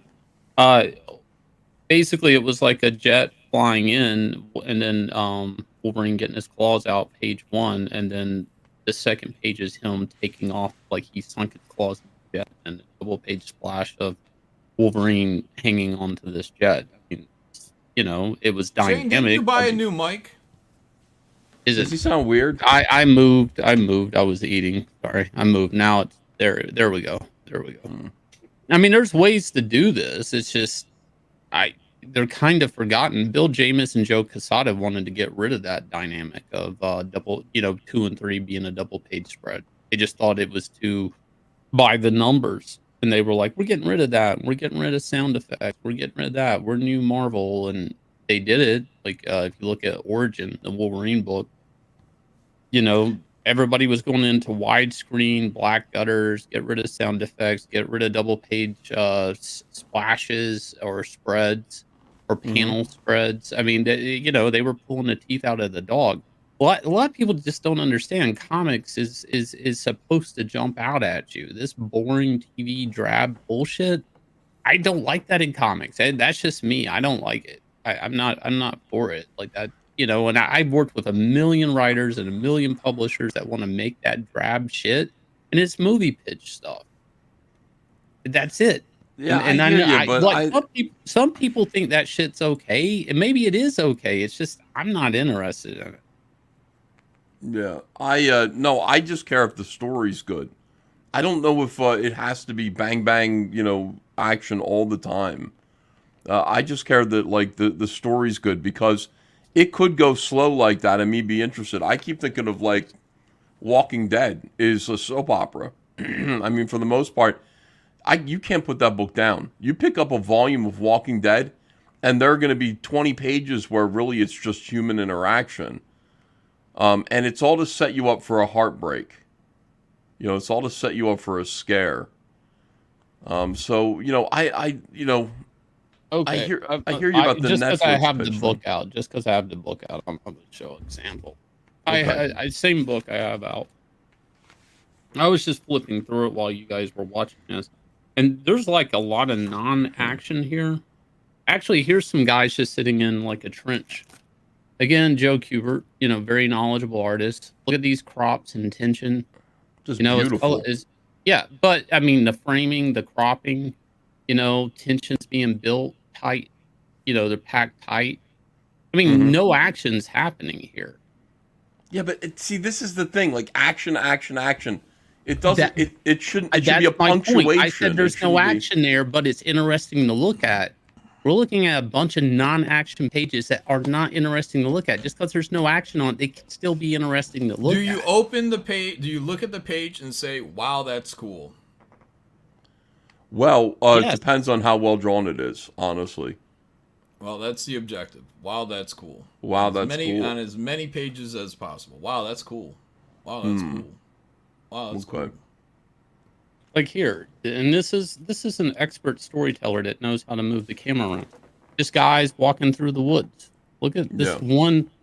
Look at this one panel there, like down to the boots, framing, depth, guys behind, all of that done in one panel. Is that wow? That's cool, John. See, I'm trying to figure out what you mean. Like, what, there's a technique, there's a skill being put down on paper. Like everybody's hung up over paper stock and paper quality. It's like, sure, cool. It's blank paper. The value of the paper is what you put on the paper. It's not the paper. Yeah, it doesn't really matter, does it? It matters like the work, the story, all that stuff. We do have a lot of people who are like, wow, this is like a really... And I care about both, but I don't care about them both equally. Heartsick Horror is like a cheap book, but it's the contents are great. It's a fun read. Deb, did you read Heartsick Horror or no? Do I need to send you one? No, I do have it. I was looking. Actually, I was actually looking for the other books you sent me yesterday, and I found them. I was gonna go over them. I even bought the Flash Rebirth and the Green Lantern Rebirth, just in case you still want to do the interview after you're done with the. Yeah, I do. I definitely. Planet. Yeah. So I want to know my stuff. So I got everything. So I'm going to read everything. Again, I think Green Lantern Rebirth is a really good read. I don't think Flash Rebirth is a very good read. Like, well, that's good looking news, back at 'cause it.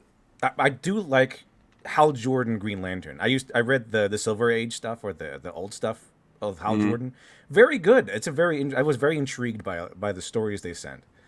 I do like it, and I do like the captions they have where they just kind of give you a little snippet of his powers. Some limitations there, so it reminded you. So I knew because I binged it, but I can see, like, this is printed somewhere. That little caption there could help. Those are his powers, because you kind of need to know that. You kind of need to know the limitations of your hero. Yeah, of course. Dynamic story and art is the point of comics as a whole, says Adama. But that doesn't necessarily mean that everything needs to, like, knock your hat backwards. Like, it's just the way that you can draw even an ordinary thing is more exciting, because you're drawing it. It's like the visual language of, like, Wally Wood, Bernie Wrightson. It's loud, quiet, loud. You have to have, in between your boring scenes, you have to have something that wakes people up. I mean, you can write all you want to write. It doesn't mean shit if there's not something cool along the way to look at. You got to wake people up. You got to show it visually. I don't care about Walking Dead. What carries that is going to be. Clearly people say it's a character-driven book, but it's a zombie book. It's a zombie book. So at some point you're going to get a zombie. So zombie fans are always going to be, yay, there's a zombie. And if all you show is a zombie all the time, you're not going to have a series. So that's going to be a lot more of the character interaction. That's what people are going for in a zombie book. It's the survival aspect. It's the human relations. That's every zombie movie that's pretty much ever been made. Most zombie movies. It's what's going on with the humans on the inside. I don't think that works with most superhero stuff. I don't think you can just transplant that in there and say, well, yeah, it's a lot of talking, but it's about the human interaction. It's like, no, because you need to have, you got to have the zombie breaking through the glass. You got to have something going on to wake everybody up. If you don't have that, then you don't have anything that, at least from my point of view and what I look for in comic books, I don't care. I'm not reading Walking Dead because I don't care to sit and watch people talk for 10 pages and 20 pages about whatever their fucking feelings are. I don't care. I want to see cool shit. I want to see cool art. That's it. And the people that would do that, like, they're doing it because Robert can write. Like, he's able to lean on that part of that book, because he's a good writer. There's ebbs and flows to this. There's dynamics. It's not one or the other. Not every writer could lean on word balloons like that. A certain skilled guy can. So, yeah, I don't think it's about word balloons.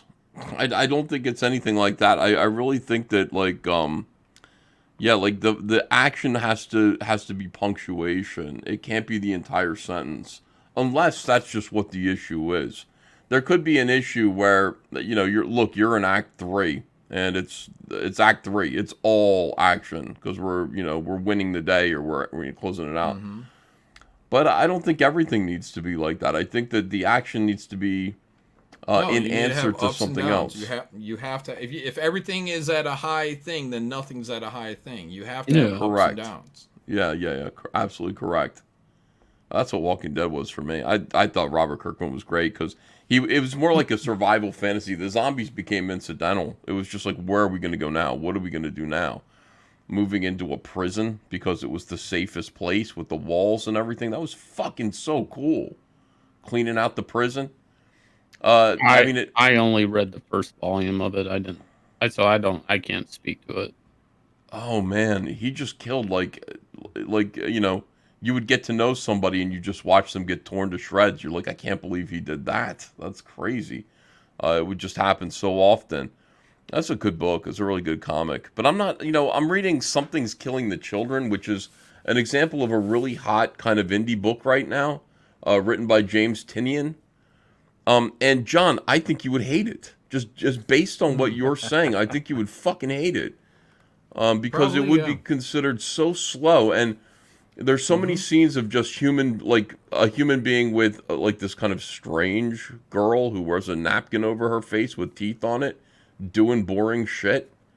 But then something kills the children, like at the end of the book, and it's like, you know, I think you would find that. So I don't know. I guess for superhero storytelling, I'm kind of with you. It's a little formulaic.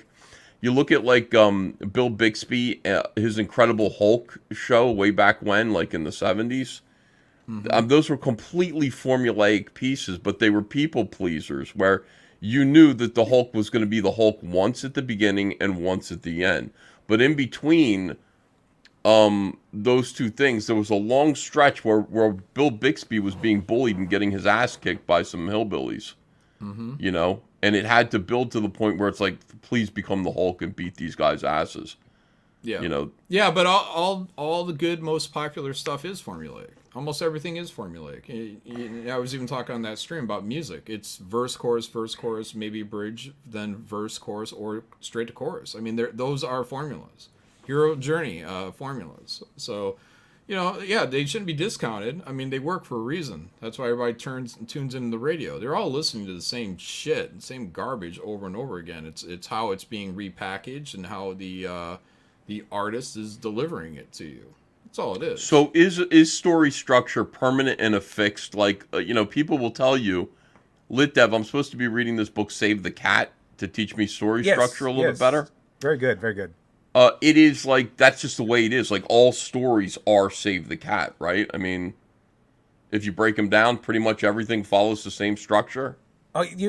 Joseph Campbell used to swear that every story covered the hero's journey, followed the hero's journey. That is true to a point, but sometimes a story is just part of that journey. Because like okay, so for example, someone mentioned John Wick in there, and I love John Wick. I know some people don't, but I love it. The thing is, John Wick is a guy who in the hero's journey, you go to the road of trials and everything. You go to the death and rebirth section, which is kind of like the halfway point. That is like Darth Vader, Luke Skywalker fighting Darth Vader and Emperor Palpatine. That's like his final test. After that, your hero is transformed into his full potential.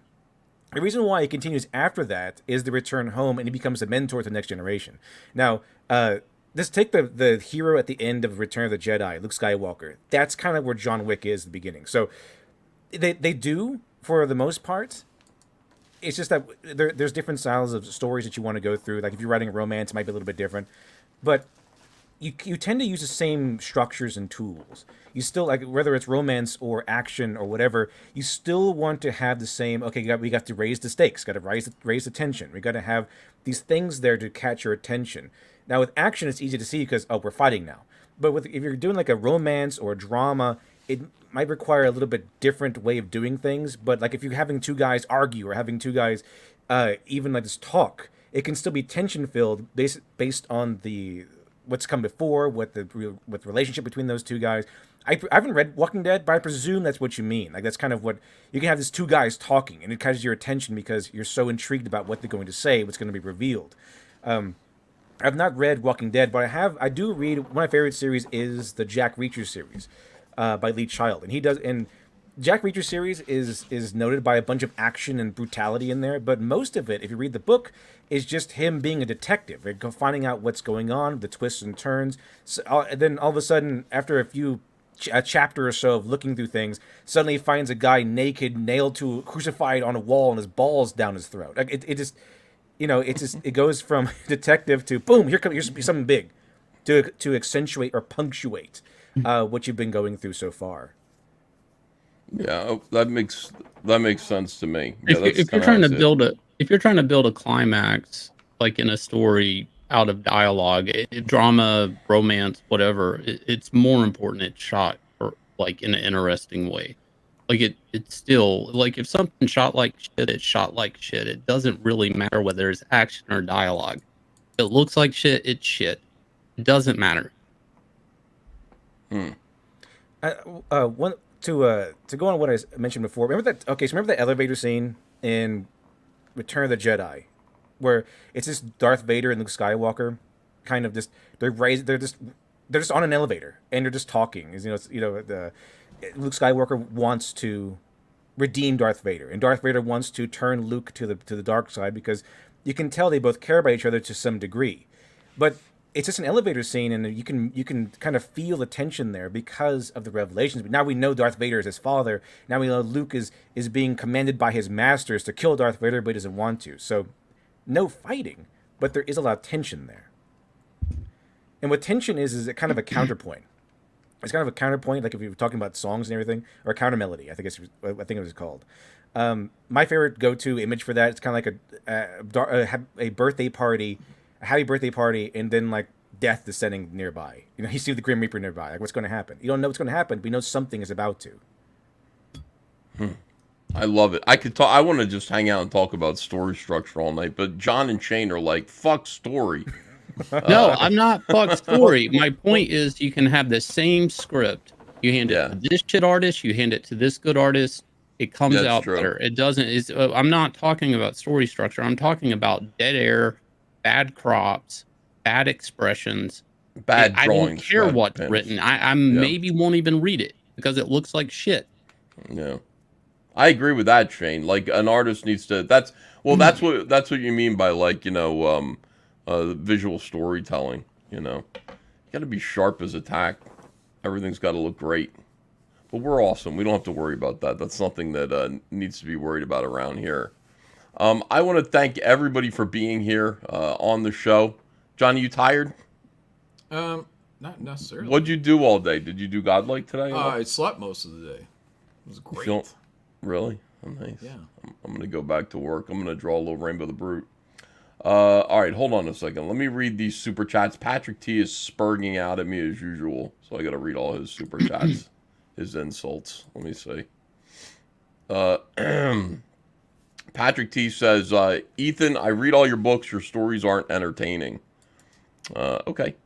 Neon Knight Rider says, Mark Miller's King of Spies is his best work. It has everything you want from comics, great talking scenes, and excellent action scenes. Mark is just brilliant.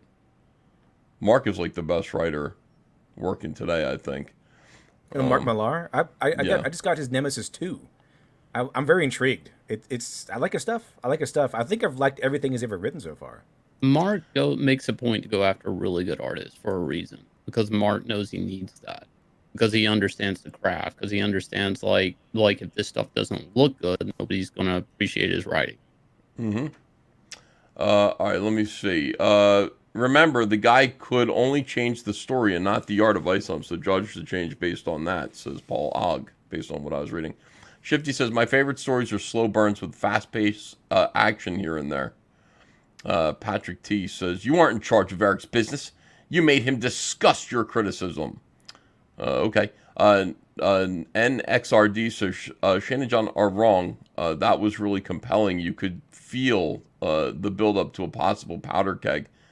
Fists don't need to be flying to build stakes. Well, that was also like 2 pages worth of story that was broken down into just images that felt like pages. I'm not saying fists have to be. I swear to God, I never said fists have to be thrown. I said panel crops, tension being built in composition, an artist that understands a rule of goddamn thirds for Yeah. Patrick T says, you cornered Eric on Flashcast with your fruity ops. What do you see? This is how I know you're a faggot, Patrick T. You're spelling ops with 2 P's. That's, I mean, you guys, how do you spell op, Lit Dev, in the sense of gay op? It's an operations. I mean, just OPER, right? Operations. Well, when you're saying like black ops, it's OPS. It's not OPPS. Oh, you mean like the abbreviation or like the. That's right. Yeah. Yeah. Okay. Yeah. I mean, this is the whole thing, guys. Like, start thinking for yourselves, please. Why are you trying to hurt this guy's business? EVS, what is your end game plan? I'm just... For one thing, I'm like, everybody's talking about Isam, and it's really something. And everybody in the chat goes, it's the biggest selling indie book. Of course everybody's talking about it. So then I talk about it tonight, since it's the biggest selling indie book with my friends, and now it's a big problem. I see, Patrick T. Very interesting how it's double standards for me. Well, I got a question about this. I got a question about this. Would this book be talked about this much if it hadn't raised this much money? No, of course not. That's the whole thing. Like that was a yes or no. That was a Well, because everybody's making comics, you know, and unfortunately, not everybody's comic book gets discussed to this degree. But one person's conversation leads to a million other conversations, and soon everybody's talking about it. And that's the way that, like Black Riding Hood. One comic book is being talked about a lot this year. This is it. One comic to rule them all. Written, drawn, John Malin. This operation is over. All right, hold on a second. We've got thank you. Yeah, and John's book, of course, also attracted a lot of conversation for a lot of reasons. It was really good.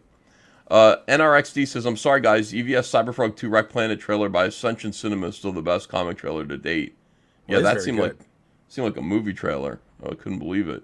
That's what I liked about your first two, Blood Honey and Wreck Planet. I think I said this on Twitter, too. One of the things that really grabbed my attention was how you do openings. Your introductions are very, very good. Draws them in. Oh, thank you. I appreciate that. Yeah, and that's the whole thing. Like, you know, action on pages 2 and 3. Like, I don't think I would ever do that.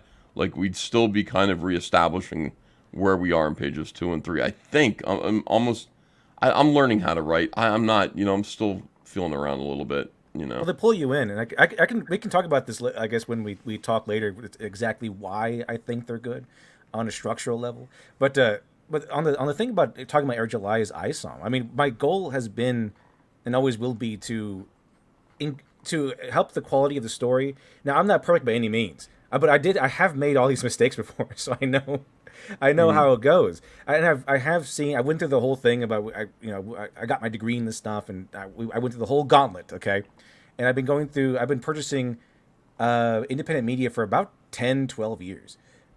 Way before Gamasgate, I bought stuff from I would read things online that are free. I would buy stuff from Amazon. Now, so I do like Gamasgate. I love this revolutionary movement against the tyrants who want to keep artistry down.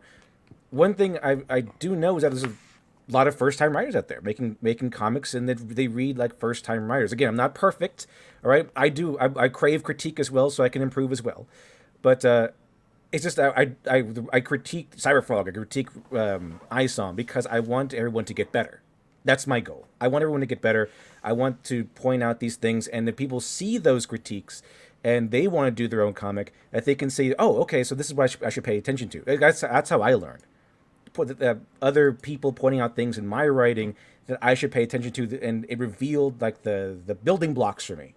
And I was able to see the building blocks easier over the course of, years. But now I can see them a little bit better, and now I point them out to other people in order to help people along. So that's where I'm coming from. I would love to see people improve. We got to get people like writing good stories here, and it's like everybody has to kind of start from the bottom floor. I don't know. I feel like I thought I was going to start at the bottom floor. I'm at the top. Compared to other people, I'm not struggling at all. I'm like, this is easy. I've just been writing the whole time. We have a TV show coming on. There's a lot of people don't know. TV show in the talks. I mean, absolutely true. There's a lot of people there's a lot of people that don't write comics that understand what a splash page is. Mm-hmm. What is a splash page?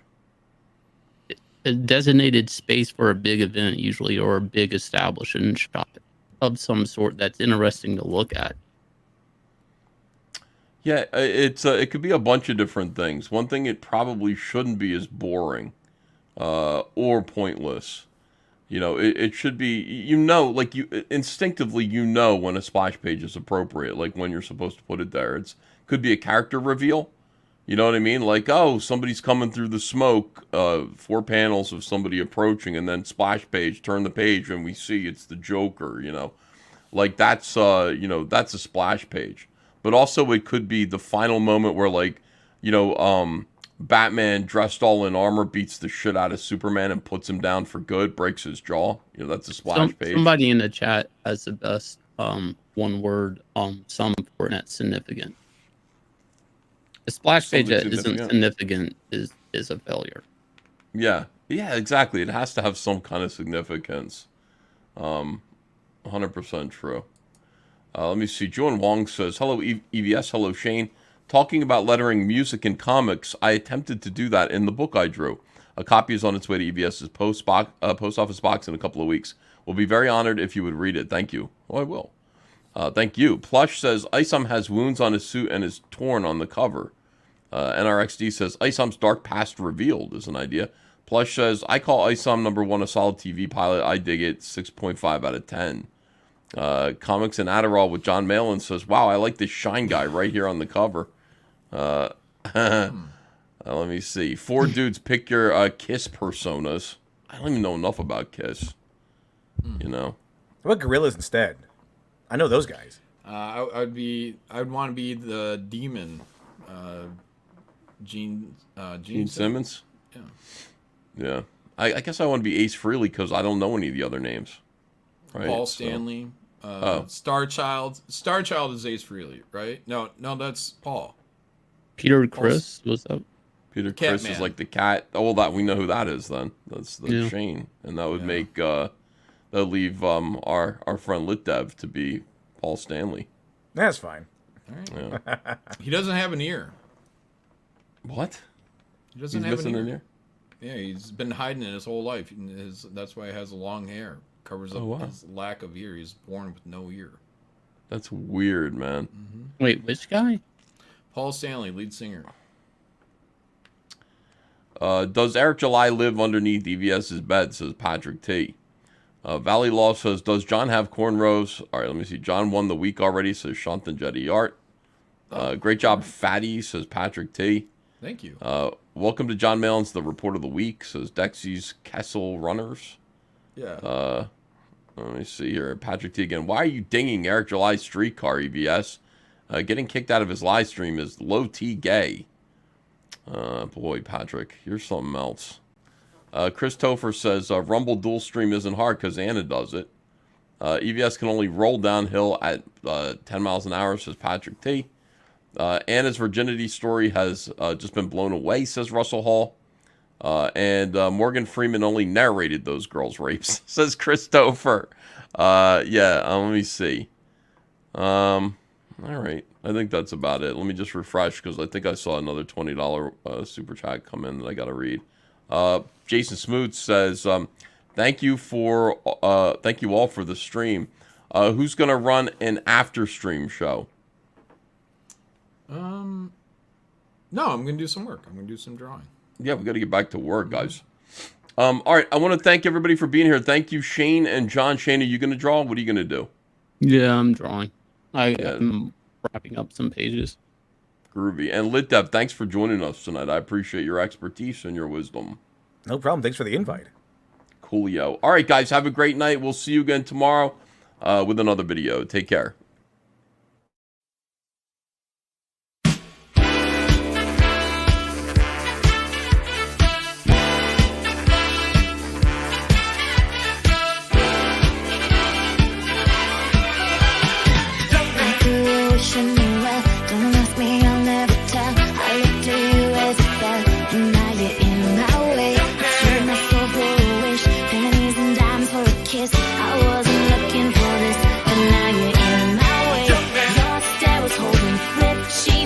Showing hot night, wind was blowing. Where you think you're going, baby? Hard to look right at you, baby. But here's my number, so call me maybe.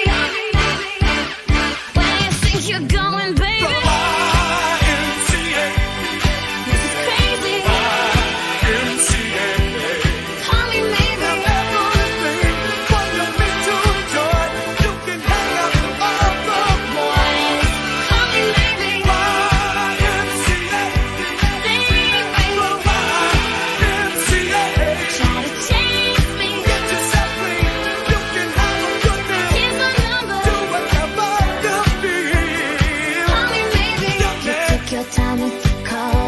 No time at the ball, you gave me nothing at all, but still you're in my way. I beg and borrow and steal at first sight, and it's real. I didn't know I was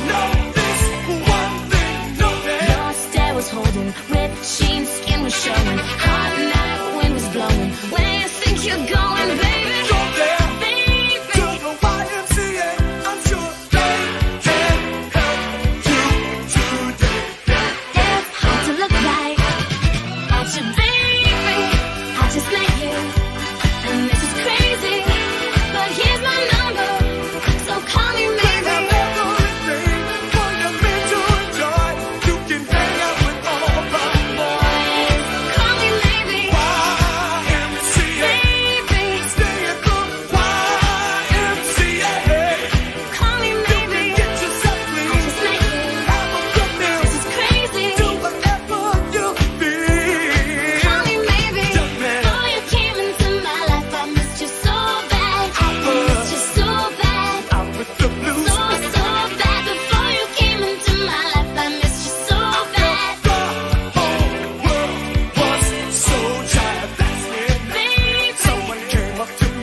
My name is Heather Swain.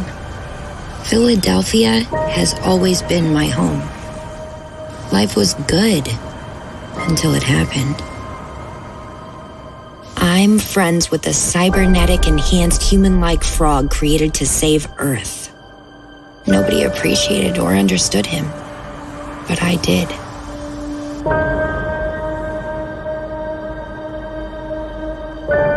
We were good friends who enjoyed hanging out with a bucket from the chicken fry. Just me, Cyber Frog, and his very large brother, Salamandroid. Until the invasion hit. They rained from the sky. These space invader giant hornets attacked everyone, killing more than could stay alive, and covered the earth with giant blood honey hives. They can't fly near trees, so we hid in the woods, burning endless fires to keep them away, wearing red so they can't see and kill us all. The last time I saw Cyber Frog, he told me he'd track me down, but it's been decades, and there's been no sign of him. Yet I can't shake the feeling he is not gone. I believe he will return again.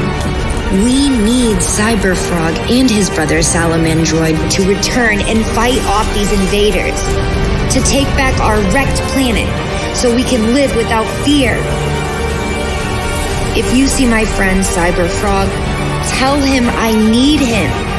We need him to save the world.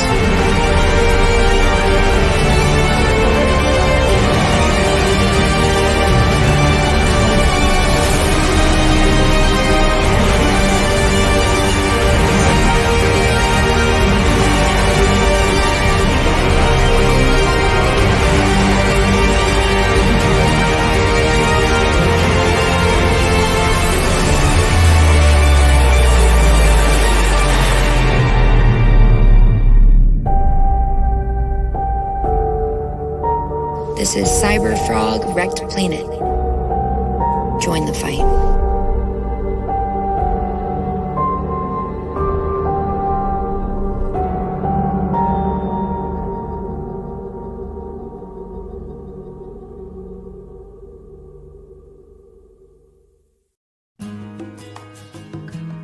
You know, he's told me exactly what happened with everything, and I'm grateful for everything he's done for me. He's been just a completely stand-up, great guy from the beginning, from the moment it was announced I was doing this movie, and I really love him. I think he's a fantastic person.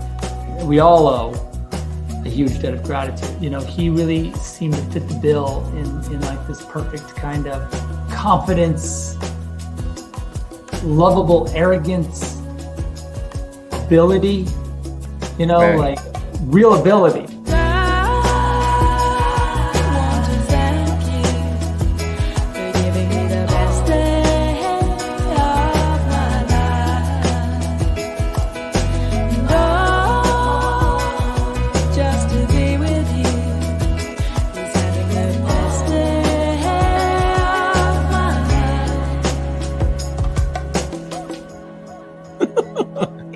Sorry.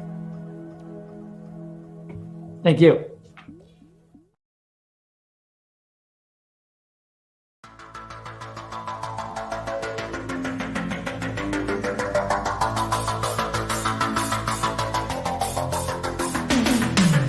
I won't be coming home.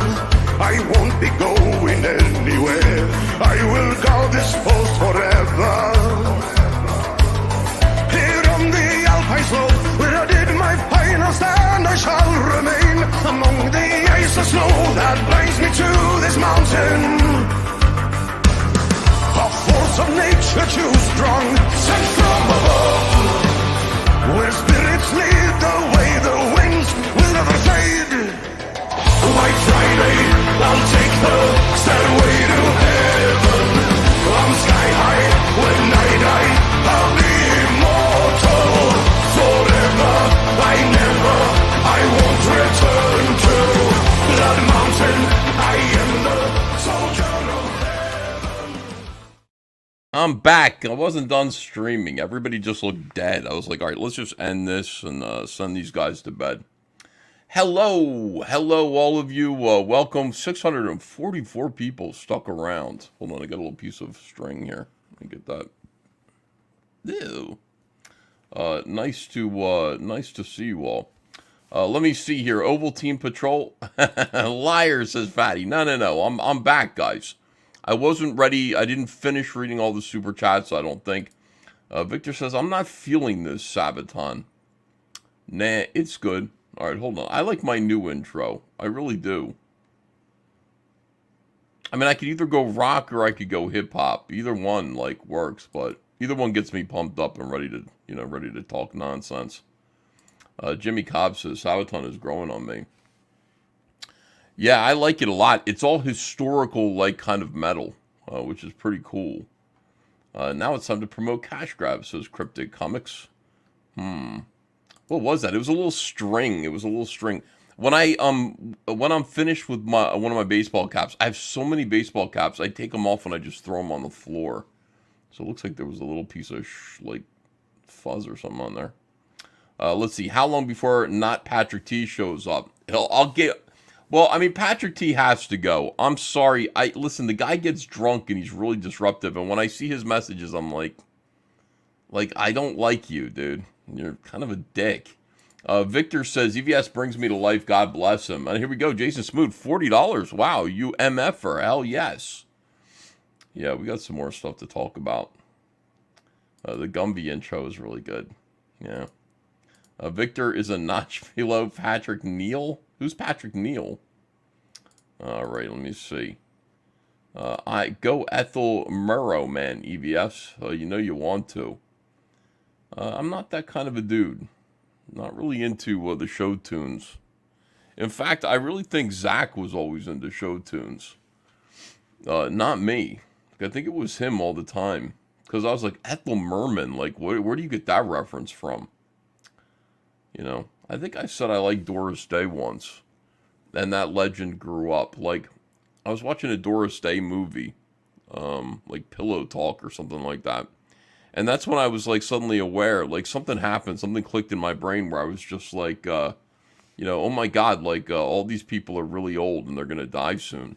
And I got kind of worried about Doris Day. I looked her up. She was, like, 84 years old. And I was like, oh no, soon we're going to lose Doris Day and all these Hollywood greats.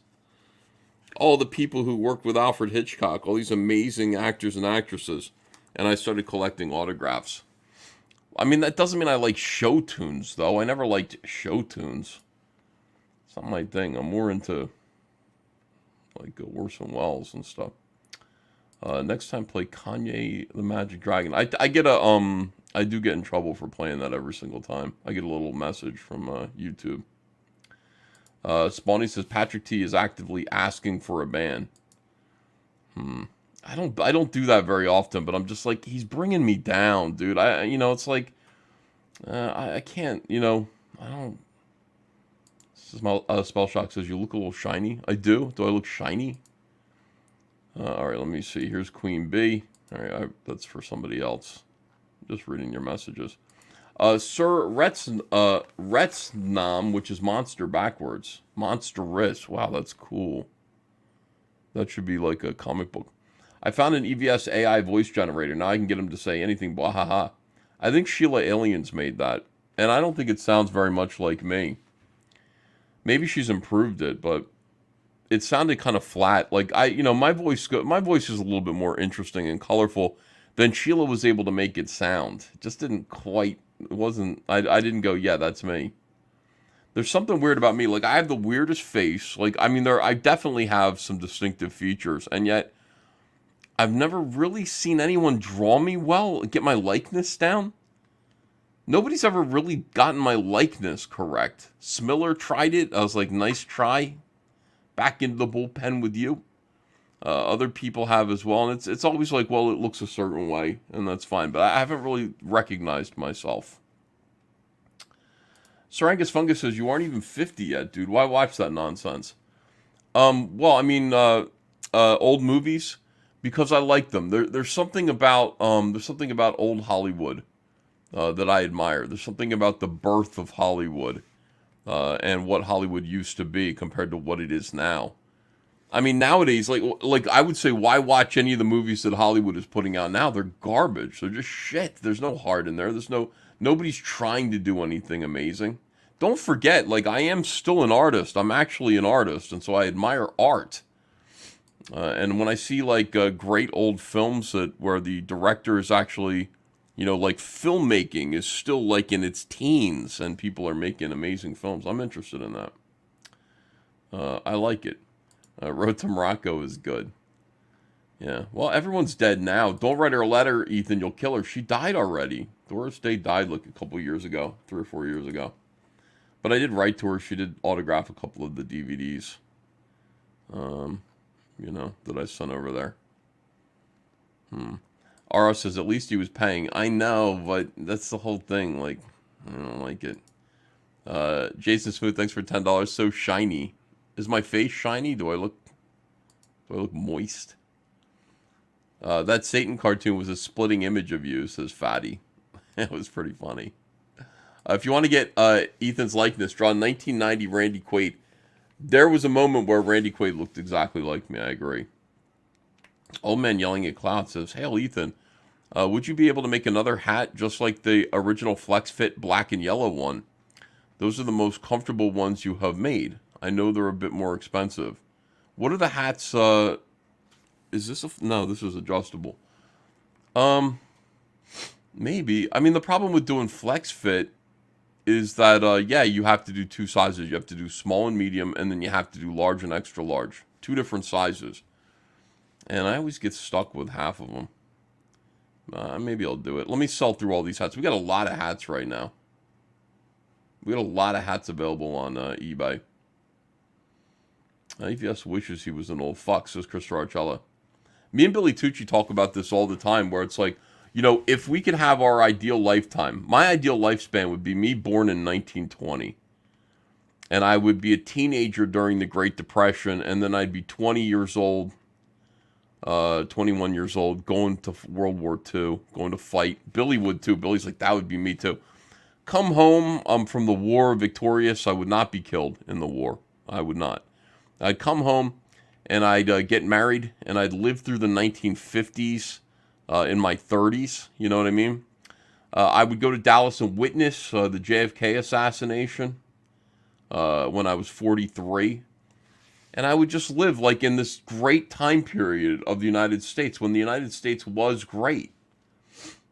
I'd see the 1960s. I'd live through I'd live through Elvis and the Beatles, and I'd be hip enough to appreciate them. Like, that would be the best lifespan for me. And so now, like, I'd be dead. I'd be 103, but Syringus Fungus says, or is it disingenuous? I'm losing count. Hold on. What did you say before that, Syringus Fungus? Are you being, let me see. I have to check and see if you guys are, I was shocked to recently learn Ethan was not 60. Anna got your likeness perfect for the Finding Solo 2 cover. Oh, she did. She got something in my eyes that was right. She did a really good job. You're right. Thank you for reminding me of that. And I complimented her on that. I said, wow, like, I don't really see anybody who's done that before. How long until Malin starts making anti-EVS vids, Spell Socks? He ain't going nowhere. That's my boy, John Malin. That was really funny. Him in the Isam hat was great. I think that was like the first. I don't think he read the first book, so we got the second book because both of us did the covers. And he's going to read them now, so that's on him. Christopher Archella says, not hard to draw EVS. The nose of his is the best part to draw. Yeah, you would think so, but it just doesn't work, Christopher. I mean, I haven't seen it really work. Jesus Villasenor. Or Jesus Villasenor. Oh, I remember you. Yeah, you're kind of new around here. EVS, your streams are more entertaining than the Geeks and Gamers and Friday Night Tide streams. Well, I mean, sometimes, but I got to say that one stream that I was EFAPing the other day with Ryan and Jeremy screaming at each other was extremely entertaining. That was amazing. I could watch that shit all day long. I mean, if they were fighting like that all the time, I would never miss a Friday Night Tights. I would never miss it if it was always that way. Angus Fungus, just flirting. Okay. Remember when the process server said EVS was a man of 65? Yeah, I couldn't believe that shit. That was crazy. Do I look that old, really? Oh no, the word moist is awful, says Jason Smoot. What do you say, oily? Shiny? Rash Mataru says, not until that Isam 3 cover comes out. I hope John gets to do one. Shane and I did recommend to Eric July that he used John Malin, but I honestly, he makes us all sign NDAs. So John couldn't tell us if he was getting to do one, but I was under the impression that he was doing Alpha Core. So when Alpha Core came out, I was like, where's John's cover? And John didn't do a cover, so I don't know, man. Shantan Jetty says, can you make patches that we can apply to our own Flex Fit hats? I did it with Eric Weathers' Battlebrick Road. By the way, see the Cyberfrog statue, like the full-size statue? That's a Comicsgate patch that was made by our friends. Oh my gosh, who made it? Why can't I remember the name now? Oh shit. Oh, it's a senior moment. I'll think of it. I did with Eric Weathers' Battlebrick Road patch, and it works great. I love Comicsgate patches of all the beanie designs. Jared Barnes says, to be fair, EVS is the most entertaining streamer. Am I? I didn't feel it tonight. I was like, what's going on? Where's the energy going? I got John and Shane both miserable. Are we not allowed to talk about Isam at all? I mean, are we just not allowed to talk about it? Everybody gets scared. This is what I'm talking about. Like, this was the whole thing. Like, there's a lot of fear around this comic book. A lot of fear around this. If this were anybody else's book, we'd be talking about it. We could say what we really felt. But, I mean, it's like there's so much, like, tribalism around it and so much of people just being like, I mean, Cecil split. Like, Cecil's like, I'm not going to get involved in this. Like, I have friends that... This is bullshit. This is complete and total bullshit. Like, you should be able to say whatever you want to say. It shouldn't be like that. Not at all. Oz Great Sage is here. He says, I just got my Wreck Planet. The Villainous Scum cover is so badass. Thank you, EVS. I agree with you. And thank you. Yeah, I was really happy with how that came out. And I'm thinking about doing another, like, wraparound for Cyberfrog 3. I got to do 2 more covers for Cyberfrog 3. The heroes and the villains covers, right? They're already listed on Cyberfrog 3, but I haven't introduced them individually yet for sale, but they're in the box. They're in the, if you back the Red X box, then you're going to get those 2 covers. I just haven't done them yet because I know what the villains one is. I'm not sure what I want to do with the heroes one yet. But yeah, I like the wraparound Villainous Scum cover. That was really good. That came out when I saw that. Actually, when I saw all of the books, when I pulled them out of the box for the first time, it was amazing. It was rapture. Urash Matar says, I doubt Eric is magnanimous enough to hire John at this point unless he already signed a contract. I think he already did it. It's a diabetes moment. I missed your announcement about the Andrew Tate cover. Are you able to say when it's available? Says Queen Bee. I don't really know. I mean, they kind of announced it obliquely, like they said, a famous Green Lantern Batman artist, and, everybody knows that that would be me who would be available to these guys. And, I did I drew the cover. They gave me a very short, very quick deadline for it. But they paid me ridiculously well. So I had to do a good job, and I had to make sure that I got it done on deadline. I don't know when it's coming out. I think it's pretty good for what it is. I think it's a pretty good cover. I got all the likenesses perfectly, and hopefully it's good enough for them. They haven't commented on it yet. I sent it to them maybe like 4 hours ago for the first time. Let me see. Splatbag says, when is Isam not talked about? Well, yeah, but you can't be me and talk about it. Proof that fatness and gayness will age you 15 years, says Jester 4. Yeah, I don't look at myself. I look at myself, I don't see old. I definitely see fat right now. I don't think I look older than I am. I mean, when you look at like men from the 1980s who were 49 years old, I think I look younger than them. It's just my beard is gray. But my face, I don't have all the wrinkles and lines and everything. My skin is pretty tight. Old Man Yelling at the Cloud says it's a book put into the market. We have every right to talk about it, just like anything else sold to the public.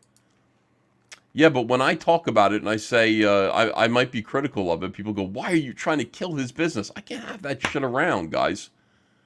I'm not trying to kill anyone's business. You know, it's like, knock it off. Queen Bee says, I back everything you do, EVS. I did not back your Isam 2 cover. Hashtag Team Pete. Okay. Wait, what's Team Pete? Who's Pete? Team Pete. Well, I mean, Queen Bee, that makes two of us. I don't have a copy of the book. I thought I would get sent one or two. And Eric did text me and said, what's your address? Like way back when, before we were squabbling. What's a good mailing address for you? I gave it to him. I thought he was going to send me a copy of my book. He did not do that. So I don't have it, you know. John Malin says, I get first billing, contractually required. Hell yeah. Just stop telling about Isam, EVS, says Jamie Max. It's, why? Why can't I talk about it? Who cares? Let me see. You look good. You look great, EVS. Don't listen to these MFers, says Luffy is God. Thanks. I appreciate that. You look like you are 40, fat and fabulous, says Urashima Taru. John Malin, by the way, losing all this weight, 28 pounds down, 222 pounds. Congratulations, John. I can really tell, man. You look really good. You don't have to tell about fudge. You don't have to tell about Isam. Yeah, I mean, it's not easy. Like, you're like, oh, shit. Like, here's the feeling, like, when I'm watching John, like, read Isam 2, I get this feeling like there's a bit of terror that happens when you open up and you go, this is what it is. This isn't good. And you're like, oh, fuck. What am I going to do now? How dare John Malin criticize Ripper's book? You know, sensitive area. Like, what am I going to do now? Like, am I going to lie about it? I guess I'm going to lie about it. Fuck. And John didn't. Queen Bee says, you're so jealous, EVS. Not a good look. Who is Pete? Pete Sametti? Your team Pete Sametti? Pete Callan? Pete Sametti. Oh, Team Pete Sametti. Well, I mean, that Queen Bee.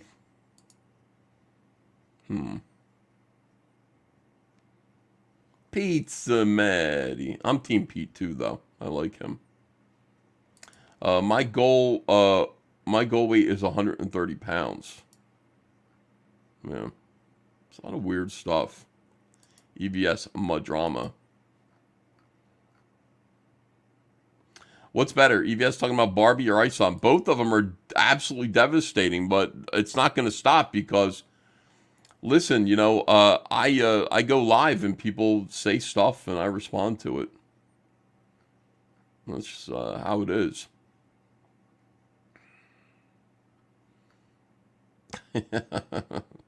Why do you read that? I read all this nonsense, Jamie Max, as you know. I still think Az is the one who told Ricada about Eric's list.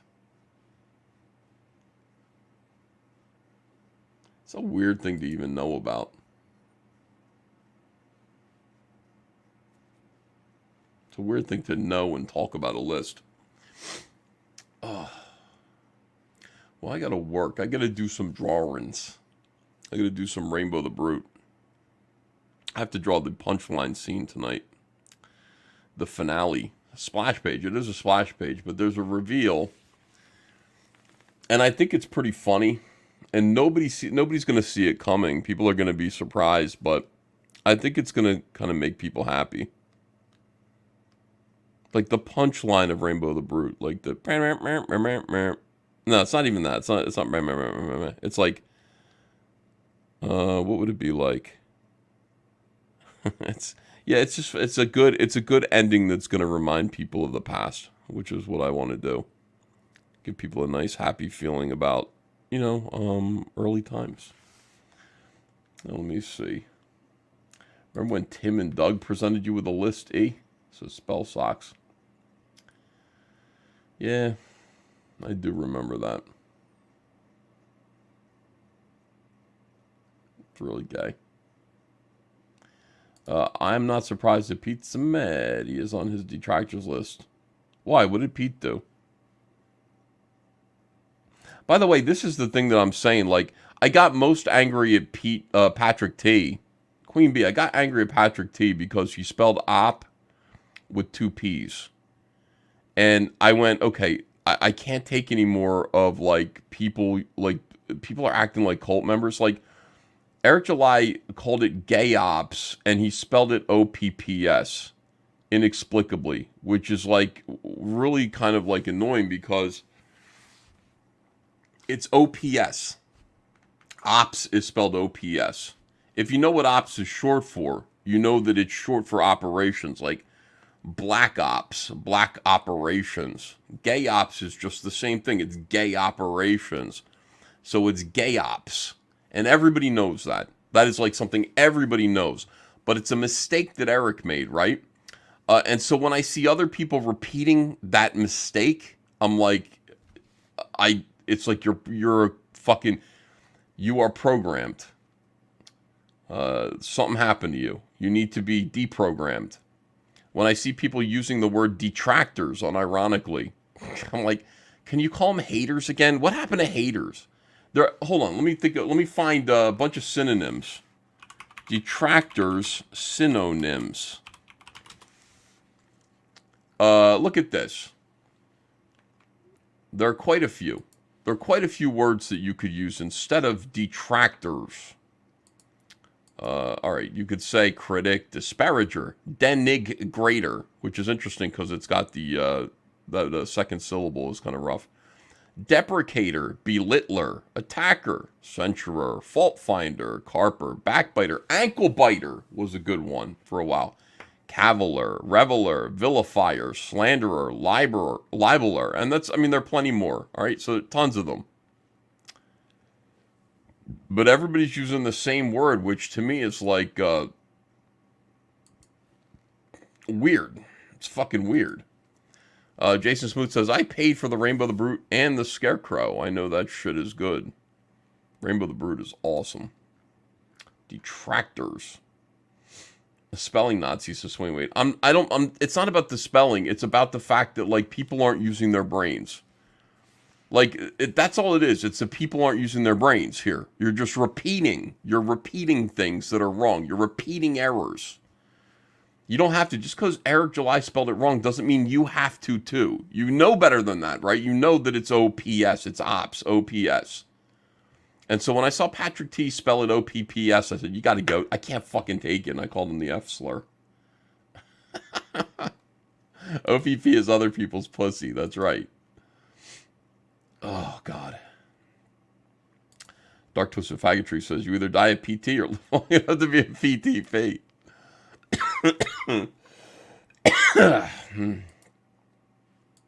Yeah, that's all.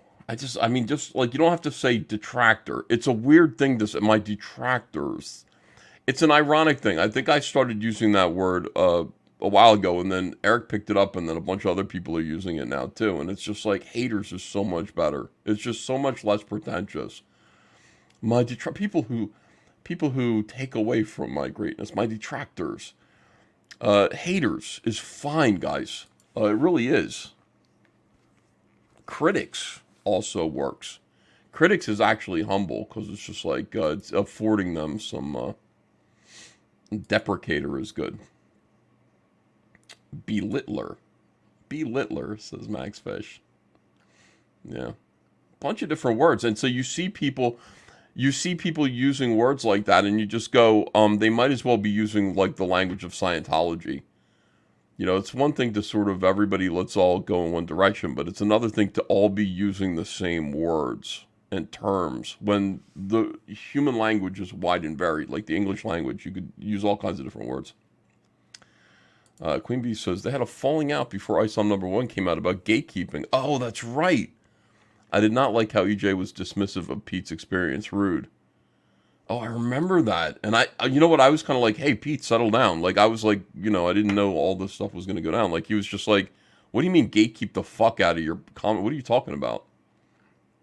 Wow, Pete was an early, Pete was amazing.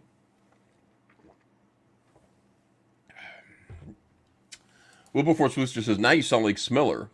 Do I? I mean, you think so? I'll look inwards about that. You know, I think Smiller didn't really have too many valid criticisms. Maybe he had a few. I still think about, like, you know, yelling at him about putting Pride is a Sin out.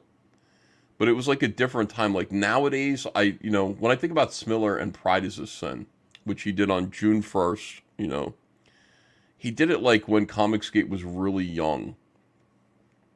And we had, like, honestly, like, we were like this close to like losing our payment processors. We had people like, we had SJW's vicious scumbags, like fucking scumbags barking down our snorkels. I mean, really trying to deplatform us and make it hard for us to make a living. And we were all in groups. We were in a group in a private room, and it's just like, you know, Mike was bringing negative attention down, and for Mike to be like, to do something like that, like Pride is a Sin, you know, Pride Month or something like that, like, was really scary at that point in time. And, you know, Mike didn't really, it seemed like Mike didn't give a fuck about anyone else. You know, Mike was just putting all kinds of problems, bad PR. Now, nowadays, we've kind of earned the right to be able to do whatever we want to do. I think we've earned the security and all that stuff. If you want to make fun of the gays on Pride Month, you can go ahead and do that. But this was 2018 or 19. And things were just different. And so I yelled at him about that. And he's like, it's my religion. I'm like, man, everybody has to pay for everything you do. You say stuff like that, and everybody else in the group has to pay for it. Can you just settle down with the trolling and just let everybody get on their feet?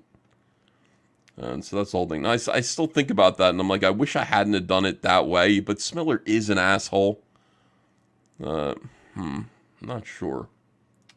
Paul Ogg says, why can't more people be like Jeremy Griggs and just want to talk about the good things in life? Yeah, I agree. I look back on that. Like, Comicsgate history sometimes keeps me up at night because I'm just like, oh, what could I have done differently, you know? Jabba says, kick Ethan. That was him being Christ-like, says Fatty. Smiller hates Eric? Yes, he does. He does. Oh, my God. But yeah, it was just like, yes, why does Smiller hate July so much? Eric July? I don't ask him.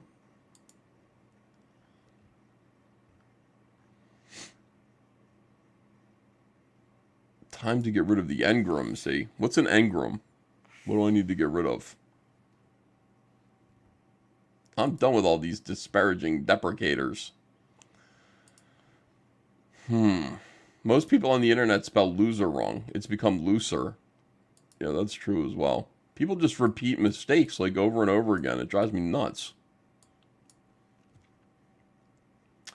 Ethan, who do you hate? Oh, it's a good question. Who do I hate? Tess Fowler.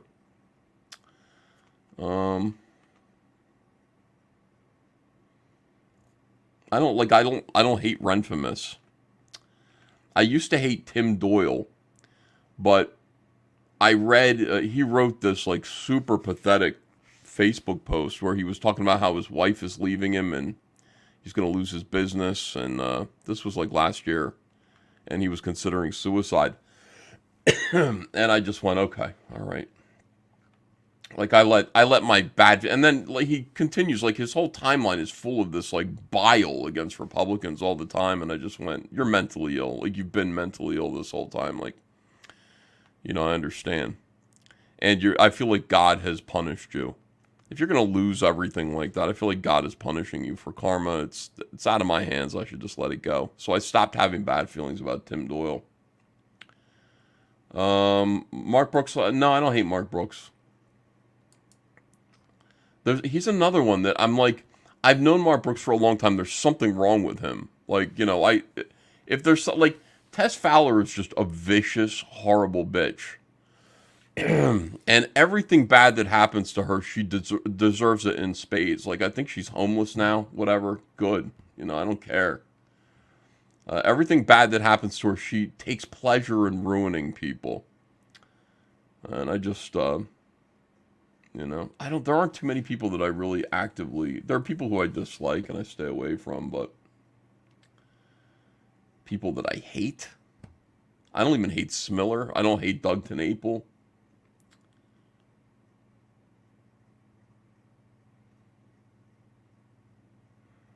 I don't have time for it. I don't have it in my heart. I forgive people. Geek says, waiting for the Rippaverse and Sonichu crossover. Ooh, that'd be interesting.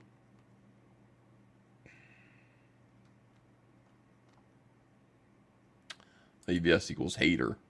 Do you hate Kathleen Kennedy? No. I'm trying to think of people in comics that I hate, or even people like within our sphere, like Comicsgate.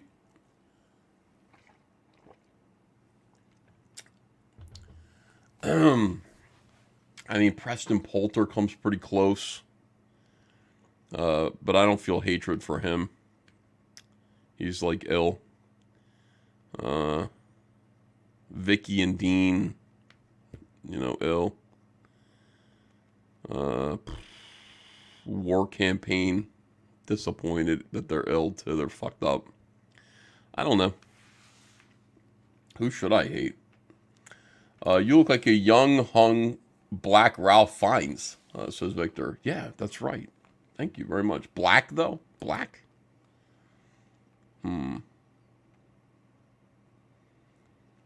Who do you dislike? Oh, all the people I mentioned I dislike.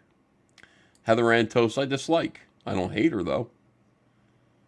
FP Sonny says, EVS hates the guy in the mirror. That's deep. No, I think I like myself. I disappoint myself a lot, but I think I like myself. What's Swain Wade? Did your hatred decrease after the pegging? What the fuck is wrong with you? You're new around here. You better lighten up. George Alexopoulos. Yeah, like George Alexopoulos did some cartoons about me that were so out of line. That were implying that, like, you know, I exist to eat up young creators and destroy them and stuff. And it's like, I felt some pangs of hatred for him, but they subsided. I don't care. Mark Wade, no, I don't hate him. Letitia James, yes, I kind of hate, but no, I don't hate Letitia James. Bold of you to assume EVS can even fit in the mirror, says Black Lives or Black Havils. Yeah, I don't hate Doug TenNapel. Oh, I was talking about Poulter. Didn't he get pegged? Oh, yeah. He felt bad for Poulter after he got pegged. No, he wants it. He likes that. Queen Bee says, very rude. Nurkish? No, I never hated Nurkish. Nurkish was, like, things were crazy back then. Like, we don't know each other. Like, the thing about the internet is that, like, we don't know each other. And so there's a lot of, like, there's no, like, in-person, face-to-face communication. If there's a problem, we can't just go out and have a drink and work it out. And even when we can, yeah, you look at me, like, having lunch with PTP, and it's like, you think, like, things are going to work out. No. You know, like, immediately, he's doing weird shit. You know, it's like, okay, so, you know, there's no human connection. We don't really know each other, so we don't know what we're up to. You can't really trust people. So, yeah, like somebody like Nurkish, like this whole thing was weird. He had a Discord server that had, like, it was really, like, the anti-Semitic jokes were, like, they were something else. And there was a Jewish guy who found it, and he was very anti-Comicsgate, and he let me know that he had Nurkish's docs and was going to expose him. And the thing about Nurkish that I knew was that he, like, had kids and everything, and he's just like, I got to hide behind my screen name. And I was just like, okay. He's like, I can't afford to get doxxed. I can't afford to get mixed up in this stuff. So I knew that. So I said, you got to clean up your Discord. You got to get that shit out of here. This guy is going to expose you. He's going to do some shit. He's going to dox you and, you know, whatever. They're going to put all this on you. He said, what do you care? And I said, well, because you're a comic skater and I'm a comic skater too. Because I'm not comic skate, I'm comic skate adjacent. I said, Nurkish, I really think you should clean your Discord. And then he kind of freaked out, thought I was threatening him, and kind of disappeared. And then the kind of lines of communication were closed down. I really think like Tim Lim got to him. Tim Lim I might hate. I might have a real problem with Tim Lim. You know, he's done a lot to poison people. But I mean, Nurkish, yeah, it's just like, dude, no, I'm trying to help you. But again, that might have been another gay op that I fell for back in the early days of Comicsgate. I don't know. I don't know what was true and what wasn't. A Jewish guy gets butthurt by Jewish jokes, not surprised. I don't know.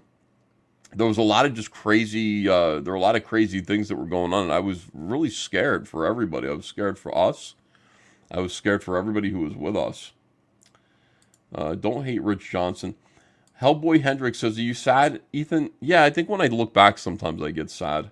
You know, when I look back at stories like that, I feel a little bit of sadness.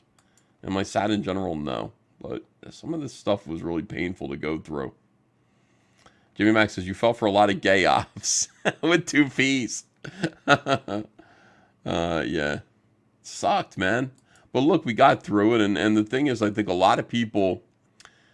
if you can survive like the first couple of years or something like this, you know, it's going to last forever. Like, you know, Comicsgate, people really did everything they could to destroy this thing of ours for the first 3-4 years. Up until around 2021, things really started to die down, and it just started to be calm, and more people were focused on being able to create, and it just seemed like a better, happier environment. I got pretty good at talking about it. That was something that I, you know, was always worried about. Like, what if I have to stand up and defend Comicsgate in front of a lot of people? Like, what if I always pictured myself at some panel discussion at San Diego Comic-Con, like Comicsgate versus its detractors, you know, and like I could picture myself up there, and like so it'd be like me, and then like Kelly Sue DeConnick and Jeff Lemire and these guys who were, you know, an audience that was semi-hostile, you know, like 75% anti-Comicsgate. And I always worried about, like, if that kind of fantasy scenario were to come about, how I would do. Would I be able to stick up for this and for all the people that were part of us? And, you know, like, I always thought about that. And so I worked on it, you know. EVS versus organized chaos, yeah. You want to talk about bad faith? There is bad faith in organized chaos. Organized chaos is literally bad faith because he's just trying to get you to say something so we can cut a video together. EVS has a hero fantasy, says Jester 4. No, I don't know if it's hero. It's just like it's not like in my thoughts, it's not me being a hero. In my thoughts, it's me like getting owned in front of a whole audience of people. It's me getting owned. It's like I don't want that to happen.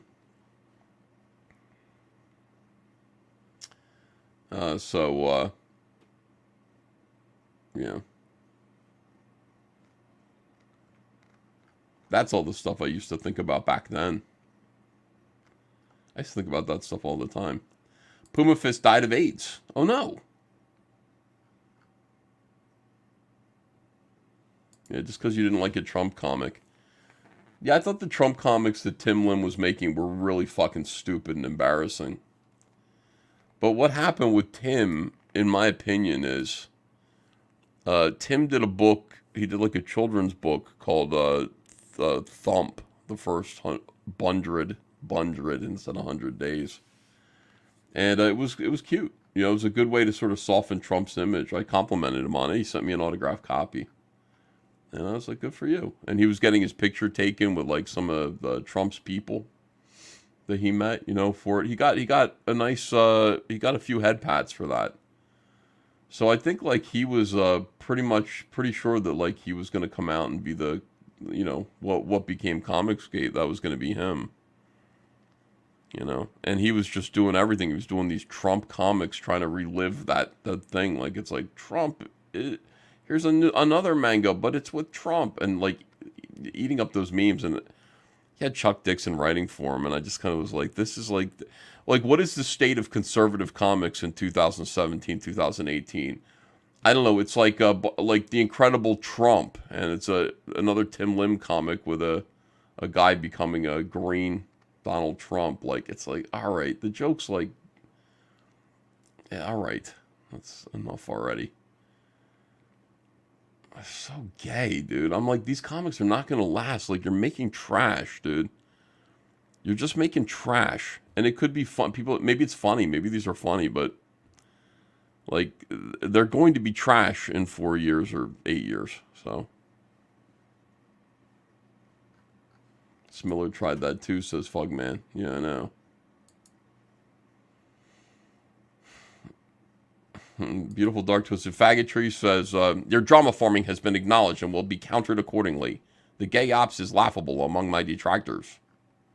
House of R says, there will always be people making trouble. All places there are money and power of any kind, there will be narcissists and worse fighting for it. On the top, you have to deal with all of them, Well, we're still here. I mean, that's the whole thing. Like, we're still here. Comicsgate's still here. After all this time. It's evolved. It's changed. It's grown and shrunk. Some people have come and gone. But, it's... I think it's good. We're still around. Thanks for reading it like that. Yeah, sure.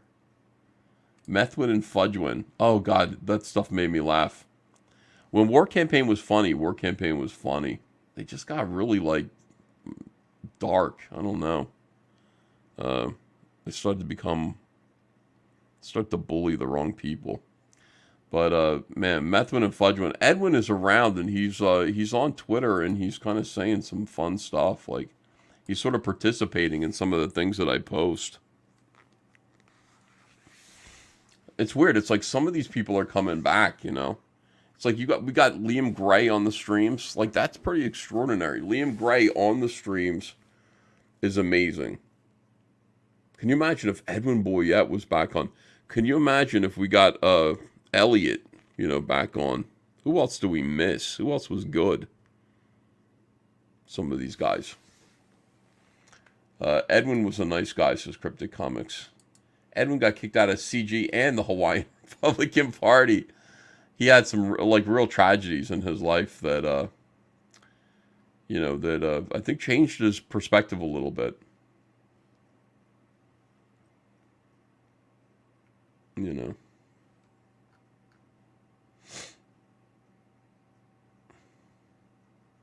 Liam's a great character to have around. He's a likable guy who made some really horrific mistakes that I think he's got to pay for, what he did to John Delarose. I mean, his way, like, Liam is somebody who gets bullied and then, like, literally shoots the bully in the face. Like, that's who Liam is. Like, you'd expect Liam, you'd be like, no, just punch him back. But Liam's like, no, I have a gun. I'm just going to shoot him in the face if that's okay with you. And you're like, whoa! Like, Liam getting bullied by JDA and then taking down his Indiegogo. It's like, take that.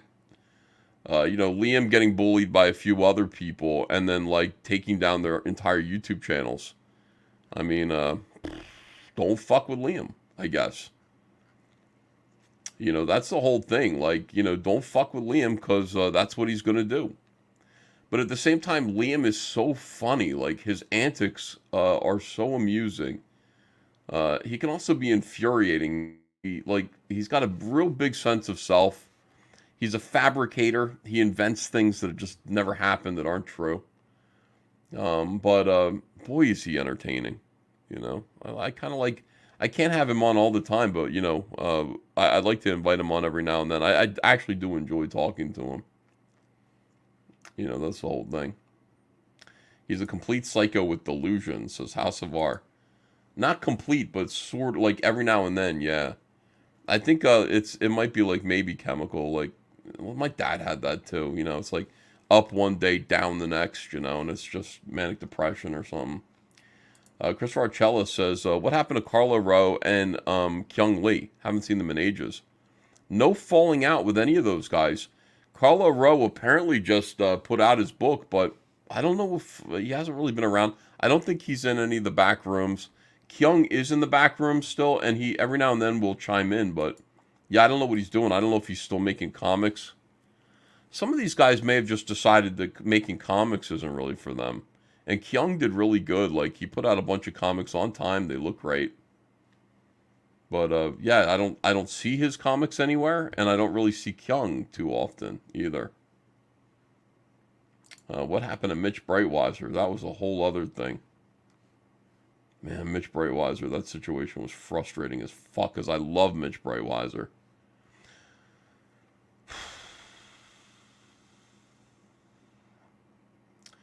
Yeah, like I remember when we first when we first started Comicsgate, like I remember I was driving around. Andrea was collecting Van Sciver furniture. She'd find people who had some. My ancestors was a guy named J.D. Van Sciver in Camden, New Jersey, who had a whole furniture company that was like 100 years old. They went out of business in 1960. But that Van Sciver furniture is all over especially it's all over here. It's all over New Jersey. So Andrea decided just, as part of the family name, we should collect some interesting pieces. And whenever something went up for sale, she'd send me out and we'd rent a U-Haul to go pick it up. So I remember being in a U-Haul truck and driving down to the Jersey Shore to pick up a piece of Van Sciver furniture that Andrea wanted to purchase. And I'd be on the phone with Mitch Breitweiser just talking about Comicsgate and what we're going to do. Talking about distribution plans and everything. Man, those were fun times. Just fun. He had a plan. He got into business with... Mitch got into business with somebody called Allegiance. This guy was something else. He was like a businessman. He took us out to meetings to figure out how to get comic books in Walmart, and it turned out that it really wasn't that hard to get comics in Walmart. Like, if we want comics in Walmart, we can put them there.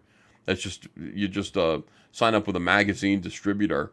They'll distribute your comic books to like Walmart and Target. They'll put them there. But if they don't sell, you got to buy them back. And so, it's like, boy, that doesn't sound good. Because I've gone to like Target and I've gone to Walmart and I've seen their magazine racks and I don't think anybody buys anything from them. So I'm going to put magazines, I'm going to put comic books in all those, and like I'm going to have to buy them back. Like, how many am I going to sell? Like, not too many. But so once I learned that it was pretty easy to do, and what the circumstances, what the terms were going to be, I was out. I just was like, I'm not interested in this. And the guy told me that I needed to sign over the rights to Cyberfrog to the company, like they were going to own the 100% of the rights. And I was like, I'm not doing that either. Oh no, we're going to they'll be, basically the rights will be in a pool. Like everybody will own, so the Breitweisers are going to own like 33% of Cyberfrog and I get Red Rooster, some of that. No thanks. It doesn't sound like anything I really want to get involved in. And I felt a little bit deceived by that too. I didn't know that was what they were planning. So Mitch was clearly involved in trying to manipulate me to turn over the rights to Cyberfrog to the company, and I think it's because he felt he had to. That was what he needed to do. Apparently, allegedly, from what I hear, that guy, that business owner, ran off with all their money. They got all these investors involved in Allegiance Arts Comics, and the guy just took off with all their money. Left them fucked. The Breitweisers had to take out a second mortgage on their home to be able to fulfill Red Rooster. It's a nightmare. Nightmare for them. Yeah.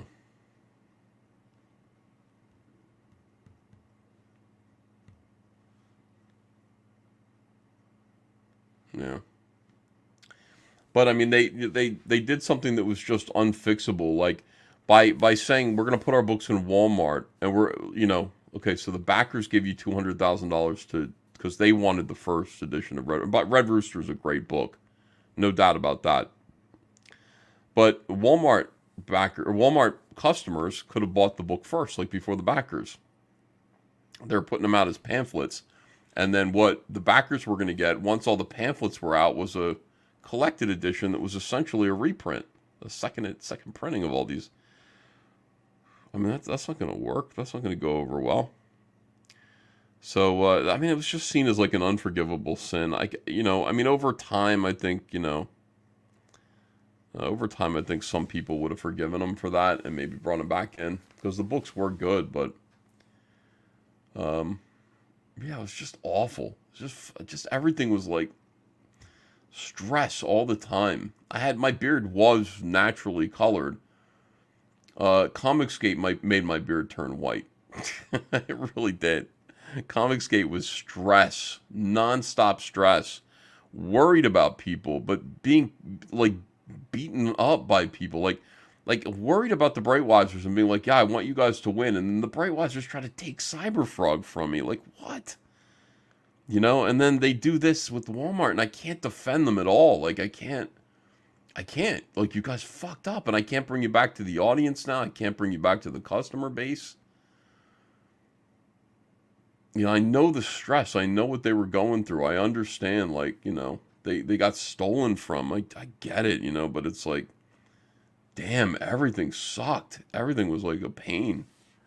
So that's what happened to the Brightwatchers. I really, every now and then I'll look and I'll see that they're trying to raise money for another book, and I'll retweet it, or I'll help, They had Kelsey working for them. Kelsey loves them. They're good people. The Brightwatchers are good people, but like, they got fucked around with, and they fucked around with me. And I think there's a lot of just like I get it, but I got to be away from them,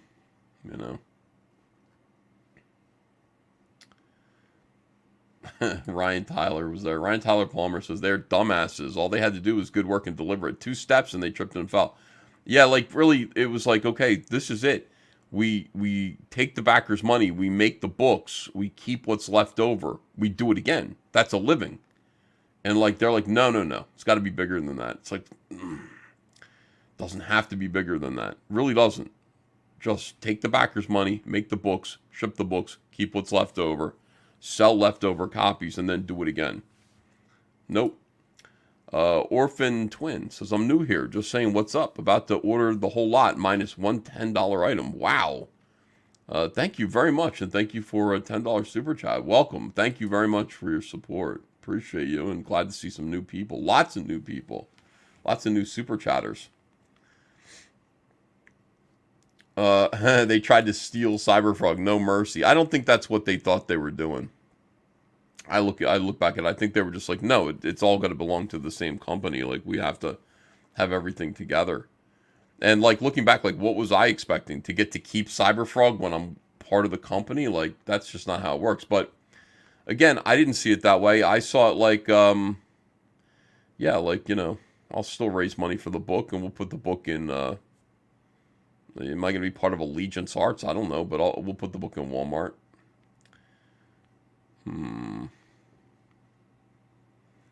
You should have sold the Brightwatchers some half-ass Mecha Frog knockoff if they thought it didn't mean anything to you. Yeah, I wouldn't do that. I just, The whole thing was, this is why they wanted to own Cyberfrog. Because in order to get investment capital, which is what they were doing, you could go to an investor and you could say, look at this property, Red Rooster. It raised $200 on Indiegogo. That's why we want you to give us $800,000, because they said the number that it raised times 4. So Red Rooster could get the company $800,000 to work with and buy an office and all this other stuff. Cyberfrog made $538,000. You understand? So that's like $2.5 million that we would have gotten in investment capital if they had just gotten me to sign Cyberfrog over to them under the same circumstances. And I was just like, and by the way, had I done that, that money would have been stolen. Cyberfrog would have been tied up with this company. I understood why they did it, but so it couldn't have been Robo-Toad or any like fake ass thing like that. It had to be Cyberfrog. But we could still do it. Like, if I want to go to Walmart, I could be in Walmart. Let me put some little magazine in there. I think about all this stuff all the time, but I'm just too busy doing things the way that I am. And I'm doing okay. I'm making pretty good money.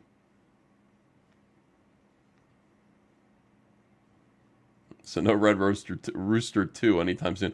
There's a reference to Red Rooster and Walmart and everything in Wreck Planet, which is like everything is just subtly layered in there like it's a nightmare. But I did make a tribute to Red Rooster in Wreck Planet. You know, it's not hard to find. 3.5 million.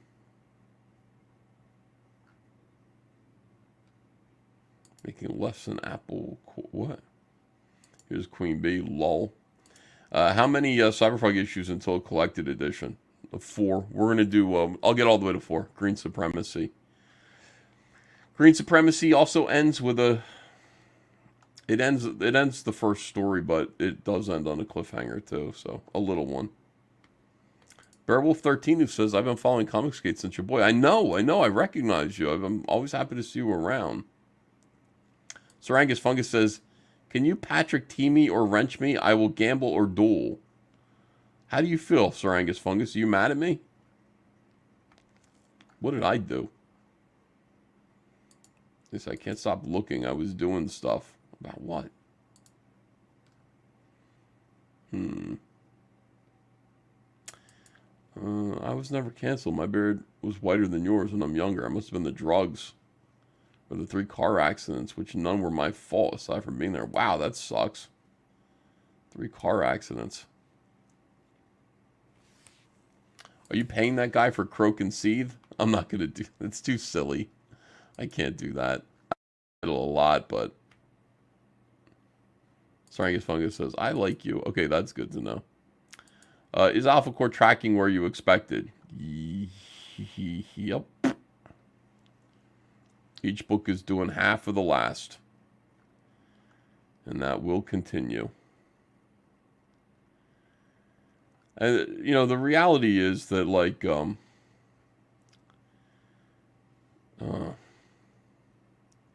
see, I Googled, oh yeah, I don't know. You said 1.7, 1.2. It'll land at 1.2. It's crawling right now. And last time this happened, like, Eric did that charity thing, which was like, that wasn't, I didn't say anything, but that was not cool, dude. That was just not cool. So, to like pump up the numbers a little bit. We're not doing that anymore. We're not doing that again. So, yeah, 1.2, 1.1, 1.2. It'll land at maybe. Unless something really dramatic happens, but the problem with this situation is that people aren't understanding is that these are Eric July fans. They're not comic book fans. They really, you know, they want Eric July to succeed, but I don't think they care about comics, you know. I think there's just comics are incidental. That's what it feels like to me.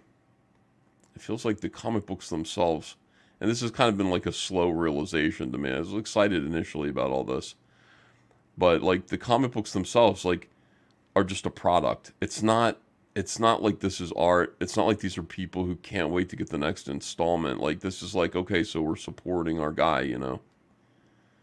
And then how much more support do we need to do? And more people are kind of flaking off as the thing goes on. But in order for this to work, you know, he's going to get like an animation deal, Daily Wire, something like that maybe.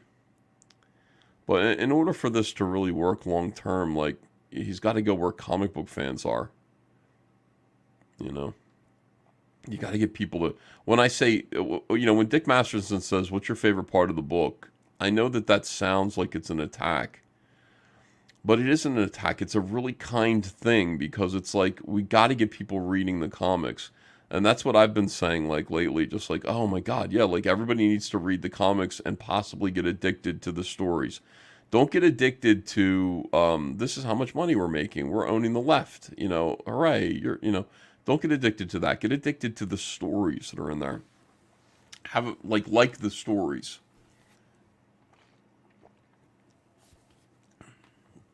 As I've said, Like, there's nothing more powerful than a good story. There's nothing that's worth more money than a good story around here. You have a good story, you're like, if you get if there's an animation deal, it's not going to matter because there's no story. If you have a good story, the animation deal is going to matter. Again, I look at Robert Kirkman and Walking Dead. The reason why Walking Dead is so successful is because there's a great story. And that's what everybody tuned in for. Even my mom. My mom would watch. My mom's not a horror fan. I'd say, why do you watch Walking Dead, Mom? She goes, I don't know. There's something cozy about it. There's something cozy about survivalism against like rabid death. I don't know. It's interesting. So a good story appeals to everyone. So you got to get people reading the books. Well, that's what it is. And so if that's not happening, it's not going to be Eric's fault, but it's just like, he could be selling a widget, he could be selling really anything as people are buying into whatever he wants to do. So what is it that Eric wants to sell? He wants to sell a comic book. Well, that's what people, he hasn't necessarily identified a comic book buying market. He's, so you're going to see this kind of thing decline. He really should be working with us a little more closely because we do have comic book fans here. I'm tired of survival. Who cares? Says Orphan Twin. Yeah, I know. Nowadays it's just like fucking who cares? My parents were obsessed with The Walking Dead. Yeah, it's a weird thing. Like it appealed to everybody.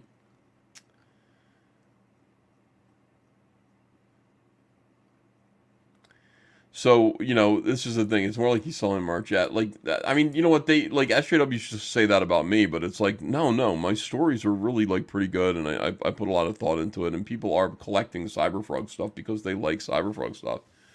It's not just an event when I launch something. It's just, I read this, where's the next one? That kind of a thing. That's what you want. And you want them to all kind of become one long story. People to suppose things. Make up their own theories about where things are going. Oh, it's so hard, man. Making a good comic book is just it's really tough. It takes a lot out of you. It's it's not just like we need to get our product out to people. It's like, no, we're trying to make something that's going to last. It's an opportunity to create stories. Great stories that are going to last. So that's an organic thing. Hmm.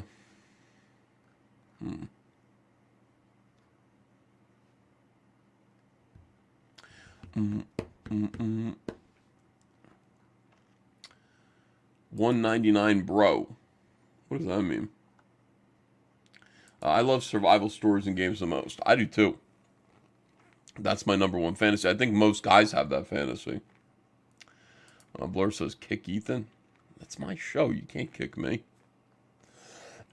Oh, I hate 99% of zombie fiction and find most of it gay, says Yarash Mataru. Regardless, I wish him the best, says Mortimer Grimm. I do too, but, I want everything to kind of... Like, I don't want whatever's going on over there to affect what's going on here. Like, I don't want these attitudes, like... creeping in where it's like we can't this guy isn't in good faith. I don't want any of that around here. Everybody needs to be humble and keep your ears open for criticism and try to get people to read your books and do good work, because like this is gonna last forever. Like this here is gonna last forever, the Comicsgate, as long as we want it to. Like let me see, Phil is here.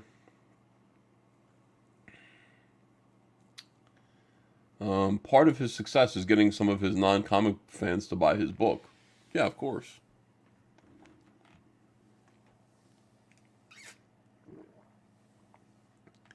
But the reason why, like, there's always been like kind of a question, like, and I've come to accept it about us too. It's like, well, why isn't the mainstream talking about what we're doing here? And the mainstream isn't talking about what we're doing here because it isn't applicable to anything. It's like they can't, like we're selling to Comicsgate. Comicsgate doesn't really buy these mainstream books too much. We're just selling to Comicsgate's audience. It's not like we haven't yet invaded their space. So, what they're interested in, what the mainstream is interested in, is how well Cyberfrog would do on the direct market. So that's when they'll start talking about it. However they're going to talk about it. When I put Cyberfrog through the direct market, when Isam is in the direct market, if Isam hit the direct market, and then like the direct market, the retailers that buy these books, due to the demand of their customers, made that book hit #1 in sales, I mean, that would be a big significant thing. But getting your YouTube audience to buy it it doesn't mean anything to them.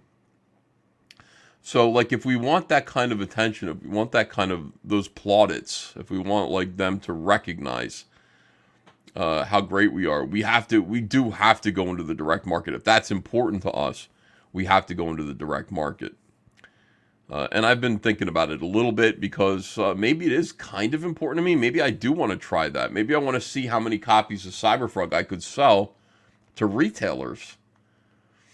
Maybe I want ordinary people to stumble across, like non-Comicsgaters who go to comic shops still, to stumble across Comicsgate. There just aren't that many shops left. The clock is ticking on this whole thing. So in a way, it's like now or never, you know.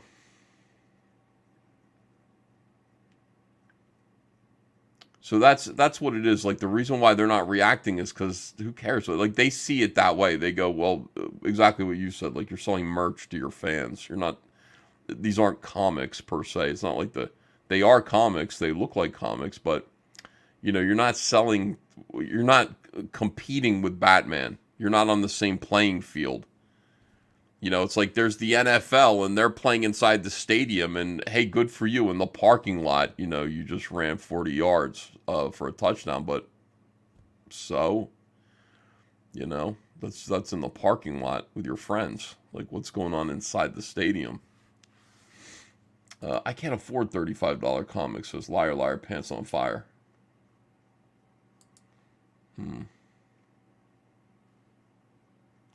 That'll be very difficult. Indie comics is a niche of something that's already a niche. Well, again, I don't have anything to lose because I've already made millions of dollars on Cyberfrog, right? So it's not like I'm counting, like I would be re-releasing reprinted material, essentially, that would be first time, like, you know, they'd be getting it for the first time on the direct market. I mean, whatever it sells is just gravy. I don't care, you know. But let's say that it were, you know, I sold 1,000 copies or 2,000 copies through the direct market. That'd be extraordinary. I mean, that would be really great. You put those books out there. You do like a cheap reprint for like $6, something competitive. And, you know, I really wanted to wait until the first 4 issues were done and I could put a big book out in Barnes & Noble. But we could do it. I mean, it is something that we could do. And if we want that kind of attention and we want to compete in a real way, that's what we have to do. We got to play in the stadium. Liar Liar Pencil Fire says, but you're my favorite artist. That's why I'm here. Wow, thank you.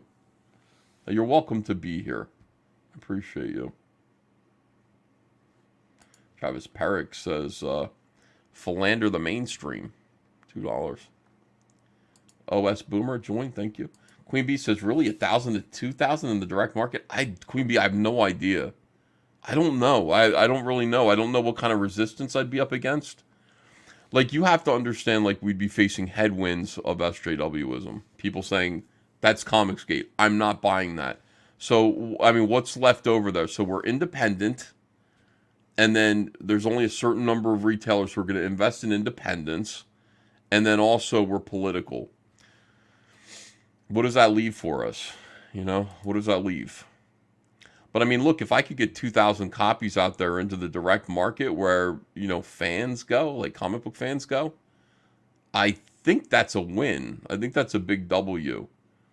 I wouldn't go into it thinking that I were trying to beat Marvel or DC. I'm not delusional. I don't think that's a thing. I don't think that's a thing that can happen without, Cyberfrog getting picked up for a TV show on a major network or a movie or something like that and actually happening, or a big video game.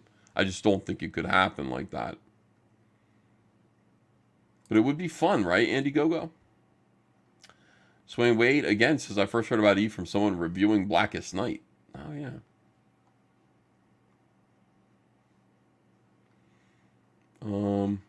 I have heard shop owners talk about Comicsgate books, says Moromai.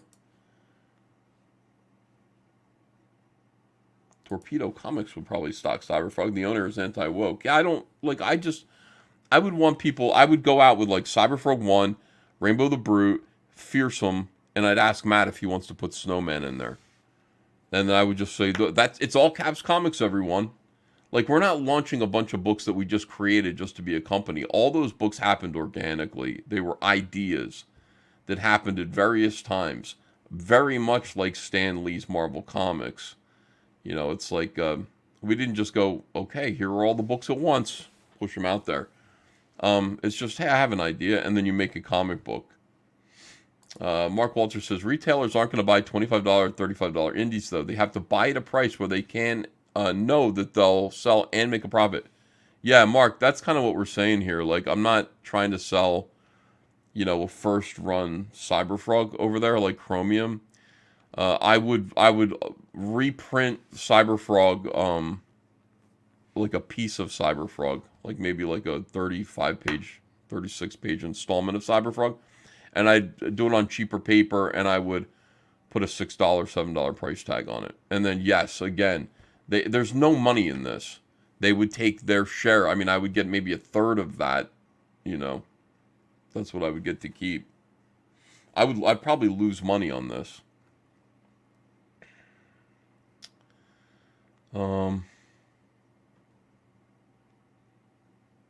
Isn't there a way to get Cyberfrog into comic book stores that want to stock it? Oh, anybody, any comic book store, any retailer that said, hey, I'd like to stock Cyberfrog, will you sell it to me at a retailer discount? Yeah, if you have to buy 10 copies, and I'd give you 50% off. Sure. Absolutely, I'd be happy to do that. But that's individual, right? Going through the direct market is dealing with all 1,900 comic shops at once that, like, Diamond handles. Diamond has 1,900 accounts. So now I'd be sitting there looking at that and going, see, I hope I can get each shop to buy 1 or 2 copies, and then I'm in business.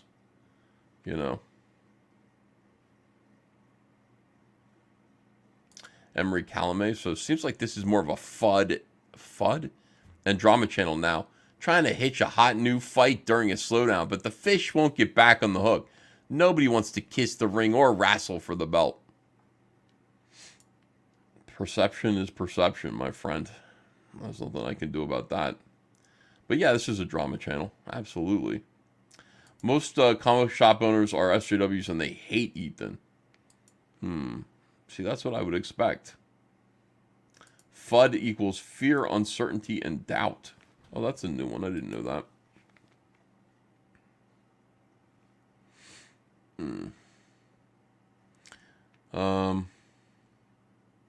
It's a fudge and drama channel. Don't expect that don't expect that ant guy to sell your books. Not after saying the word gay. They were really butthurt. I did see that. Yeah, that was really sad. I'm in there trying to explain to them the freedom of not having to, adhere to political correctness in the comic book industry. That you can use the word gay as a way of saying lame. And, it's okay. Like, you shouldn't have to be scared of this stuff. Just be free and enjoy yourself. And it's like, they said gay. And that was when I was like, and I'm just like, damn, dude, you weren't listening to a word I said. It's like, if you want to live like this, I guess, welcome to do that. Grown men getting offended is gay, says Norrin Rad 2 Turbo. 100%. Like, just, the host was cool. He was the one who invited us. But yeah, it's like, we're dealing with those people. I'm like, you're in chains. You're literally, like, in prison. You're letting these people kind of, push you around and feel bad about things that don't matter. Like, none of this matters. The comic book industry's dying. None of this matters. Your woke sensibilities, they don't mean shit. You know, when there are no more comics coming out of Marvel and DC, when comic shops close down and people just decide it's not worth it anymore, your gay woke sensibilities aren't going to mean a goddamn thing. And it's a waste of energy. Be free. Do whatever you want to do. Stop worrying about what other people say and think. Here's one. Remember, you got to compete with manga. How are you going to convince advertisers that your product is better than your competition? I don't know, Travis. It's an uphill battle. You know, it really is. Like, it's easy here. Comicsgate's great. You know, I put out a book, Cyberfrog 3, $560,000. Like, that's like more money than I would make at DC Comics for like 3 years. Like, you know, I don't know. You know, I'm safe here. Going outside of this world here and then trying to sell my comic to the dying mainstream comic book industry, it seems pointless, but it also seems kind of fun. And I think I have to temper my expectations to be like nil. Like, what do I expect to sell? I mean, I'll be surprised. Like, any sales at all will be a joy, you know. Let's just get the book out. Let's put the book in a few stores. And maybe we'll hear back from some fans. You know, that's kind of the way it's got to be. Andy Gogo says it would be something just to see Cyberfrog books out there after everything. They belong out there. Cyberfrog comics are amazing. You know, the Cyberfrog comics are good. They really belong shoulder. Of course they do. I've worked at DC for 20 years.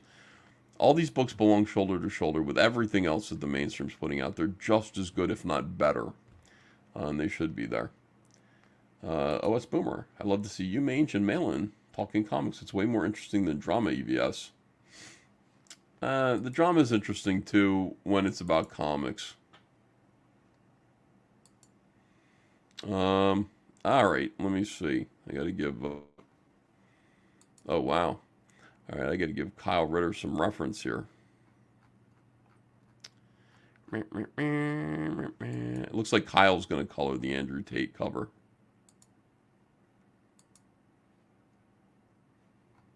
Let me see. Which is even better.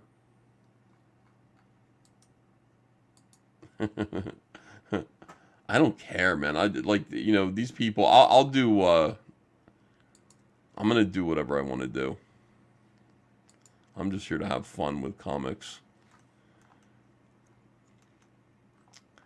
The idea of doing a heroic Andrew Tate comic makes me laugh.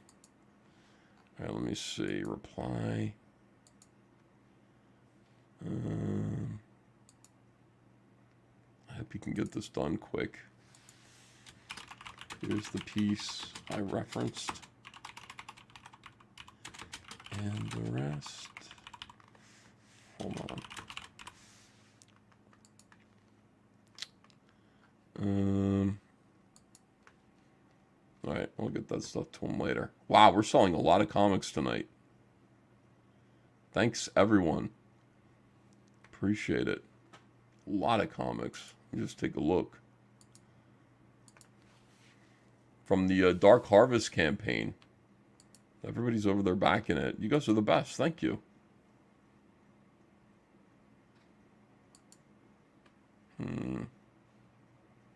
Screen froze.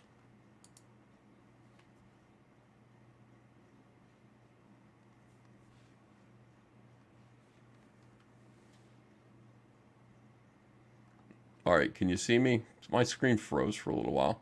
It's weird.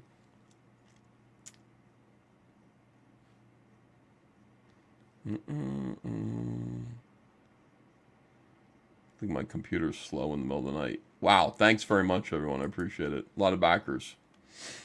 All right, let me see. Tate stuff still a thing, says Louis Velez. Innocent until proven guilty. Let's make some comics. Let's go. Let's make some good comics. People want to make comics? Okay, then let's make them good. Let's kick some ass. Why is my computer like this right now? It's lagging.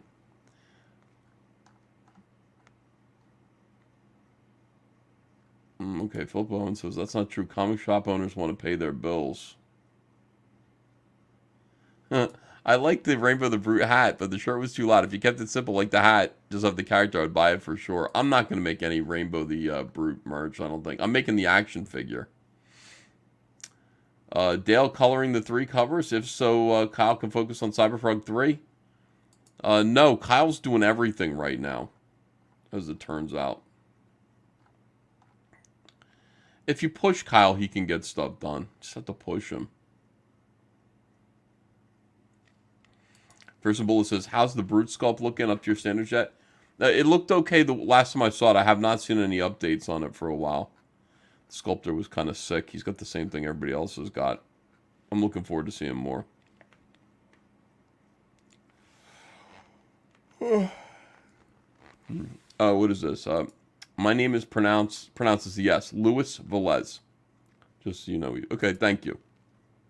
Appreciate that. I read your stuff a lot. All right, look at this. So we got another Costa Rican. By the way, just watched one of your streams where a fellow Costa Rican said he thinks it's the only CG in Costa Rica. You're not alone, brother. Hail CG Costa Rica. Amazing. You guys can meet up, become pals. Sir Angus Fungus says, therapy EVS. Have you thought about it? Really looked into it? You think I need therapy? I do need therapy. Hold on. Mark Walter says, you've spent years insulting the mainstream, laughing at retailers, spreading a narrative of doom and gloom for both comic shops and any sort of mainstream sales. Now you expect them to carry Cyberfrog? Only if they want to survive, Mark. Look, I'm holding out, an ore. I'm saying, grab this ore. Grab this light preserver. It's not personal. It's always business. And everything that I said turns out that it's true, Mark. Everybody should have listened to me. Here we go. Sharu was a member for 51 months. Did the fulfillment on wrecked sub boxes finish yet? I haven't gotten mine yet. Well, obviously not. Yeah. No, we got more. I think we got like 200 left to go. We'll get it. We'll get it out soon.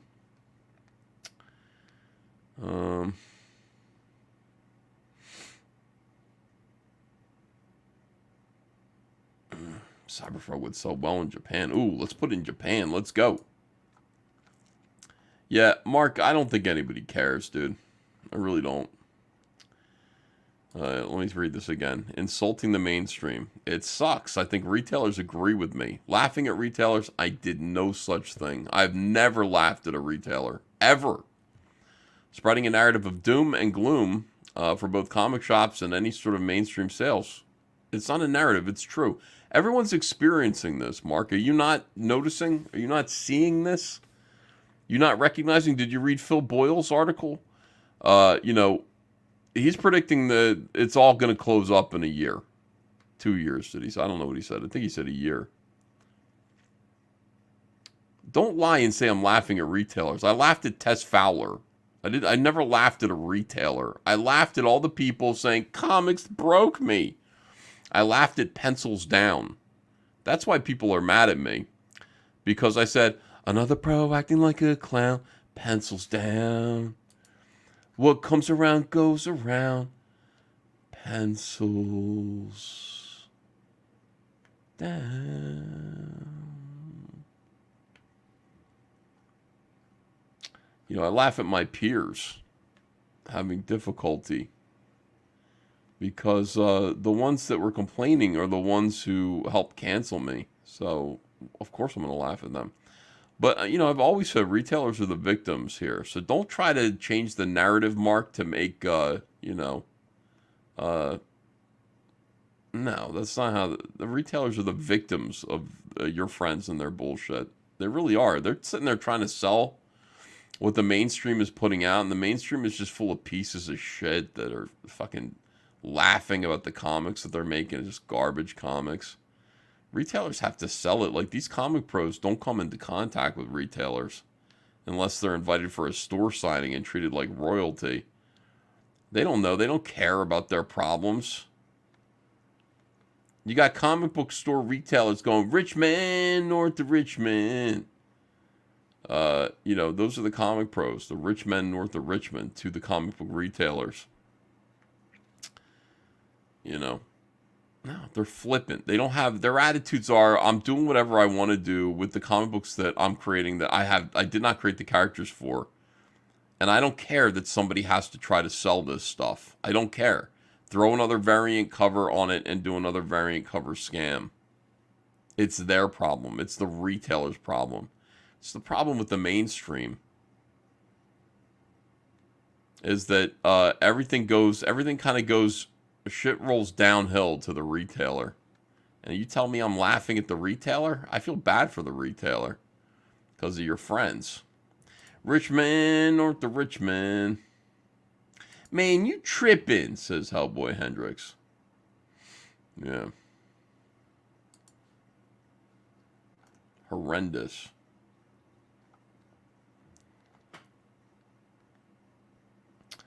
I don't think you know the melody of that song, EVS. No, I don't. I don't know it. My honeycomb box arrived in Switzerland last week. Wow, pretty great condition. Or pretty great collection. Oh, wonderful. Love it. Got a nice super chat from Juan Wong. How about a heroic as heel versus babyface comic? Title, From Zero to Hero. Oh my god, what the hell? Why me? You know, when I called those guys zeros, I was actually being very nice to them. And they didn't realize it. I wish that they did. Well, there's nothing wrong with being a zero. Mark is gay op, says Hellboy Hendricks. Do you think so? There's nothing wrong with being a zero. Why, zero is a very important number, guys. Zero? Yeah. Zero is a wonderful thing. In fact, Zero is my hero. How can Zero be a hero? Good question. There are all kinds of heroes, you know. A man can get to be a hero for a famous battle he fought. Or by studying very hard and becoming a weightless astronaut. Yep. And then there are heroes of other sorts, like the heroes we know from watching sports. But a hero doesn't have to be a grown-up person, you know. A hero... My hero, Zero. My hero, Zero. Such a funny little hero, but till you came along, we counted on our fingers and toes. This is a good song. Anyway, that's how I feel. Best song of the 70s. It's the Friday Night Tights anthem, says my answer's 42. Yeah. Oh god. Remember all they were good, man. These were good. They were very educational.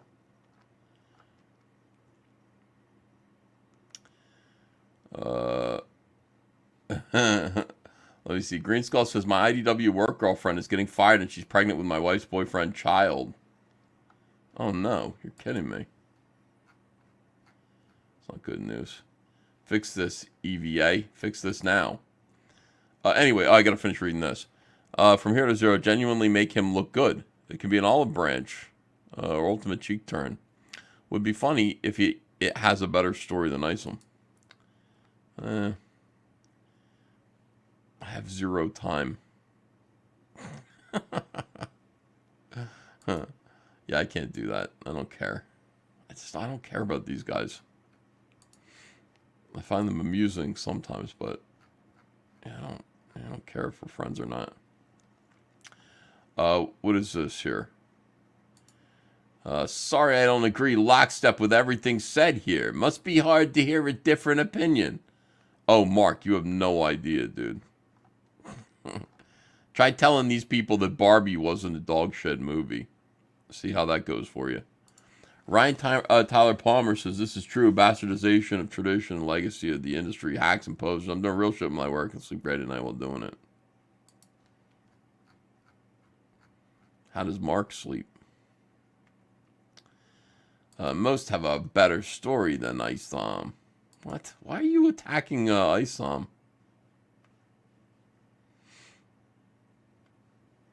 What the hell? I like that Mark thinks this is a hive mind where like everybody just agrees what I say. You know, Mark, like, are you paying attention around here? 99% of what I say gets attacked by 99% of the audience. And you stop talking about Isam. You don't get to say it sucks. You stop it, Mark. Mark Walters is arguing in good faith. No, he isn't. Bad faith argument. How dare you, Mark? We routinely disagree with him about everything. It drives me nuts because I'm always right.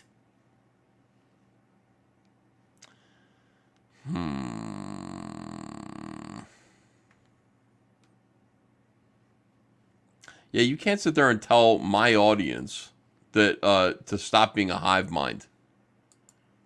Because I wish they were a hive mind. They're not a hive mind. I wish they'd be more of a hive mind. You know.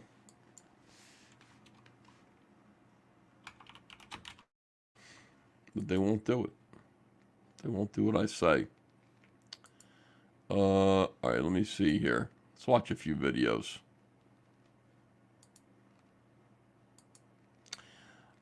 This guy makes the same video over and over and over again. And I think it's important that we look at them. Same video.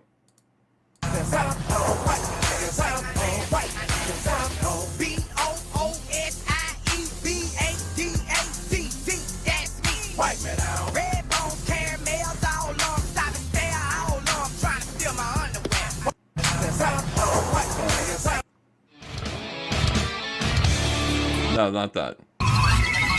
Not that.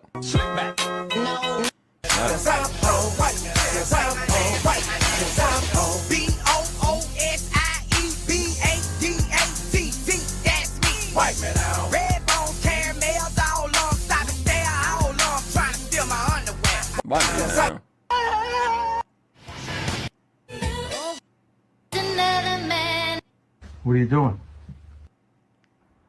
I don't understand this guy, but I can't stop watching his videos.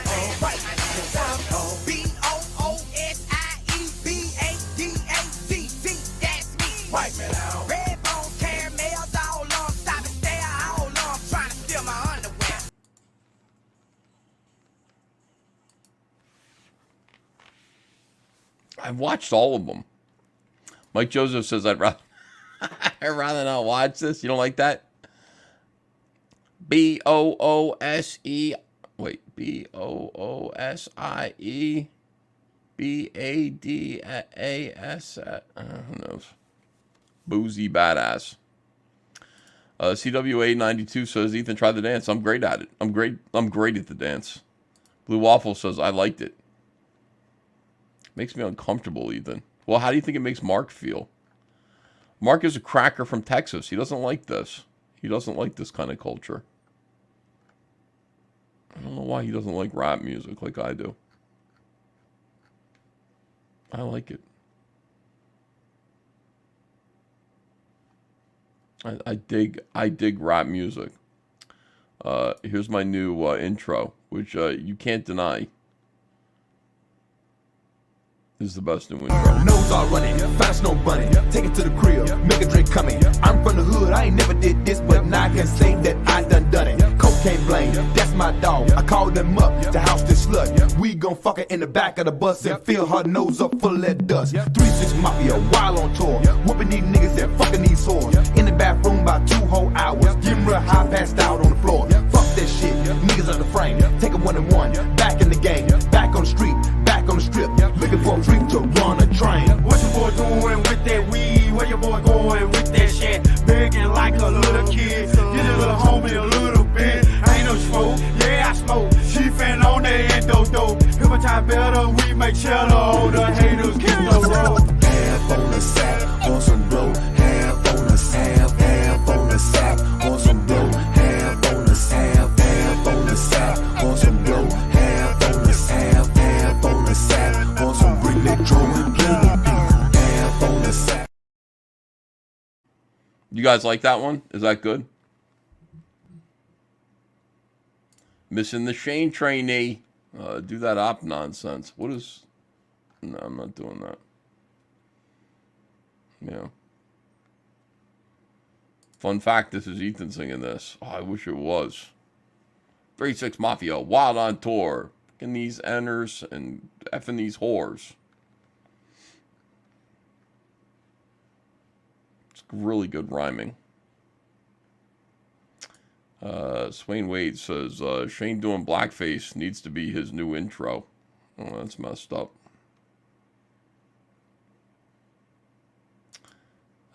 Eric July doesn't cuss his music, so it's Christian rap or what? I don't know. Fire Tonight is the best song. Enters. N-words. It's a celebration of social decay, says Splatbag. Oh, it's awful. Let me see. Cryptic Comics. Well, you're probably acting like a bitch. So that's what Mark Walters, well, out there making friends. Coming in here and making a ton of friends. All right. I don't know. I got to go. I got to get to work. You know. N-word. Oh, God. What is Shane doing? Is Shane being bad right now? Is he fucking around? Mark, you come in here looking for friendship, and we're ready to be your friend. We're ready to do it. So just be friendly. Yeah. You're still rolling on, Pie Man. Look inwards, N-word.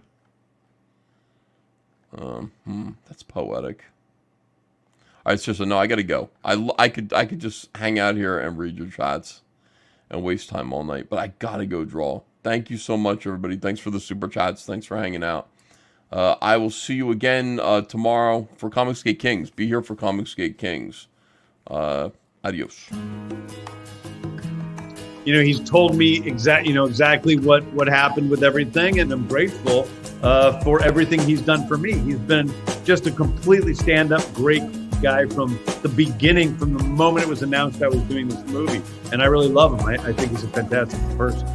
We all owe a huge debt of gratitude. You know, he really seemed to fit the bill in like this perfect kind of confidence, lovable arrogance, ability, you know, Right. like real ability.